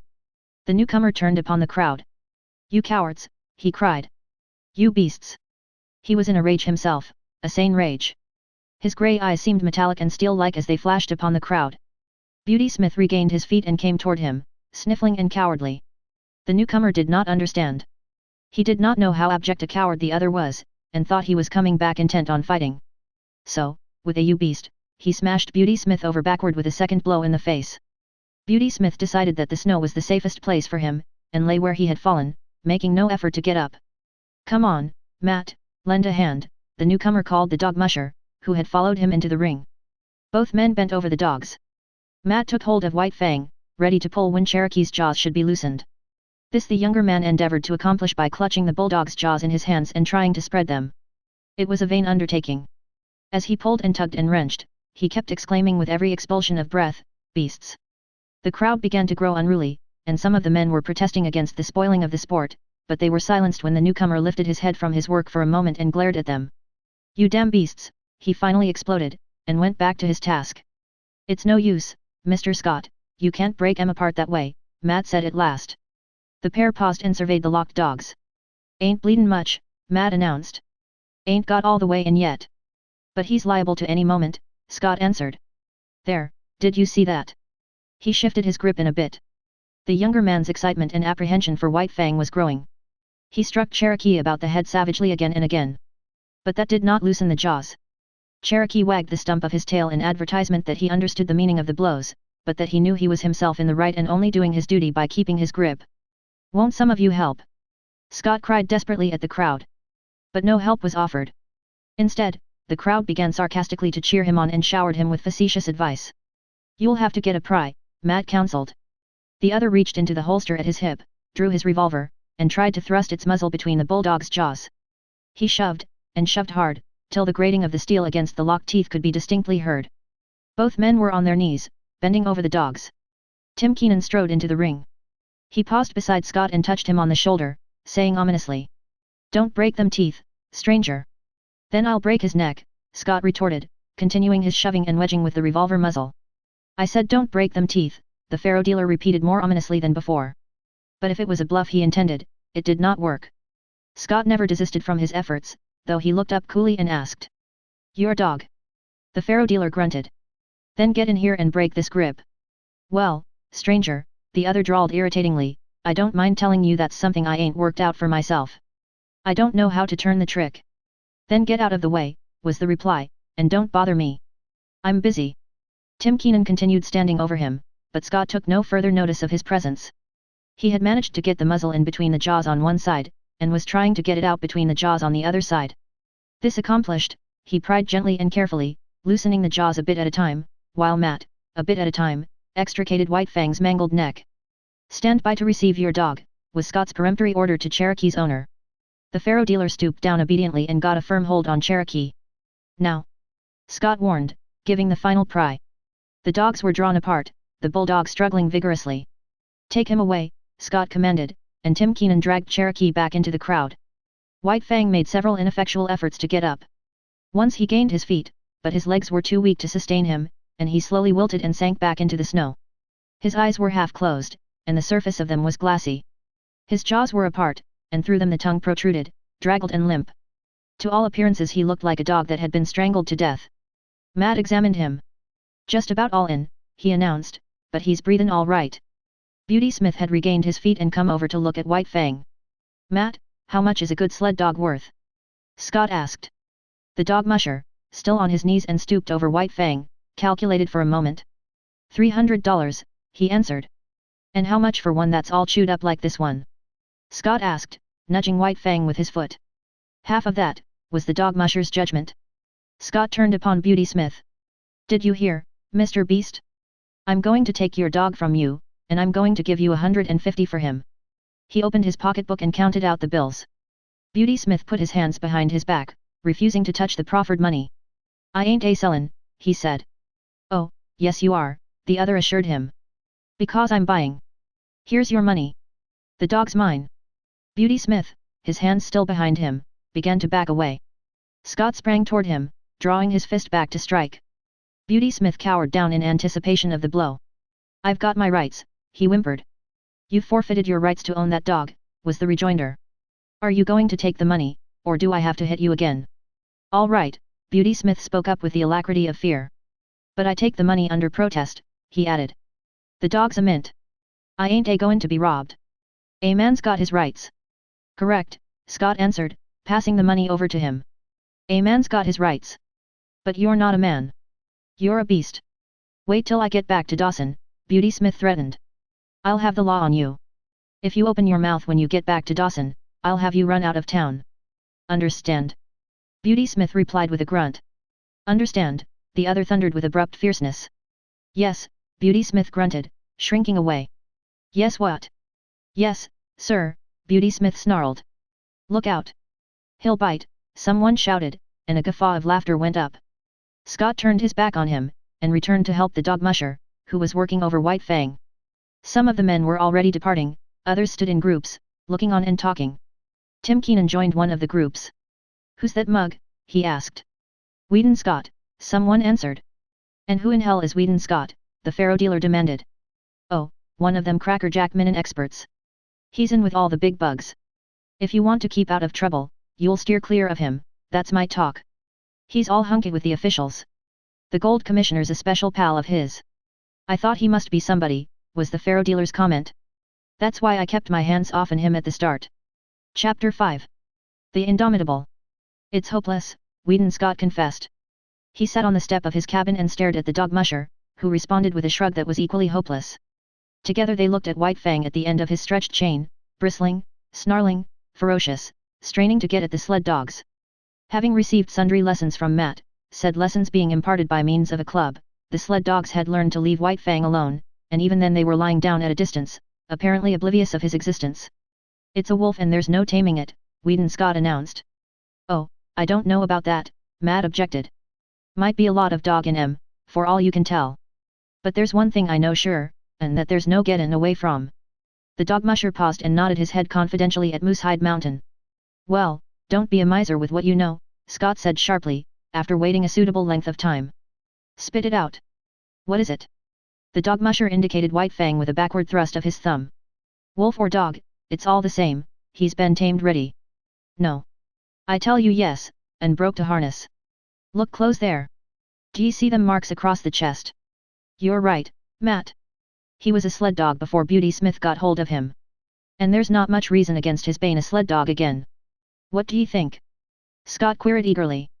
Then the hope died down as he added, shaking his head, we've had him 2 weeks now, and if anything he's wilder than ever at the present moment. Give M a chance, Matt counseled. Turn M loose for a spell. The other looked at him incredulously. Yes, Matt went on, I know you've tried to, but you didn't take a club. You try it then. The dog musher secured a club and went over to the chained animal. White Fang watched the club after the manner of a caged lion watching the whip of its trainer. See M keep his eye on that club, Matt said. That's a good sign. He's no fool. Don't dast tackle me so long as I got that club handy. He's not clean crazy, sure. As the man's hand approached his neck, White Fang bristled and snarled and crouched down. But while he eyed the approaching hand, he at the same time contrived to keep track of the club in the other hand, suspended threateningly above him. Matt unsnapped the chain from the collar and stepped back. White Fang could scarcely realize that he was free. Many months had gone by since he passed into the possession of Beauty Smith, and in all that period he had never known a moment of freedom except at the times he had been loose to fight with other dogs.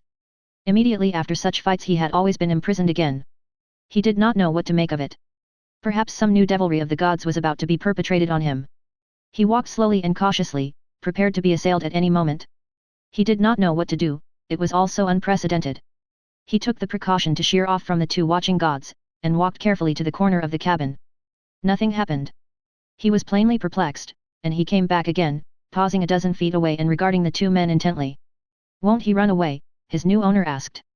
Matt shrugged his shoulders. Got to take a gamble. Only way to find out is to find out. Poor devil, Scott murmured pityingly. What he needs is some show of human kindness, he added, turning and going into the cabin. He came out with a piece of meat, which he tossed to White Fang.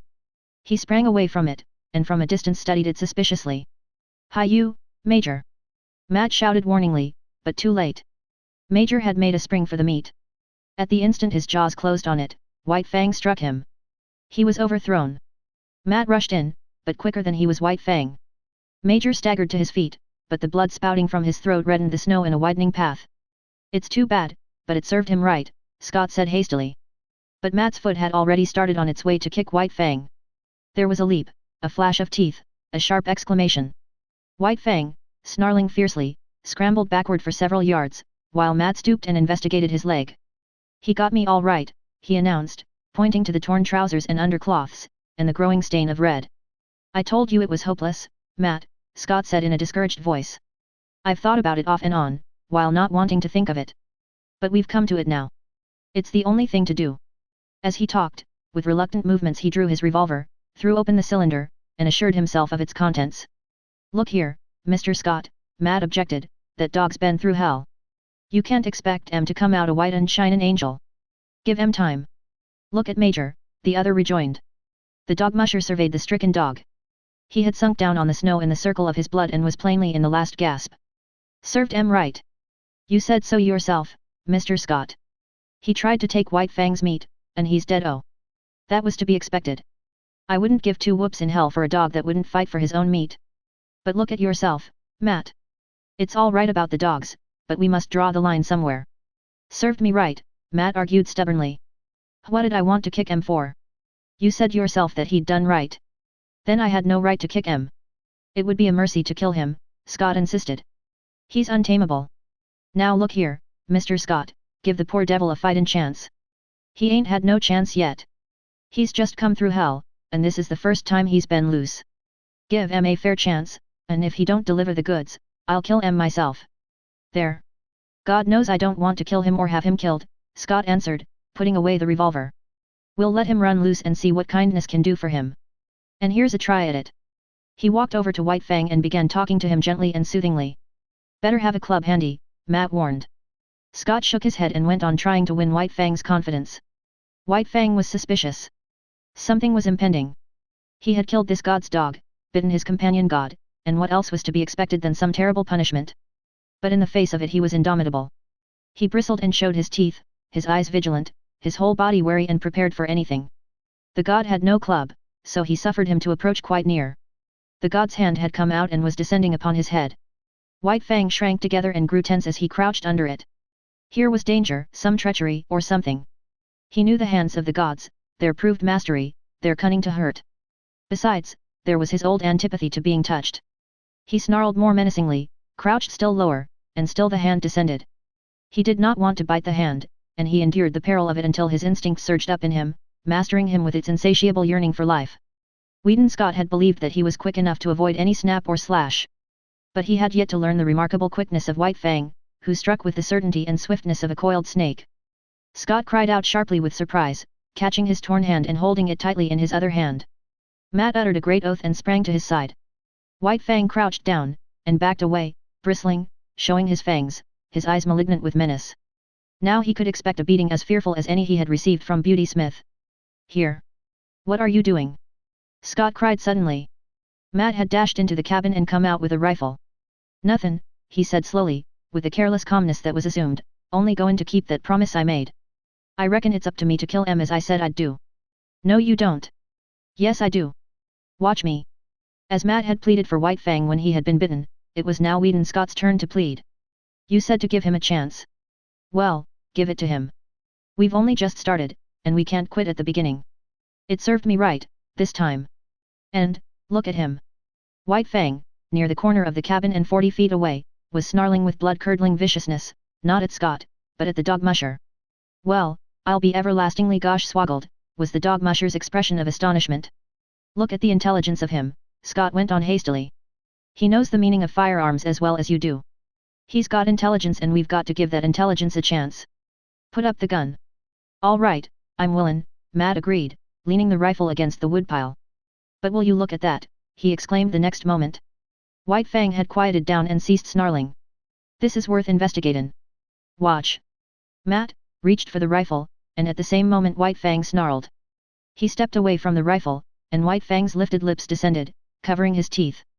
"Now, just for fun." Matt took the rifle and began slowly to raise it to his shoulder. White Fang's snarling began with the movement, and increased as the movement approached its culmination. But the moment before the rifle came to a level on him, he leaped sidewise behind the corner of the cabin. Matt stood staring along the sights at the empty space of snow which had been occupied by White Fang. The dog musher put the rifle down solemnly, then turned and looked at his employer. "I agree with you, Mr. Scott. That dog's too intelligent to kill." Chapter 6. The Love Master. As White Fang watched Weedon Scott approach, he bristled and snarled to advertise that he would not submit to punishment. 24 hours had passed since he had slashed open the hand that was now bandaged and held up by a sling to keep the blood out of it. In the past White Fang had experienced delayed punishments, and he apprehended that such a one was about to befall him. How could it be otherwise? He had committed what was to him sacrilege, sunk his fangs into the holy flesh of a god, and of a white-skinned superior god at that. In the nature of things, and of intercourse with gods, something terrible awaited him. The god sat down several feet away. White Fang could see nothing dangerous in that. When the gods administered punishment they stood on their legs. Besides, this god had no club, no whip, no firearm. And furthermore, he himself was free. No chain nor stick bound him. He could escape into safety while the god was scrambling to his feet. In the meantime he would wait and see. The god remained quiet, made no movement, and White Fang's snarl slowly dwindled to a growl that ebbed down in his throat and ceased. Then the god spoke, and at the first sound of his voice, the hair rose on White Fang's neck and the growl rushed up in his throat. But the god made no hostile movement, and went on calmly talking. For a time White Fang growled in unison with him, a correspondence of rhythm being established between growl and voice. But the god talked on interminably. He talked to White Fang as White Fang had never been talked to before. He talked softly and soothingly, with a gentleness that somehow, somewhere, touched White Fang. In spite of himself and all the pricking warnings of his instinct, White Fang began to have confidence in this god. He had a feeling of security that was belied by all his experience with men. After a long time, the god got up and went into the cabin. White Fang scanned him apprehensively when he came out. He had neither whip nor club nor weapon. Nor was his uninjured hand behind his back hiding something. He sat down as before, in the same spot, several feet away. He held out a small piece of meat. White Fang pricked his ears and investigated it suspiciously, managing to look at the same time both at the meat and the god, alert for any overt act, his body tense and ready to spring away at the first sign of hostility. Still the punishment delayed. The god merely held near to his nose a piece of meat. And about the meat there seemed nothing wrong. Still White Fang suspected, and though the meat was proffered to him with short inviting thrusts of the hand, he refused to touch it. The gods were all wise, and there was no telling what masterful treachery lurked behind that apparently harmless piece of meat. In past experience, especially in dealing with squaws, meat and punishment had often been disastrously related. In the end, the god tossed the meat on the snow at White Fang's feet. He smelled the meat carefully, but he did not look at it. While he smelled it he kept his eyes on the god. Nothing happened. He took the meat into his mouth and swallowed it. Still nothing happened. The god was actually offering him another piece of meat. Again he refused to take it from the hand, and again it was tossed to him. This was repeated a number of times. But there came a time when the god refused to toss it. He kept it in his hand and steadfastly proffered it. The meat was good meat, and White Fang was hungry. Bit by bit, infinitely cautious, he approached the hand. At last the time came that he decided to eat the meat from the hand. He never took his eyes from the god, thrusting his head forward with ears flattened back and hair involuntarily rising and cresting on his neck. Also a low growl rumbled in his throat as warning that he was not to be trifled with. He ate the meat, and nothing happened. Piece by piece, he ate all the meat, and nothing happened. Still the punishment delayed. He licked his chops and waited. The god went on talking. In his voice was kindness, something of which White Fang had no experience whatever. And within him it aroused feelings which he had likewise never experienced before. He was aware of a certain strange satisfaction, as though some need were being gratified, as though some void in his being were being filled. Then again came the prod of his instinct and the warning of past experience. The gods were ever crafty, and they had unguist ways of attaining their ends. Ah, he had thought so. There it came now, the god's hand, cunning to hurt, thrusting out at him, descending upon his head. But the god went on talking. His voice was soft and soothing. In spite of the menacing hand, the voice inspired confidence. And in spite of the assuring voice, the hand inspired distrust. White Fang was torn by conflicting feelings, impulses. It seemed he would fly to pieces, so terrible was the control he was exerting, holding together by an unwanted indecision the counter-forces that struggled within him for mastery. He compromised. He snarled and bristled and flattened his ears. But he neither snapped nor sprang away. The hand descended. Nearer and nearer it came. It touched the ends of his upstanding hair. He shrank down under it. It followed down after him, pressing more closely against him. Shrinking, almost shivering, he still managed to hold himself together. It was a torment, this hand that touched him and violated his instinct. He could not forget in a day all the evil that had been wrought him at the hands of men. But it was the will of the god, and he strove to submit. The hand lifted and descended again in a patting, caressing movement. This continued, but every time the hand lifted, the hair lifted under it. And every time the hand descended, the ears flattened down and a cavernous growl surged in his throat. White Fang growled and growled with insistent warning. By this means he announced that he was prepared to retaliate for any hurt he might receive. There was no telling when the god's ulterior motive might be disclosed. At any moment that soft, confidence-inspiring voice might break forth in a roar of wrath, that gentle and caressing hand transform itself into a vice-like grip to hold him helpless and administer punishment. But the god talked on softly, and ever the hand rose and fell with non-hostile pats. White Fang experienced dual feelings. It was distasteful to his instinct. It restrained him, opposed the will of him toward personal liberty. And yet it was not physically painful. On the contrary, it was even pleasant, in a physical way. The patting movement slowly and carefully changed to a rubbing of the ears about their bases, and the physical pleasure even increased a little. Yet he continued to fear, and he stood on guard, expectant of unguist evil, alternately suffering and enjoying as one feeling or the other came uppermost and swayed him. Well, I'll be gosh swoggled. So spoke Matt, coming out of the cabin, his sleeves rolled up, a pan of dirty dish water in his hands, arrested in the act of emptying the pan by the sight of Weedon Scott patting White Fang. At the instant his voice broke the silence, White Fang leaped back, snarling savagely at him. Matt regarded his employer with grieved disapproval. If you don't mind my expressin' my feelin's, Mr. Scott, I'll make free to say you're 17 kinds of a damn fool and all of 'em different, and then some. Weedon Scott smiled with a superior air, gained his feet, and walked over to White Fang. He talked soothingly to him, but not for long, then slowly put out his hand, rested it on White Fang's head, and resumed the interrupted patting. White Fang endured it, keeping his eyes fixed suspiciously, not upon the man that patted him, but upon the man that stood in the doorway. You may be a number one, tip-top minin expert, all right, the dog musher delivered himself oracularly, but you missed the chance of your life when you was a boy and didn't run off and join a circus. White Fang snarled at the sound of his voice, but this time did not leap away from under the hand that was caressing his head and the back of his neck with long, soothing strokes. It was the beginning of the end for White Fang, the ending of the old life and the reign of hate. A new and incomprehensibly fairer life was dawning. It required much thinking and endless patience on the part of Weedon Scott to accomplish this. And on the part of White Fang it required nothing less than a revolution. He had to ignore the urges and promptings of instinct and reason, defy experience, give the lie to life itself. Life, as he had known it, not only had no place in it for much that he now did, but all the currents had gone counter to those to which he now abandoned himself. In short, when all things were considered, he had to achieve an orientation far vaster than the one he had achieved at the time he came voluntarily in from the wild and accepted Grey Beaver as his lord. At that time he was a mere puppy, soft from the making, without form, ready for the thumb of circumstance to begin its work upon him. But now it was different. The thumb of circumstance had done its work only too well. By it he had been formed and hardened into the fighting wolf, fierce and implacable, unloving and unlovable.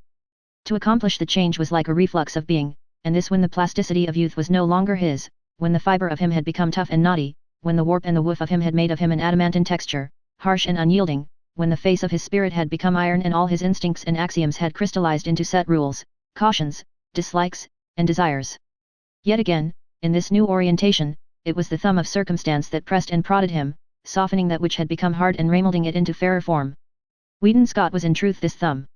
He had gone to the roots of White Fang's nature, and with kindness touched to life potencies that had languished and well nigh perished. One such potency was love. It took the place of like, which latter had been the highest feeling that thrilled him in his intercourse with the gods. But this love did not come in a day. It began with like and out of it slowly developed. White Fang did not run away, though he was allowed to remain loose, because he liked this new god. This was certainly better than the life he had lived in the cage of Beauty Smith, and it was necessary that he should have some god. The lordship of man was a need of his nature. The seal of his dependence on man had been set upon him in that early day when he turned his back on the wild and crawled to Grey Beaver's feet to receive the expected beating. This seal had been stamped upon him again, and ineradicably, on his second return from the wild, when the long famine was over and there was fish once more in the village of Grey Beaver. And so, because he needed a god and because he preferred Weedon Scott to Beauty Smith, White Fang remained. In acknowledgement of fealty, he proceeded to take upon himself the guardianship of his master's property. He prowled about the cabin while the sled dogs slept, and the first night visitor to the cabin fought him off with a club until Weedon Scott came to the rescue. But White Fang soon learned to differentiate between thieves and honest men, to appraise the true value of step and carriage. The man who travelled, loud stepping, the direct line to the cabin door, he let alone, though he watched him vigilantly until the door opened and he received the endorsement of the master. But the man who went softly, by circuitous ways, peering with caution, seeking after secrecy, that was the man who received no suspension of judgment from White Fang, and who went away abruptly, hurriedly, and without dignity. Weedon Scott had set himself the task of redeeming White Fang, or rather, of redeeming mankind from the wrong it had done White Fang. It was a matter of principle and conscience. He felt that the ill done White Fang was a debt incurred by man and that it must be paid. So he went out of his way to be especially kind to the fighting wolf. Each day he made it a point to caress and pet White Fang, and to do it at length. At first suspicious and hostile, White Fang grew to like this petting. But there was one thing that he never outgrew, his growling. Growl he would, from the moment the petting began till it ended. But it was a growl with a new note in it. A stranger could not hear this note, and to such a stranger the growling of White Fang was an exhibition of primordial savagery, nerve-wracking and blood-curdling. But White Fang's throat had become harsh-fibered from the making of ferocious sounds through the many years since his first little rasp of anger in the lair of his cubhood, and he could not soften the sounds of that throat now to express the gentleness he felt. Nevertheless, Weedon Scott's ear and sympathy were fine enough to catch the new note all but drowned in the fierceness, the note that was the faintest hint of a croon of content and that none but he could hear. As the days went by, the evolution of like into love was accelerated. White Fang himself began to grow aware of it, though in his consciousness he knew not what love was. It manifested itself to him as a void in his being, a hungry, aching, yearning void that clamored to be filled. It was a pain and an unrest, and it received easement only by the touch of the new god's presence. At such times love was joy to him, a wild, keen thrilling satisfaction.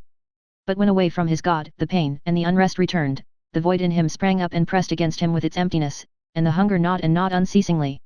White Fang was in the process of finding himself. In spite of the maturity of his years and of the savage rigidity of the mold that had formed him, his nature was undergoing an expansion. There was a burgeoning within him of strange feelings and unwanted impulses. His old code of conduct was changing. In the past he had liked comfort and surcease from pain, disliked discomfort and pain, and he had adjusted his actions accordingly. But now it was different. Because of this new feeling within him, he ofttimes elected discomfort and pain for the sake of his god. Thus, in the early morning, instead of roaming and foraging, or lying in a sheltered nook, he would wait for hours on the cheerless cabin stoop for a sight of the god's face. At night, when the god returned home, White Fang would leave the warm sleeping place he had burrowed in the snow in order to receive the friendly snap of fingers and the word of greeting. Meat, even meat itself, he would forego to be with his god, to receive a caress from him or to accompany him down into the town. Like had been replaced by love. And love was the plummet dropped down into the deeps of him where like had never gone. And responsive out of his deeps had come the new thing, love. That which was given unto him did he return. This was a god indeed, a love god, a warm and radiant god, in whose light White Fang's nature expanded as a flower expands under the sun. But White Fang was not demonstrative. He was too old, too firmly molded, to become adept at expressing himself in new ways. He was too self-possessed, too strongly poised in his own isolation. Too long had he cultivated reticence, aloofness, and moroseness. He had never barked in his life, and he could not now learn to bark a welcome when his god approached. He was never in the way, never extravagant nor foolish in the expression of his love. He never ran to meet his god. He waited at a distance, but he always waited, was always there. His love partook of the nature of worship, dumb, inarticulate, a silent adoration. Only by the steady regard of his eyes did he express his love, and by the unceasing following with his eyes of his god's every movement. Also, at times, when his god looked at him and spoke to him, he betrayed an awkward self-consciousness, caused by the struggle of his love to express itself and his physical inability to express it. He learned to adjust himself in many ways to his new mode of life. It was borne in upon him that he must let his master's dogs alone. Yet his dominant nature asserted itself, and he had first to thrash them into an acknowledgement of his superiority and leadership. This accomplished, he had little trouble with them. They gave trail to him when he came and went or walked among them, and when he asserted his will they obeyed. In the same way, he came to tolerate Matt, as a possession of his master. His master rarely fed him. Matt did that, it was his business, yet White Fang divined that it was his master's food he ate and that it was his master who thus fed him vicariously. Matt it was who tried to put him into the harness and make him haul sled with the other dogs. But Matt failed. It was not until Weedon Scott put the harness on White Fang and worked him, that he understood. He took it as his master's will that Matt should drive him and work him just as he drove and worked his master's other dogs. Different from the Mackenzie toboggans were the Klondike sleds with runners under them. And different was the method of driving the dogs. There was no fan formation of the team. The dogs worked in single file, one behind another, hauling on double traces.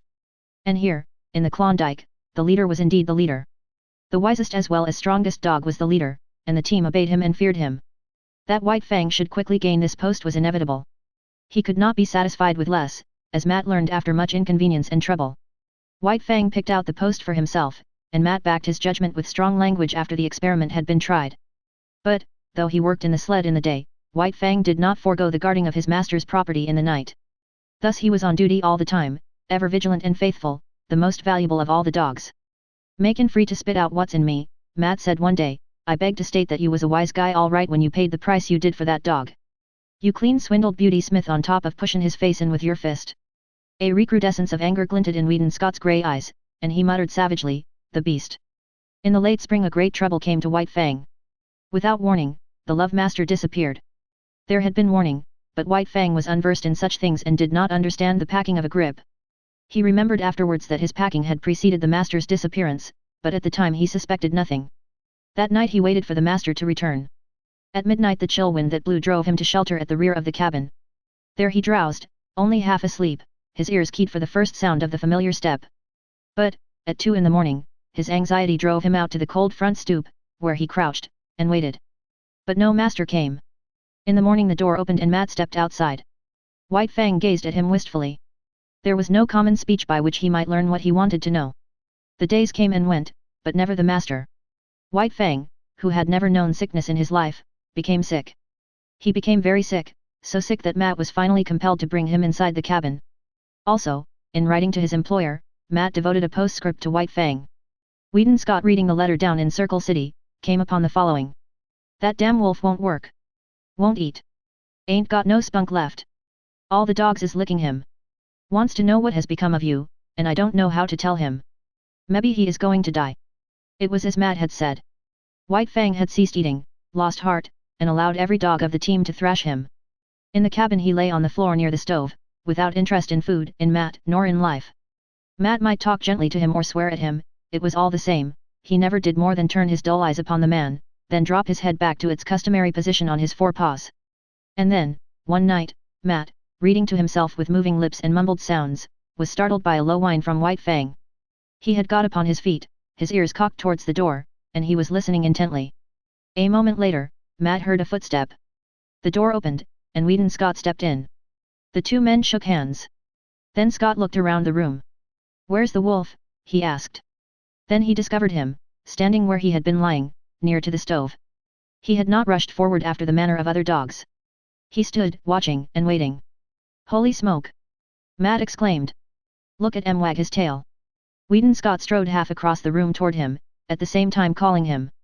White Fang came to him, not with a great bound, yet quickly.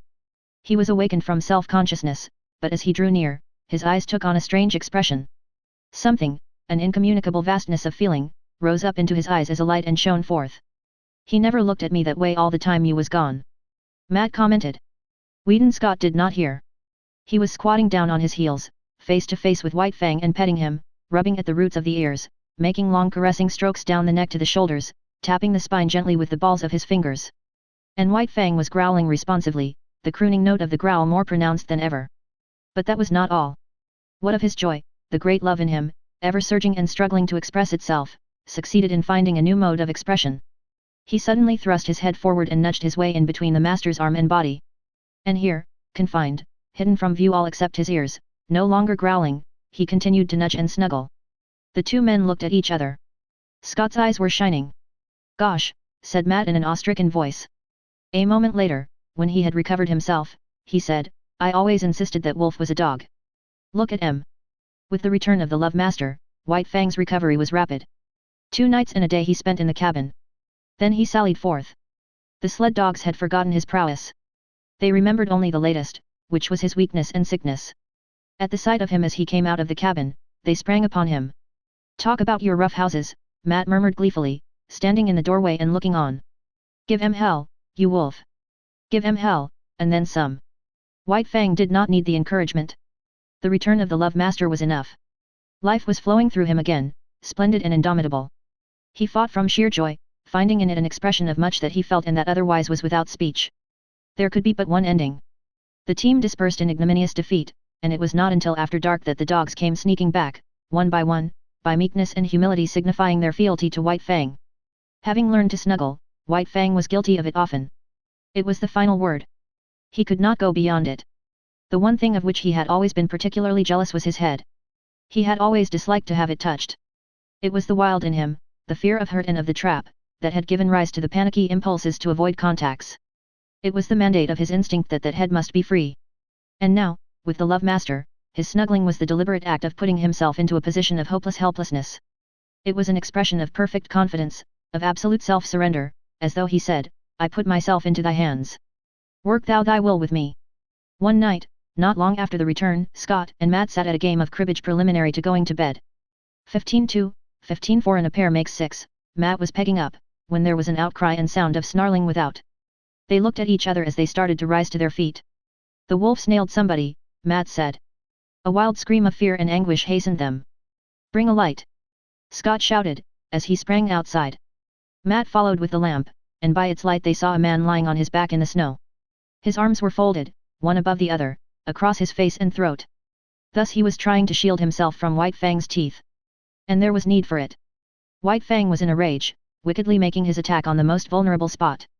From shoulder to wrist of the crossed arms, the coat sleeve, blue flannel shirt and undershirt were ripped in rags, while the arms themselves were terribly slashed and streaming blood. All this the two men saw in the first instant. The next instant Whedon Scott had White Fang by the throat and was dragging him clear. White Fang struggled and snarled, but made no attempt to bite, while he quickly quieted down at a sharp word from the master. Matt helped the man to his feet. As he arose he lowered his crossed arms, exposing the bestial face of Beauty Smith. The dog musher let go of him precipitately, with action similar to that of a man who has picked up live fire. Beauty Smith blinked in the lamplight and looked about him. He caught sight of White Fang and terror rushed into his face. At the same moment Matt noticed 2 objects lying in the snow. He held the lamp close to them, indicating them with his toe for his employer's benefit, a steel dog chain and a stout club. Whedon Scott saw and nodded. Not a word was spoken. The dog musher laid his hand on Beauty Smith's shoulder and faced him to the right about. No word needed to be spoken. Beauty Smith started. In the meantime the Love Master was patting White Fang and talking to him. Tried to steal you, eh? And you wouldn't have it. Well, he made a mistake, didn't he? Must a thought he had hold of 17 devils, the dog musher sniggered. White Fang, still wrought up and bristling, growled and growled, the hair slowly lying down, the crooning note remote and dim, but growing in his throat. Part 5. Chapter 1. The Long Trail. It was in the air. White Fang sensed the coming calamity, even before there was tangible evidence of it. In vague ways it was borne in upon him that a change was impending. He knew not how nor why, yet he got his feel of the oncoming event from the gods themselves.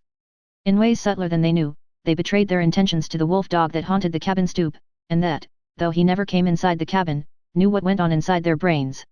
"Listen to that, will you?" the dog musher exclaimed at supper one night. Weedon Scott listened. Through the door came a low, anxious whine, like a sobbing under the breath that had just grown audible. Then came the long sniff, as White Fang reassured himself that his god was still inside and had not yet taken himself off in mysterious and solitary flight. "I do believe that wolf's on to you," the dog musher said. Weedon Scott looked across at his companion with eyes that almost pleaded, though this was given the lie by his words. "What the devil can I do with a wolf in California?" he demanded. "That's what I say," Matt answered. "What the devil can you do with a wolf in California?" But this did not satisfy Weedon Scott. The other seemed to be judging him in a noncommittal sort of way. "White man's dogs would have no show against him," Scott went on. "He'd kill them on sight. If he didn't bankrupt me with damaged suits, the authorities would take him away from me and electrocute him. He's a downright murderer, I know," was the dog musher's comment. Weedon Scott looked at him suspiciously. "It would never do," he said decisively. "It would never do." Matt concurred. "Why, you'd have to hire a man specially to take care of him." The other's suspicion was allayed. He nodded cheerfully. In the silence that followed, the low, half-sobbing whine was heard at the door and then the long, questing sniff. "There's no denying he thinks a hell of a lot of you," Matt said. The other glared at him in sudden wrath. "Damn it all, man. I know my own mind and what's best. I'm agreeing with you, only..." "Only what?" Scott snapped out. "Only..." The dog musher began softly, then changed his mind and betrayed a rising anger of his own. "Well, you needn't get so all fired head up about it. Judgin' by your actions one'd think you didn't know your own mind." Weedon Scott debated with himself for a while, and then said more gently, "You are right, Matt. I don't know my own mind, and that's what's the trouble. Why, it would be rank ridiculousness for me to take that dog along," he broke out after another pause. "I'm agreeing with you," was Matt's answer, and again his employer was not quite satisfied with him. "But how in the name of the great Sardanapalus he knows you are going is what gets me," the dog musher continued innocently. "It's beyond me, Matt," Scott answered, with a mournful shake of the head. Then came the day when, through the open cabin door, White Fang saw the fatal grip on the floor and the love master packing things into it. Also, there were comings and goings, and the erstwhile placid atmosphere of the cabin was vexed with strange perturbations and unrest. Here was indubitable evidence. White Fang had already scented it. He now reasoned it. His god was preparing for another flight. And since he had not taken him with him before, so, now, he could look to be left behind. That night he lifted the long wolf howl. As he had howled, in his puppy days, when he fled back from the wild to the village to find it vanished and naught but a rubbish heap to mark the site of Grey Beaver's teepee, so now he pointed his muzzle to the cold stars and told to them his woe. Inside the cabin the two men had just gone to bed. "He's gone off his food again," Matt remarked from his bunk. There was a grunt from Weedon Scott's bunk, and a stir of blankets. "From the way he cut up the other time you went away, I wouldn't wonder this time but what he died." The blankets in the other bunk stirred irritably. "Oh, shut up!" Scott cried out through the darkness. "You nag worse than a woman." "I'm agreeing with you," the dog musher answered, and Weedon Scott was not quite sure whether or not the other had snickered. The next day White Fang's anxiety and restlessness were even more pronounced. He dogged his master's heels whenever he left the cabin, and haunted the front stoop when he remained inside. Through the open door he could catch glimpses of the luggage on the floor. The grip had been joined by 2 large canvas bags and a box. Matt was rolling the master's blankets and fur robe inside a small tarpaulin. White Fang whined as he watched the operation. Later on 2 Indians arrived. He watched them closely as they shouldered the luggage and were led off down the hill by Matt, who carried the bedding and the grip. But White Fang did not follow them. The master was still in the cabin. After a time, Matt returned. The master came to the door and called White Fang inside. "You poor devil," he said gently, rubbing White Fang's ears and tapping his spine. "I'm hitting the long trail, old man, where you cannot follow. Now give me a growl, the last, goodbye growl." But White Fang refused to growl. Instead, and after a wistful, searching look, he snuggled in, burrowing his head out of sight between the master's arm and body. "There she blows!" Matt cried. From the Yukon arose the hoarse bellowing of a river steamboat. "You've got to cut it short. Be sure and lock the front door. I'll go out the back. Get a move on." The 2 doors slammed at the same moment, and Weedon Scott waited for Matt to come around to the front. From inside the door came a low whining and sobbing. Then there were long, deep-drawn sniffs. "You must take good care of him, Matt," Scott said, as they started down the hill. "Write and let me know how he gets along." "Sure," the dog musher answered. "But listen to that, will you? Both men stopped. White Fang was howling as dogs howl when their masters lie dead. He was voicing an utter woe, his cry bursting upward in great heart-breaking rushes, dying down into quavering misery, and bursting upward again with a rush upon rush of grief. The Aurora was the first steamboat of the year for the outside, and her decks were jammed with prosperous adventurers and broken gold seekers, all equally as mad to get to the outside as they had been originally to get to the inside. Near the gangplank, Scott was shaking hands with Matt, who was preparing to go ashore. But Matt's hand went limp in the other's grasp as his gaze shot past and remained fixed on something behind him. Scott turned to see. Sitting on the deck several feet away and watching wistfully was White Fang. The dog musher swore softly, in awe-stricken accents. Scott could only look in wonder. "Did you lock the front door?" Matt demanded. The other nodded, and asked, "How about the back?" "You just bet I did," was the fervent reply. White Fang flattened his ears ingratiatingly, but remained where he was, making no attempt to approach. "I'll have to take Em ashore with me." Matt made a couple of steps toward White Fang, but the latter slid away from him. The dog musher made a rush of it, and White Fang dodged between the legs of a group of men. Ducking, turning, doubling, he slid about the deck, eluding the other's efforts to capture him. But when the Love Master spoke, White Fang came to him with prompt obedience. "Won't come to the hand that's fed Em all these months," the dog musher muttered resentfully. "And you ain't never fed Em after them first days of gettin' acquainted. I'm blamed if I can see how he works it out that you're the boss." Scott, who had been patting White Fang, suddenly bent closer and pointed out fresh-made cuts on his muzzle, and a gash between the eyes. Matt bent over and passed his hand along White Fang's belly. "We plumb forgot the window. He's all cut and gouged underneath. Must a butted clean through it, begosh." But Weedon Scott was not listening. He was thinking rapidly. The Aurora's whistle hooted a final announcement of departure. Men were scurrying down the gangplank to the shore. Matt loosened the bandana from his own neck and started to put it around White Fang's. Scott grasped the dog musher's hand. "Goodbye, Matt, old man. About the wolf, you needn't write. You see, I've—" "What?" the dog musher exploded. "You don't mean to say—" "The very thing I mean. Here's your bandana. I'll write to you about him." Matt paused halfway down the gangplank. "He'll never stand the climate," he shouted back. "Unless you clip him in warm weather." The gangplank was hauled in, and the Aurora swung out from the bank. Weedon Scott waved a last goodbye. Then he turned and bent over White Fang, standing by his side. "Now growl, damn you, growl," he said, as he patted the responsive head and rubbed the flattening ears. Chapter 2. The Southland. White Fang landed from the steamer in San Francisco. He was appalled. Deep in him, below any reasoning process or act of consciousness, he had associated power with Godhead. And never had the white men seemed such marvelous gods as now, when he trod the slimy pavement of San Francisco. The log cabins he had known were replaced by towering buildings. The streets were crowded with perils, wagons, carts, automobiles, great, straining horses pulling huge trucks, and monstrous cable and electric cars hooting and clanging through the midst, screeching their insistent menace after the manner of the lynxes he had known in the northern woods. All this was the manifestation of power. Through it all, behind it all, was man, governing and controlling, expressing himself, as of old, by his mastery over matter. It was colossal, stunning. White Fang was awed. Fear sat upon him. As in his cubhood he had been made to feel his smallness and puniness on the day he first came in from the wild to the village of Grey Beaver, so now, in his full-grown stature and pride of strength, he was made to feel small and puny. And there were so many gods. He was made dizzy by the swarming of them. The thunder of the streets smote upon his ears. He was bewildered by the tremendous and endless rush and movement of things. As never before, he felt his dependence on the Love Master, close at whose heels he followed, no matter what happened, never losing sight of him. But White Fang was to have no more than a nightmare vision of the city, an experience that was like a bad dream, unreal and terrible, that haunted him for long after in his dreams. He was put into a baggage car by the master, chained in a corner in the midst of heaped trunks and valises.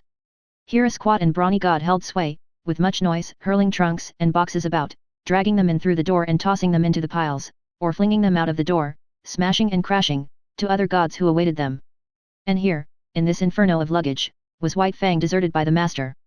Or at least White Fang thought he was deserted, until he smelled out the master's canvas clothes bags alongside of him, and proceeded to mount guard over them. "'Bout time you come," growled the god of the car, an hour later, when Weedon Scott appeared at the door. "That dog of yourn won't let me lay a finger on your stuff." White Fang emerged from the car. He was astonished. The nightmare city was gone. The car had been to him no more than a room in a house, and when he had entered it the city had been all around him. In the interval the city had disappeared.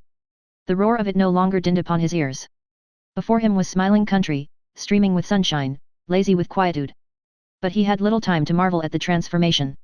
He accepted it as he accepted all the unaccountable doings and manifestations of the gods. It was their way. There was a carriage waiting. A man and a woman approached the master. The woman's arms went out and clutched the master around the neck, a hostile act. The next moment Weedon Scott had torn loose from the embrace and closed with White Fang, who had become a snarling, raging demon. "It's all right, mother," Scott was saying as he kept tight hold of White Fang and placated him. "He thought you were going to injure me, and he wouldn't stand for it. It's all right. It's all right. He'll learn soon enough. And in the meantime I may be permitted to love my son when his dog is not around," she laughed, though she was pale and weak from the fright. She looked at White Fang, who snarled and bristled and glared malevolently. "He'll have to learn, and he shall, without postponement," Scott said. He spoke softly to White Fang until he had quieted him, then his voice became firm. "Down, sir. Down with you." This had been one of the things taught him by the master, and White Fang obeyed, though he lay down reluctantly and sullenly. "Now, mother." Scott opened his arms to her, but kept his eyes on White Fang. "Down," he warned. "Down." White Fang, bristling silently, half crouching as he rose, sank back and watched the hostile act repeated. But no harm came of it, nor of the embrace from the strange man-god that followed. Then the clothes bags were taken into the carriage, the strange gods and the love master followed, and White Fang pursued, now running vigilantly behind, now bristling up to the running horses and warning them that he was there to see that no harm befell the god they dragged so swiftly across the earth. At the end of 15 minutes, the carriage swung in through a stone gateway and on between a double row of arched and interlacing walnut trees. On either side stretched lawns, their broad sweep broken here and there by great sturdy-limbed oaks. In the near distance, in contrast with the young green of the tended grass, sunburnt hayfields showed tan and gold, while beyond were the tawny hills and upland pastures. From the head of the lawn, on the first soft swell from the valley level, looked down the deep porched, many-windowed house. Little opportunity was given White Fang to see all this. Hardly had the carriage entered the grounds, when he was set upon by a sheep-dog, bright-eyed, sharp-muzzled, righteously indignant and angry.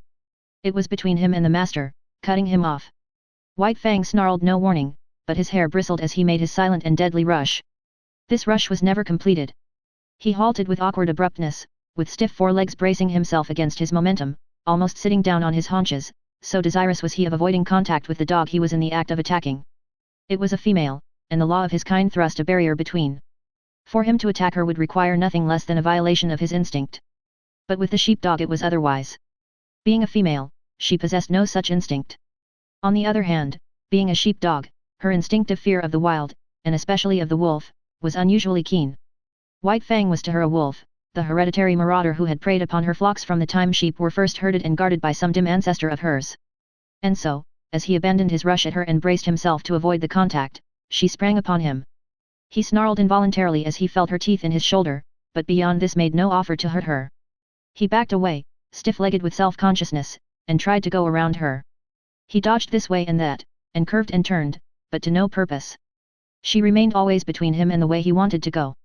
"Here, collie," called the strange man in the carriage. Weedon Scott laughed. "Never mind, father. It is good discipline. White Fang will have to learn many things, and it's just as well that he begins now.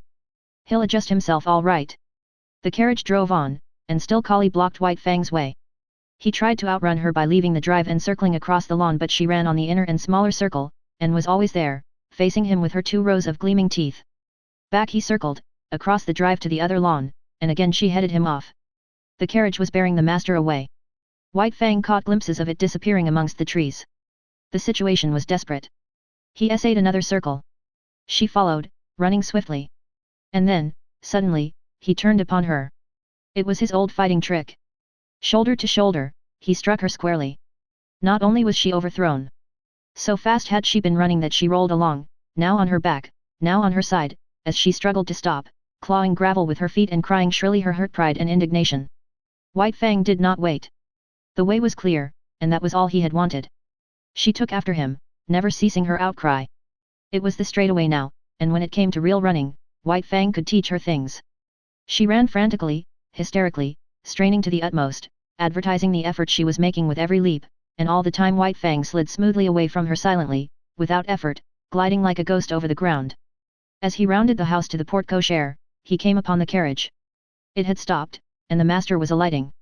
At this moment, still running at top speed, White Fang became suddenly aware of an attack from the side. It was a deerhound rushing upon him. White Fang tried to face it. But he was going too fast, and the hound was too close. It struck him on the side, and such was his forward momentum and the unexpectedness of it, White Fang was hurled to the ground and rolled clear over. He came out of the tangle a spectacle of malignancy, ears flattened back, lips writhing, nose wrinkling, his teeth clipping together as the fangs barely missed the hound's soft throat. The master was running up, but was too far away, and it was Kali that saved the hound's life. Before White Fang could spring in and deliver the fatal stroke, and just as he was in the act of springing in, Kali arrived.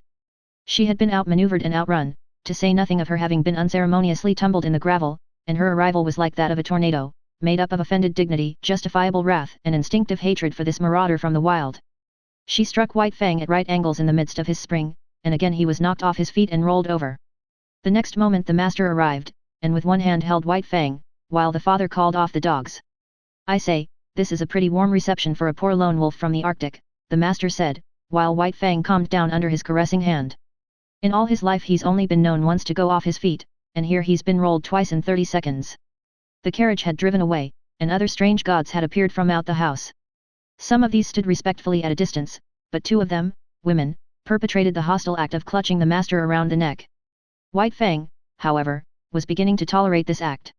No harm seemed to come of it, while the noises the gods made were certainly not threatening.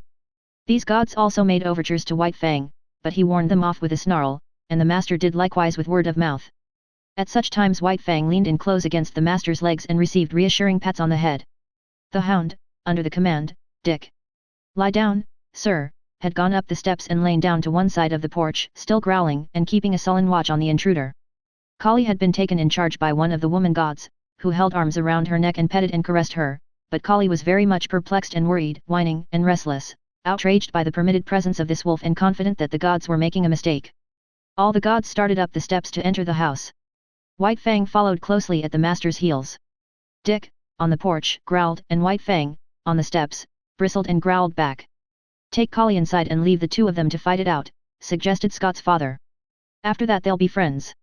"Then White Fang, to show his friendship, will have to be chief mourner at the funeral," laughed the master. The elder Scott looked incredulously, first at White Fang, then at Dick, and finally at his son. "You mean?" Whedon nodded his head. "I mean just that. You'd have a dead Dick inside 1 minute, 2 minutes at the farthest." He turned to White Fang. "Come on, you wolf. It's you that'll have to come inside." White Fang walked stiff-legged up the steps and across the porch, with tail rigidly erect, keeping his eyes on Dick to guard against a flank attack, and at the same time prepared for whatever fierce manifestation of the unknown that might pounce out upon him from the interior of the house. But no thing of fear pounced out, and when he had gained the inside he scouted carefully around, looking at it and finding it not. Then he lay down with a contented grunt at the master's feet, observing all that went on, ever ready to spring to his feet and fight for life with the terrors he felt must lurk under the trap roof of the dwelling. Chapter 3. The God's Domain. Not only was White Fang adaptable by nature, but he had travelled much, and knew the meaning and necessity of adjustment. Here, in Sierra Vista, which was the name of Judge Scott's place, White Fang quickly began to make himself at home. He had no further serious trouble with the dogs. They knew more about the ways of the Southland gods than did he, and in their eyes he had qualified when he accompanied the gods inside the house.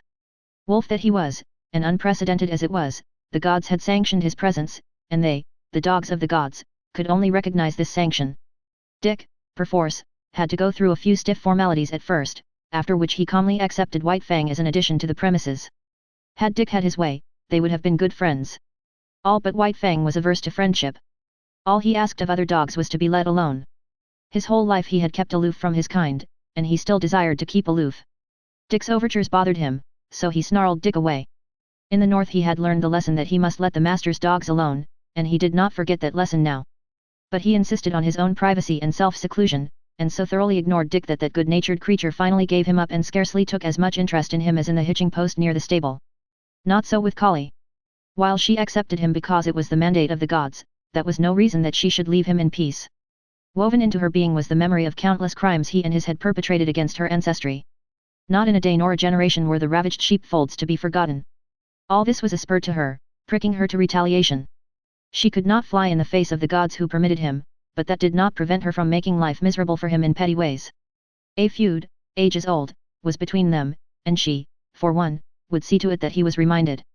So Kali took advantage of her sex to pick upon White Fang and maltreat him. His instinct would not permit him to attack her, while her persistence would not permit him to ignore her. When she rushed at him, he turned his fur-protected shoulder to her sharp teeth and walked away stiff-legged and stately.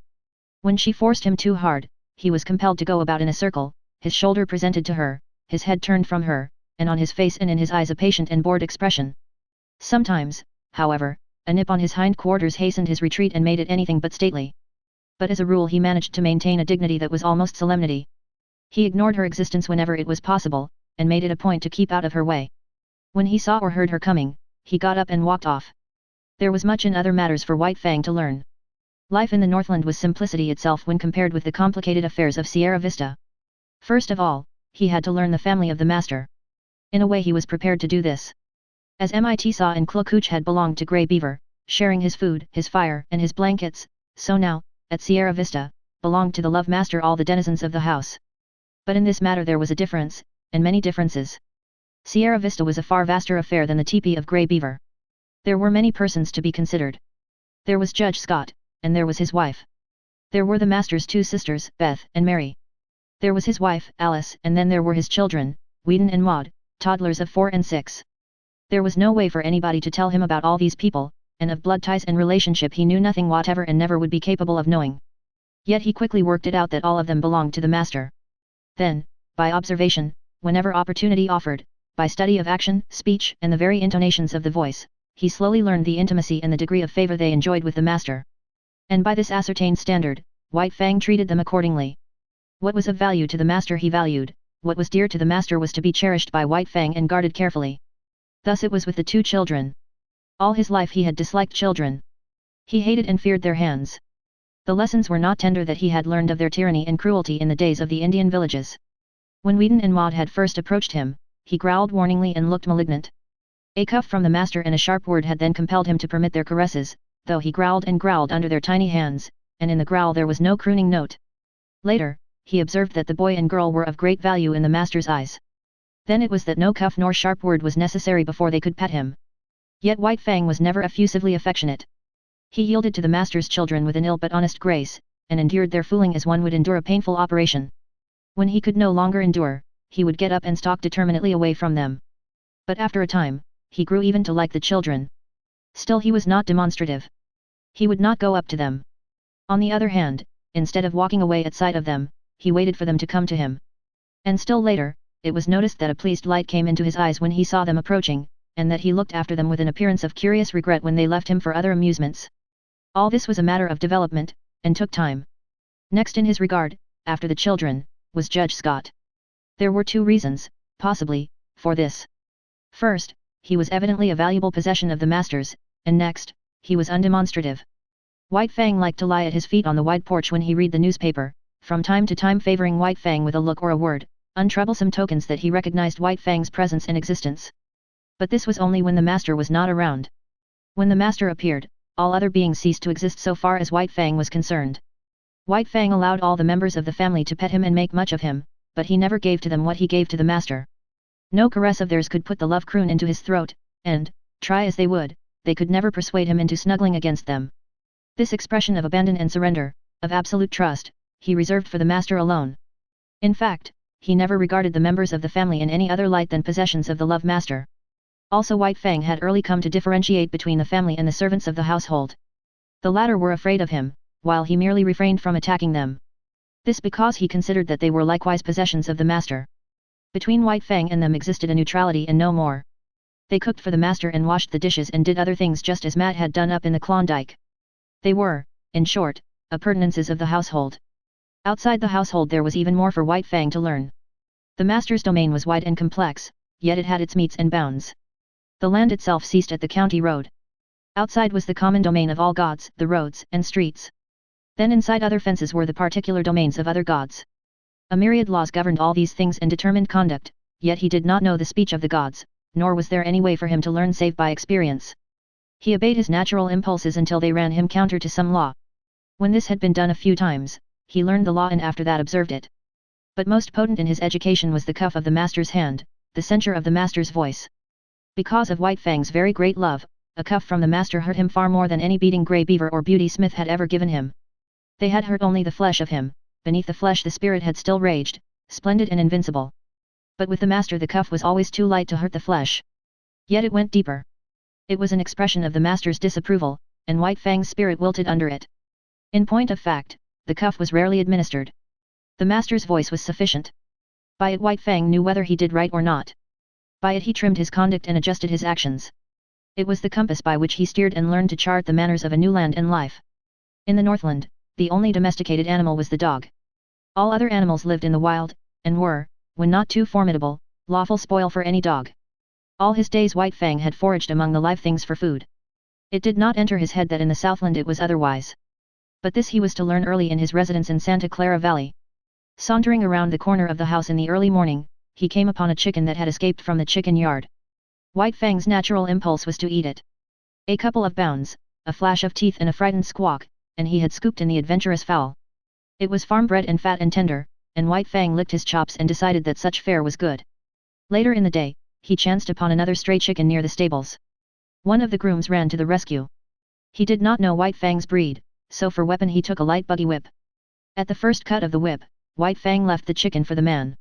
A club might have stopped White Fang, but not a whip. Silently, without flinching, he took a second cut in his forward rush, and as he leaped for the throat the groom cried out, "My God," and staggered backward. He dropped the whip and shielded his throat with his arms. In consequence, his forearm was ripped open to the bone. The man was badly frightened. It was not so much White Fang's ferocity as it was his silence that unnerved the groom. Still protecting his throat and face with his torn and bleeding arm, he tried to retreat to the barn. And it would have gone hard with him had not Collie appeared on the scene. As she had saved Dick's life, she now saved the groom's. She rushed upon White Fang in frenzied wrath. She had been right. She had known better than the blundering gods. All her suspicions were justified. Here was the ancient marauder up to his old tricks again. The groom escaped into the stables, and White Fang backed away before Collie's wicked teeth, or presented his shoulder to them and circled round and round. But Collie did not give over, as was her wont, after a decent interval of chastisement. On the contrary, she grew more excited and angry every moment, until, in the end, White Fang flung dignity to the winds and frankly fled away from her across the fields. "He'll learn to leave chickens alone," the master said. "But I can't give him the lesson until I catch him in the act." 2 nights later came the act, but on a more generous scale than the master had anticipated. White Fang had observed closely the chicken yards and the habits of the chickens. In the night time, after they had gone to roost, he climbed to the top of a pile of newly hauled lumber. From there he gained the roof of a chicken house, passed over the ridgepole and dropped to the ground inside. A moment later he was inside the house, and the slaughter began. In the morning, when the master came out onto the porch, 50 white leghorn hens, laid out in a row by the groom, greeted his eyes. He whistled to himself, softly, first with surprise, and then, at the end, with admiration. His eyes were likewise greeted by White Fang, but about the latter there were no signs of shame nor guilt. He carried himself with pride, as though, forsooth, he had achieved a deed praiseworthy and meritorious. There was about him no consciousness of sin. The master's lips tightened as he faced the disagreeable task. Then he talked harshly to the unwitting culprit, and in his voice there was nothing but godlike wrath. Also, he held White Fang's nose down to the slain hens, and at the same time cuffed him soundly. White Fang never raided a chicken roost again. It was against the law, and he had learned it. Then the master took him into the chicken yards. White Fang's natural impulse, when he saw the live food fluttering about him and under his very nose, was to spring upon it. He obeyed the impulse, but was checked by the master's voice. They continued in the yards for half an hour. Time and again the impulse surged over White Fang, and each time, as he yielded to it, he was checked by the master's voice. Thus it was he learned the law, and ere he left the domain of the chickens, he had learned to ignore their existence. You can never cure a chicken killer.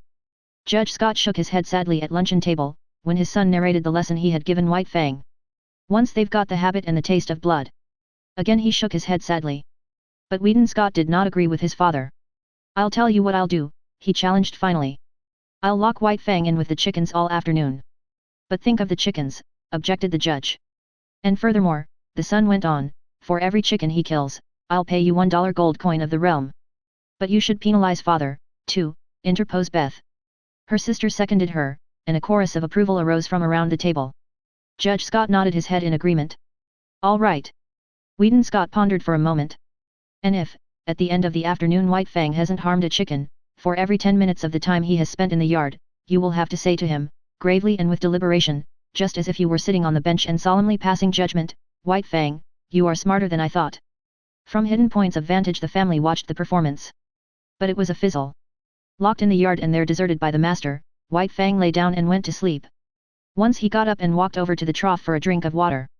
The chickens he calmly ignored. So far as he was concerned they did not exist. At 4 o'clock he executed a running jump, gained the roof of the chicken house and leaped to the ground outside, whence he sauntered gravely to the house. He had learned the law. And on the porch, before the delighted family, Judge Scott, face to face with White Fang, said slowly and solemnly, 16 times, "White Fang, you are smarter than I thought." But it was the multiplicity of laws that befuddled White Fang and often brought him into disgrace. He had to learn that he must not touch the chickens that belonged to other gods. Then there were cats and rabbits and turkeys, all these he must let alone. In fact, when he had but partly learned the law, his impression was that he must leave all live things alone. Out in the back pasture, a quail could flutter up under his nose unharmed. All tense and trembling with eagerness and desire, he mastered his instinct and stood still. He was obeying the will of the gods. And then, one day, again out in the back pasture, he saw Dick start a jackrabbit and run it. The master himself was looking on and did not interfere. Nay, he encouraged White Fang to join in the chase. And thus he learned that there was no taboo on jackrabbits. In the end he worked out the complete law. Between him and all domestic animals there must be no hostilities. If not amity, at least neutrality must obtain. But the other animals, the squirrels and quail, and cottontails, were creatures of the wild who had never yielded allegiance to man. They were the lawful prey of any dog. It was only the tame that the gods protected, and between the tame deadly strife was not permitted. The gods held the power of life and death over their subjects, and the gods were jealous of their power. Life was complex in the Santa Clara Valley after the simplicities of the Northland. And the chief thing demanded by these intricacies of civilization was control, restraint, a poise of self that was as delicate as the fluttering of gossamer wings and at the same time as rigid as steel. Life had 1,000 faces, and White Fang found he must meet them all. Thus, when he went to town, into San Jose, running behind the carriage or loafing about the streets when the carriage stopped, life flowed past him, deep and wide and varied, continually impinging upon his senses, demanding of him instant and endless adjustments and correspondences, and compelling him, almost always, to suppress his natural impulses. There were butcher shops where meat hung within reach. This meat he must not touch. There were cats at the houses the master visited that must be let alone. And there were dogs everywhere that snarled at him and that he must not attack. And then, on the crowded sidewalks there were persons innumerable whose attention he attracted. They would stop and look at him, point him out to one another, examine him, talk of him, and, worst of all, pat him. And these perilous contacts from all these strange hands he must endure. Yet this endurance he achieved. Furthermore, he got over being awkward and self-conscious. In a lofty way he received the attentions of the multitudes of strange gods. With condescension he accepted their condescension. On the other hand, there was something about him that prevented great familiarity. They patted him on the head and passed on, contented and pleased with their own daring. But it was not all easy for White Fang. Running behind the carriage in the outskirts of San Jose, he encountered certain small boys who made a practice of flinging stones at him. Yet he knew that it was not permitted him to pursue and drag them down. Here he was compelled to violate his instinct of self-preservation, and violate it he did, for he was becoming tame and qualifying himself for civilization. Nevertheless, White Fang was not quite satisfied with the arrangement. He had no abstract ideas about justice and fair play. But there is a certain sense of equity that resides in life, and it was this sense in him that resented the unfairness of his being permitted no defense against the stone throwers. He forgot that in the covenant entered into between him and the gods they were pledged to care for him and defend him. But one day the master sprang from the carriage, whip in hand, and gave the stone throwers a thrashing. After that they threw stones no more, and White Fang understood and was satisfied. One other experience of similar nature was his. On the way to town, hanging around the saloon at the crossroads, were 3 dogs that made a practice of rushing out upon him when he went by. Knowing his deadly method of fighting, the master had never ceased impressing upon White Fang the law that he must not fight. As a result, having learned the lesson well, White Fang was hard put whenever he passed the crossroads saloon. After the first rush, each time, his snarl kept the 3 dogs at a distance but they trailed along behind, yelping and bickering and insulting him. This endured for some time. The men at the saloon even urged the dogs on to attack White Fang. One day they openly sicked the dogs on him. The master stopped the carriage. "Go to it," he said to White Fang. But White Fang could not believe. He looked at the master, and he looked at the dogs. Then he looked back eagerly and questioningly at the master. The master nodded his head. "Go to them, old fellow. Eat them up." White Fang no longer hesitated. He turned and leaped silently among his enemies. All 3 faced him. There was a great snarling and growling, a clashing of teeth and a flurry of bodies. The dust of the road arose in a cloud and screened the battle. But at the end of several minutes 2 dogs were struggling in the dirt and the third was in full flight. He leaped a ditch, went through a rail fence, and fled across a field. White Fang followed, sliding over the ground in wolf fashion and with wolf speed, swiftly and without noise, and in the center of the field he dragged down and slew the dog. With this triple killing his main troubles with dogs ceased. The word went up and down the valley, and men saw to it that their dogs did not molest the fighting wolf. Chapter 4. The Call of Kind. The months came and went. There was plenty of food and no work in the Southland, and White Fang lived fat and prosperous and happy. Not alone was he in the geographical Southland, for he was in the Southland of life. Human kindness was like a sun shining upon him, and he flourished like a flower planted in good soil. And yet he remained somehow different from other dogs. He knew the law even better than did the dogs that had known no other life, and he observed the law more punctiliously, but still there was about him a suggestion of lurking ferocity, as though the wild still lingered in him and the wolf in him merely slept. He never chummed with other dogs. Lonely he had lived, so far as his kind was concerned, and lonely he would continue to live. In his puppyhood, under the persecution of Lip Lip and the puppy pack, and in his fighting days with Beauty Smith, he had acquired a fixed aversion for dogs. The natural course of his life had been diverted, and, recoiling from his kind, he had clung to the human. Besides, all Southland dogs looked upon him with suspicion. He aroused in them their instinctive fear of the wild, and they greeted him always with snarl and growl and belligerent hatred. He, on the other hand, learned that it was not necessary to use his teeth upon them. His naked fangs and writhing lips were uniformly efficacious, rarely failing to send a bellowing onrushing dog back on its haunches. But there was one trial in White Fang's life, Collie. She never gave him a moment's peace. She was not so amenable to the law as he. She defied all efforts of the master to make her become friends with White Fang. Ever in his ears was sounding her sharp and nervous snarl. She had never forgiven him the chicken-killing episode, and persistently held to the belief that his intentions were bad. She found him guilty before the act, and treated him accordingly. She became a pest to him, like a policeman following him around the stable and the hounds, and, if he even so much as glanced curiously at a pigeon or chicken, bursting into an outcry of indignation and wrath. His favorite way of ignoring her was to lie down, with his head on his forepaws, and pretend sleep. This always dumbfounded and silenced her. With the exception of Collie, all things went well with White Fang. He had learned control and poise, and he knew the law. He achieved a staidness and calmness and philosophic tolerance. He no longer lived in a hostile environment. Danger and hurt and death did not lurk everywhere about him. In time, the unknown, as a thing of terror and menace ever impending, faded away. Life was soft and easy. It flowed along smoothly, and neither fear nor foe lurked by the way. He missed the snow without being aware of it. An unduly long summer would have been his thought had he thought about it. As it was, he merely missed the snow in a vague, subconscious way. In the same fashion, especially in the heat of summer when he suffered from the sun, he experienced faint longings for the Northland. Their only effect upon him, however, was to make him uneasy and restless without his knowing what was the matter. White Fang had never been very demonstrative. Beyond his snuggling and the throwing of a crooning note into his love growl, he had no way of expressing his love. Yet it was given him to discover a third way. He had always been susceptible to the laughter of the gods. Laughter had affected him with madness, made him frantic with rage. But he did not have it in him to be angry with the love master, and when that god elected to laugh at him in a good-natured, bantering way, he was nonplussed. He could feel the pricking and stinging of the old anger as it strove to rise up in him, but it strove against love. He could not be angry, yet he had to do something. At first he was dignified, and the master laughed the harder. Then he tried to be more dignified, and the master laughed harder than before. In the end, the master laughed him out of his dignity. His jaws slightly parted, his lips lifted a little, and a quizzical expression that was more love than humor came into his eyes. He had learned to laugh. Likewise he learned to romp with the master, to be tumbled down and rolled over, and be the victim of innumerable rough tricks. In return he feigned anger, bristling and growling ferociously, and clipping his teeth together in snaps that had all the seeming of deadly intention. But he never forgot himself. Those snaps were always delivered on the empty air. At the end of such a romp, when blow and cuff and snap and snarl were fast and furious, they would break off suddenly and stand several feet apart, glaring at each other. And then, just as suddenly, like the sun rising on a stormy sea, they would begin to laugh. This would always culminate with the master's arms going around White Fang's neck and shoulders while the latter crooned and growled his love song. But nobody else ever romped with White Fang. He did not permit it. He stood on his dignity, and when they attempted it, his warning snarl and bristling mane were anything but playful.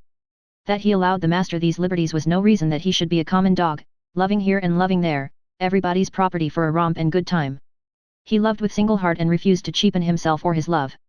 The master went out on horseback a great deal, and to accompany him was one of White Fang's chief duties in life.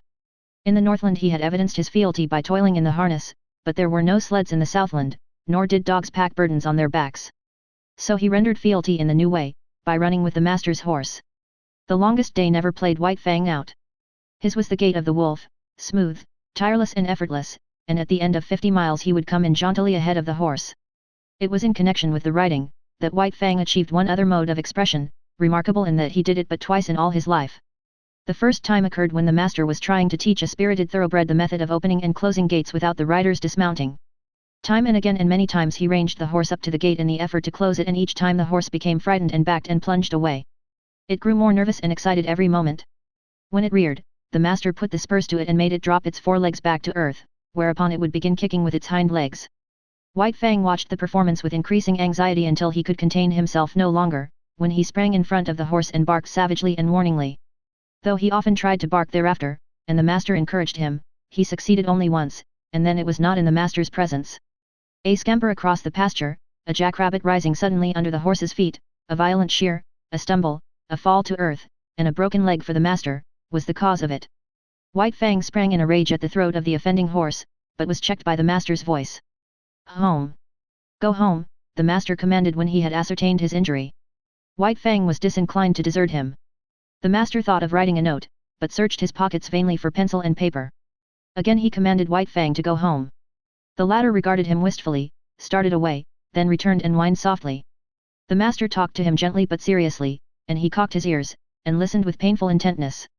"That's all right, old fellow, you just run along home," ran the talk. "Go on home and tell them what's happened to me. Home with you, you wolf. Get along home." White Fang knew the meaning of home, and though he did not understand the remainder of the master's language, he knew it was his will that he should go home. He turned and trotted reluctantly away. Then he stopped, undecided, and looked back over his shoulder. "Go home," came the sharp command, and this time he obeyed. The family was on the porch, taking the cool of the afternoon, when White Fang arrived. He came in among them, panting, covered with dust. "Whedon's back," Whedon's mother announced. The children welcomed White Fang with glad cries and ran to meet him. He avoided them and passed down the porch, but they cornered him against a rocking chair in the railing. He growled and tried to push by them. Their mother looked apprehensively in their direction. "I confess, he makes me nervous around the children," she said. "I have a dread that he will turn upon them unexpectedly someday."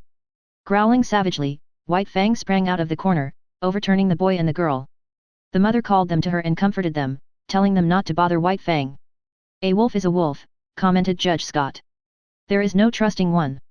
"But he is not all wolf," interposed Beth, standing for her brother in his absence. "You have only Whedon's opinion for that," rejoined the judge.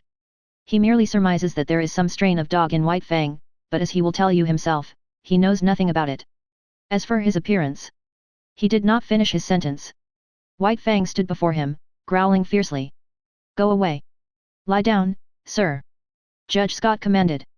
White Fang turned to the love master's wife. She screamed with fright as he seized her dress in his teeth and dragged on it till the frail fabric tore away. By this time he had become the center of interest. He had ceased from his growling and stood, head up, looking into their faces. His throat worked spasmodically, but made no sound, while he struggled with all his body, convulsed with the effort to rid himself of the incommunicable something that strained for utterance.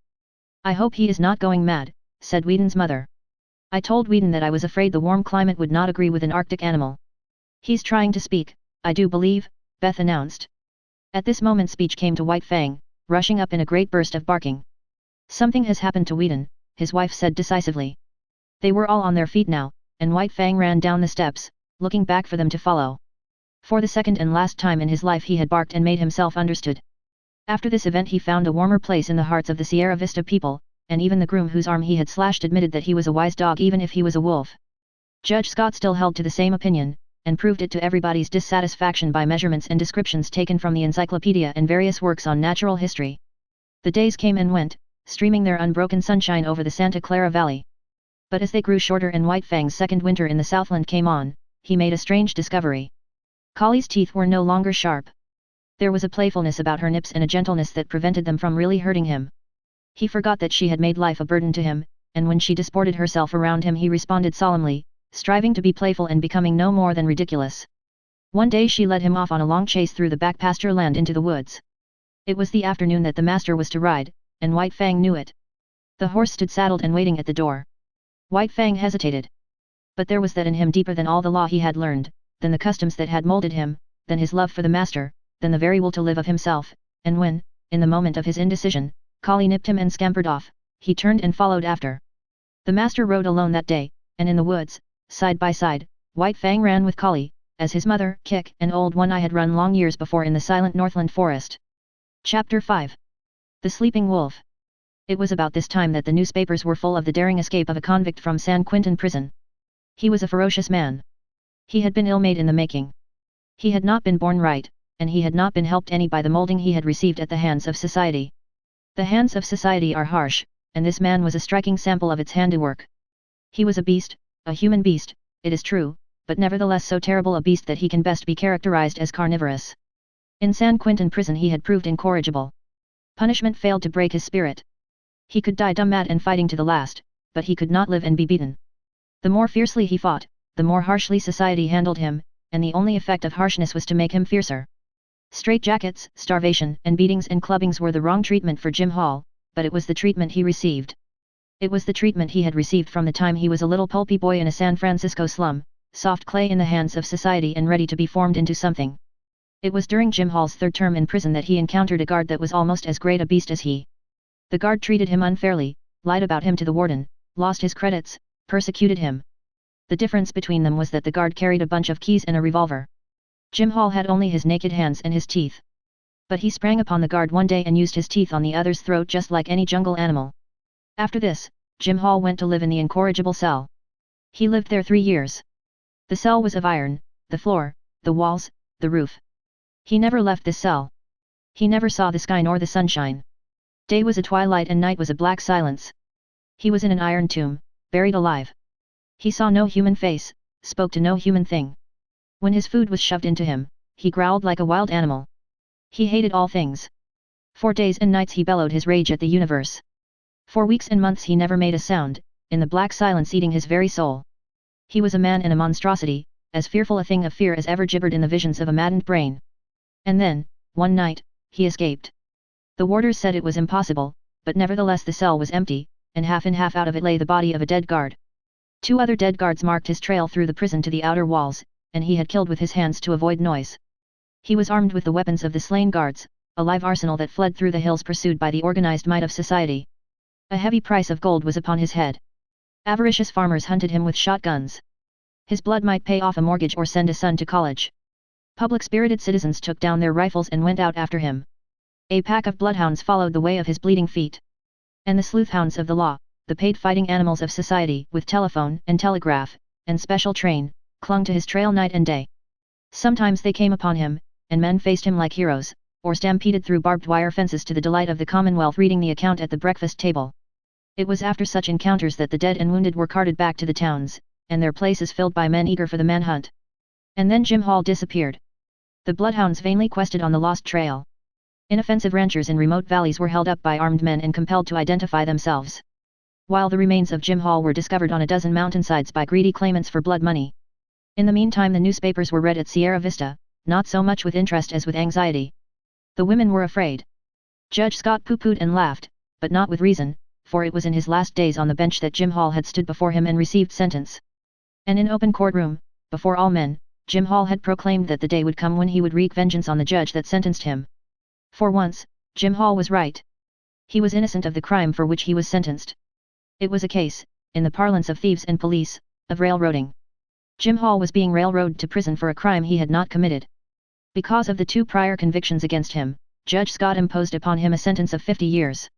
Judge Scott did not know all things, and he did not know that he was party to a police conspiracy, that the evidence was hatched and perjured, that Jim Hall was guiltless of the crime charged. And Jim Hall, on the other hand, did not know that Judge Scott was merely ignorant. Jim Hall believed that the judge knew all about it and was hand in glove with the police in the perpetration of the monstrous injustice. So it was, when the doom of 50 years of living death was uttered by Judge Scott, that Jim Hall, hating all things in the society that misused him, rose up and raged in the courtroom until dragged down by half a dozen of his blue-coated enemies. To him, Judge Scott was the keystone in the arch of injustice, and upon Judge Scott he emptied the vials of his wrath and hurled the threats of his revenge yet to come. Then Jim Hall went to his living death. And escaped. Of all this White Fang knew nothing. But between him and Alice, the master's wife, there existed a secret. Each night, after Sierra Vista had gone to bed, she rose and let in White Fang to sleep in the big hall. Now White Fang was not a house dog, nor was he permitted to sleep in the house, so each morning, early, she slipped down and let him out before the family was awake. On one such night, while all the house slept, White Fang awoke and lay very quietly. And very quietly he smelled the air and read the message it bore of a strange god's presence. And to his ears came sounds of the strange god's movements. White Fang burst into no furious outcry. It was not his way. The strange god walked softly, but more softly walked White Fang, for he had no clothes to rub against the flesh of his body. He followed silently. In the wild he had hunted live meat that was infinitely timid, and he knew the advantage of surprise. The strange god paused at the foot of the great staircase and listened, and White Fang was as dead, so without movement was he as he watched and waited. Up that staircase the way led to the Love Master and to the Love Master's dearest possessions. White Fang bristled, but waited. The strange god's foot lifted. He was beginning the ascent. Then it was that White Fang struck. He gave no warning, with no snarl anticipated his own action. Into the air he lifted his body in the spring that landed him on the strange god's back. White Fang clung with his forepaws to the man's shoulders, at the same time burying his fangs into the back of the man's neck. He clung on for a moment, long enough to drag the god over backward. Together they crashed to the floor. White Fang leaped clear, and, as the man struggled to rise, was in again with the slashing fangs. Sierra Vista awoke in alarm. The noise from downstairs was as that of a score of battling fiends. There were revolver shots. A man's voice screamed once in horror and anguish. There was a great snarling and growling, and over all arose a smashing and crashing of furniture and glass. But almost as quickly as it had arisen, the commotion died away. The struggle had not lasted more than 3 minutes. The frightened household clustered at the top of the stairway. From below, as from out an abyss of blackness, came up a gurgling sound, as of air bubbling through water. Sometimes this gurgle became sibilant, almost a whistle. But this, too, quickly died down and ceased. Then naught came up out of the blackness save a heavy panting of some creature struggling sorely for air. Weedon Scott pressed a button, and the staircase and downstairs hall were flooded with light. Then he and Judge Scott, revolvers in hand, cautiously descended. There was no need for this caution. White Fang had done his work. In the midst of the wreckage of overthrown and smashed furniture, partly on his side, his face hidden by an arm, lay a man. Weedon Scott bent over, removed the arm and turned the man's face upward. A gaping throat explained the manner of his death. "Jim Hall," said Judge Scott, and father and son looked significantly at each other. Then they turned to White Fang. He, too, was lying on his side. His eyes were closed, but the lids slightly lifted in an effort to look at them as they bent over him, and the tail was perceptibly agitated in a vain effort to wag. Weedon Scott patted him, and his throat rumbled an acknowledging growl. But it was a weak growl at best, and it quickly ceased. His eyelids drooped and went shut, and his whole body seemed to relax and flatten out upon the floor. "He's all in, poor devil," muttered the master. "We'll see about that," asserted the judge, as he started for the telephone. "Frankly, he has 1 chance in 1,000, announced the surgeon, after he had worked an hour and a half on White Fang. Dawn was breaking through the windows and dimming the electric lights. With the exception of the children, the whole family was gathered about the surgeon to hear his verdict. 1 broken hind leg, he went on. 3 broken ribs, 1 at least of which has pierced the lungs. He has lost nearly all the blood in his body. There is a large likelihood of internal injuries. He must have been jumped upon. To say nothing of 3 bullet holes clear through him. 1 chance in 1,000 is really optimistic. He hasn't a chance in 10,000. But he mustn't lose any chance that might be of help to him," Judge Scott exclaimed. "Never mind expense. Put him under the X-ray, anything. Weedon, telegraph at once to San Francisco for Dr. Nichols. No reflection on you, doctor, you understand, but he must have the advantage of every chance." The surgeon smiled indulgently. "Of course I understand. He deserves all that can be done for him. He must be nursed as you would nurse a human being, a sick child. And don't forget what I told you about temperature. I'll be back at 10 o'clock again." White Fang received the nursing. Judge Scott's suggestion of a trained nurse was indignantly clamoured down by the girls, who themselves undertook the task. And White Fang won out on the 1 chance in 10,000 denied him by the surgeon. The latter was not to be censured for his misjudgment. All his life he had tended and operated on the soft humans of civilization, who lived sheltered lives and had descended out of many sheltered generations. Compared with White Fang, they were frail and flabby, and clutched life without any strength in their grip. White Fang had come straight from the wild, where the weak perish early and shelter is vouchsafed to none. In neither his father nor his mother was there any weakness, nor in the generations before them. A constitution of iron and the vitality of the wild were White Fang's inheritance, and he clung to life, the whole of him and every part of him, in spirit and in flesh, with the tenacity that of old belonged to all creatures. Bound down a prisoner, denied even movement by the plaster casts and bandages, White Fang lingered out the weeks. He slept long hours and dreamed much, and through his mind passed an unending pageant of Northland visions. All the ghosts of the past arose and were with him. Once again he lived in the lair with Kick, crept trembling to the knees of Grey Beaver to tender his allegiance, ran for his life before Lip Lip and all the howling bedlam of the puppy pack. He ran again through the silence, hunting his living food through the months of famine, and again he ran at the head of the team, the gut whips of Mit Saw and Grey Beaver snapping behind, their voices crying "Rah! Rah!" when they came to a narrow passage and the team closed together like a fan to go through. He lived again all his days with Beauty Smith and the fights he had fought. At such times he whimpered and snarled in his sleep, and they that looked on said that his dreams were bad. But there was one particular nightmare from which he suffered, the clanging monsters of electric cars that were to him colossal screaming lynxes. He would lie in a screen of bushes, watching for a squirrel to venture far enough out on the ground from its tree refuge. Then, when he sprang out upon it, it would transform itself into an electric car, menacing and terrible, towering over him like a mountain, screaming and clanging and spitting fire at him. It was the same when he challenged the hawk down out of the sky. Down out of the blue it would rush, as it dropped upon him changing itself into the ubiquitous electric car. Or again, he would be in the pen of Beauty Smith. Outside the pen, men would be gathering, and he knew that a fight was on. He watched the door for his antagonist to enter. The door would open, and thrust in upon him would come the awful electric car.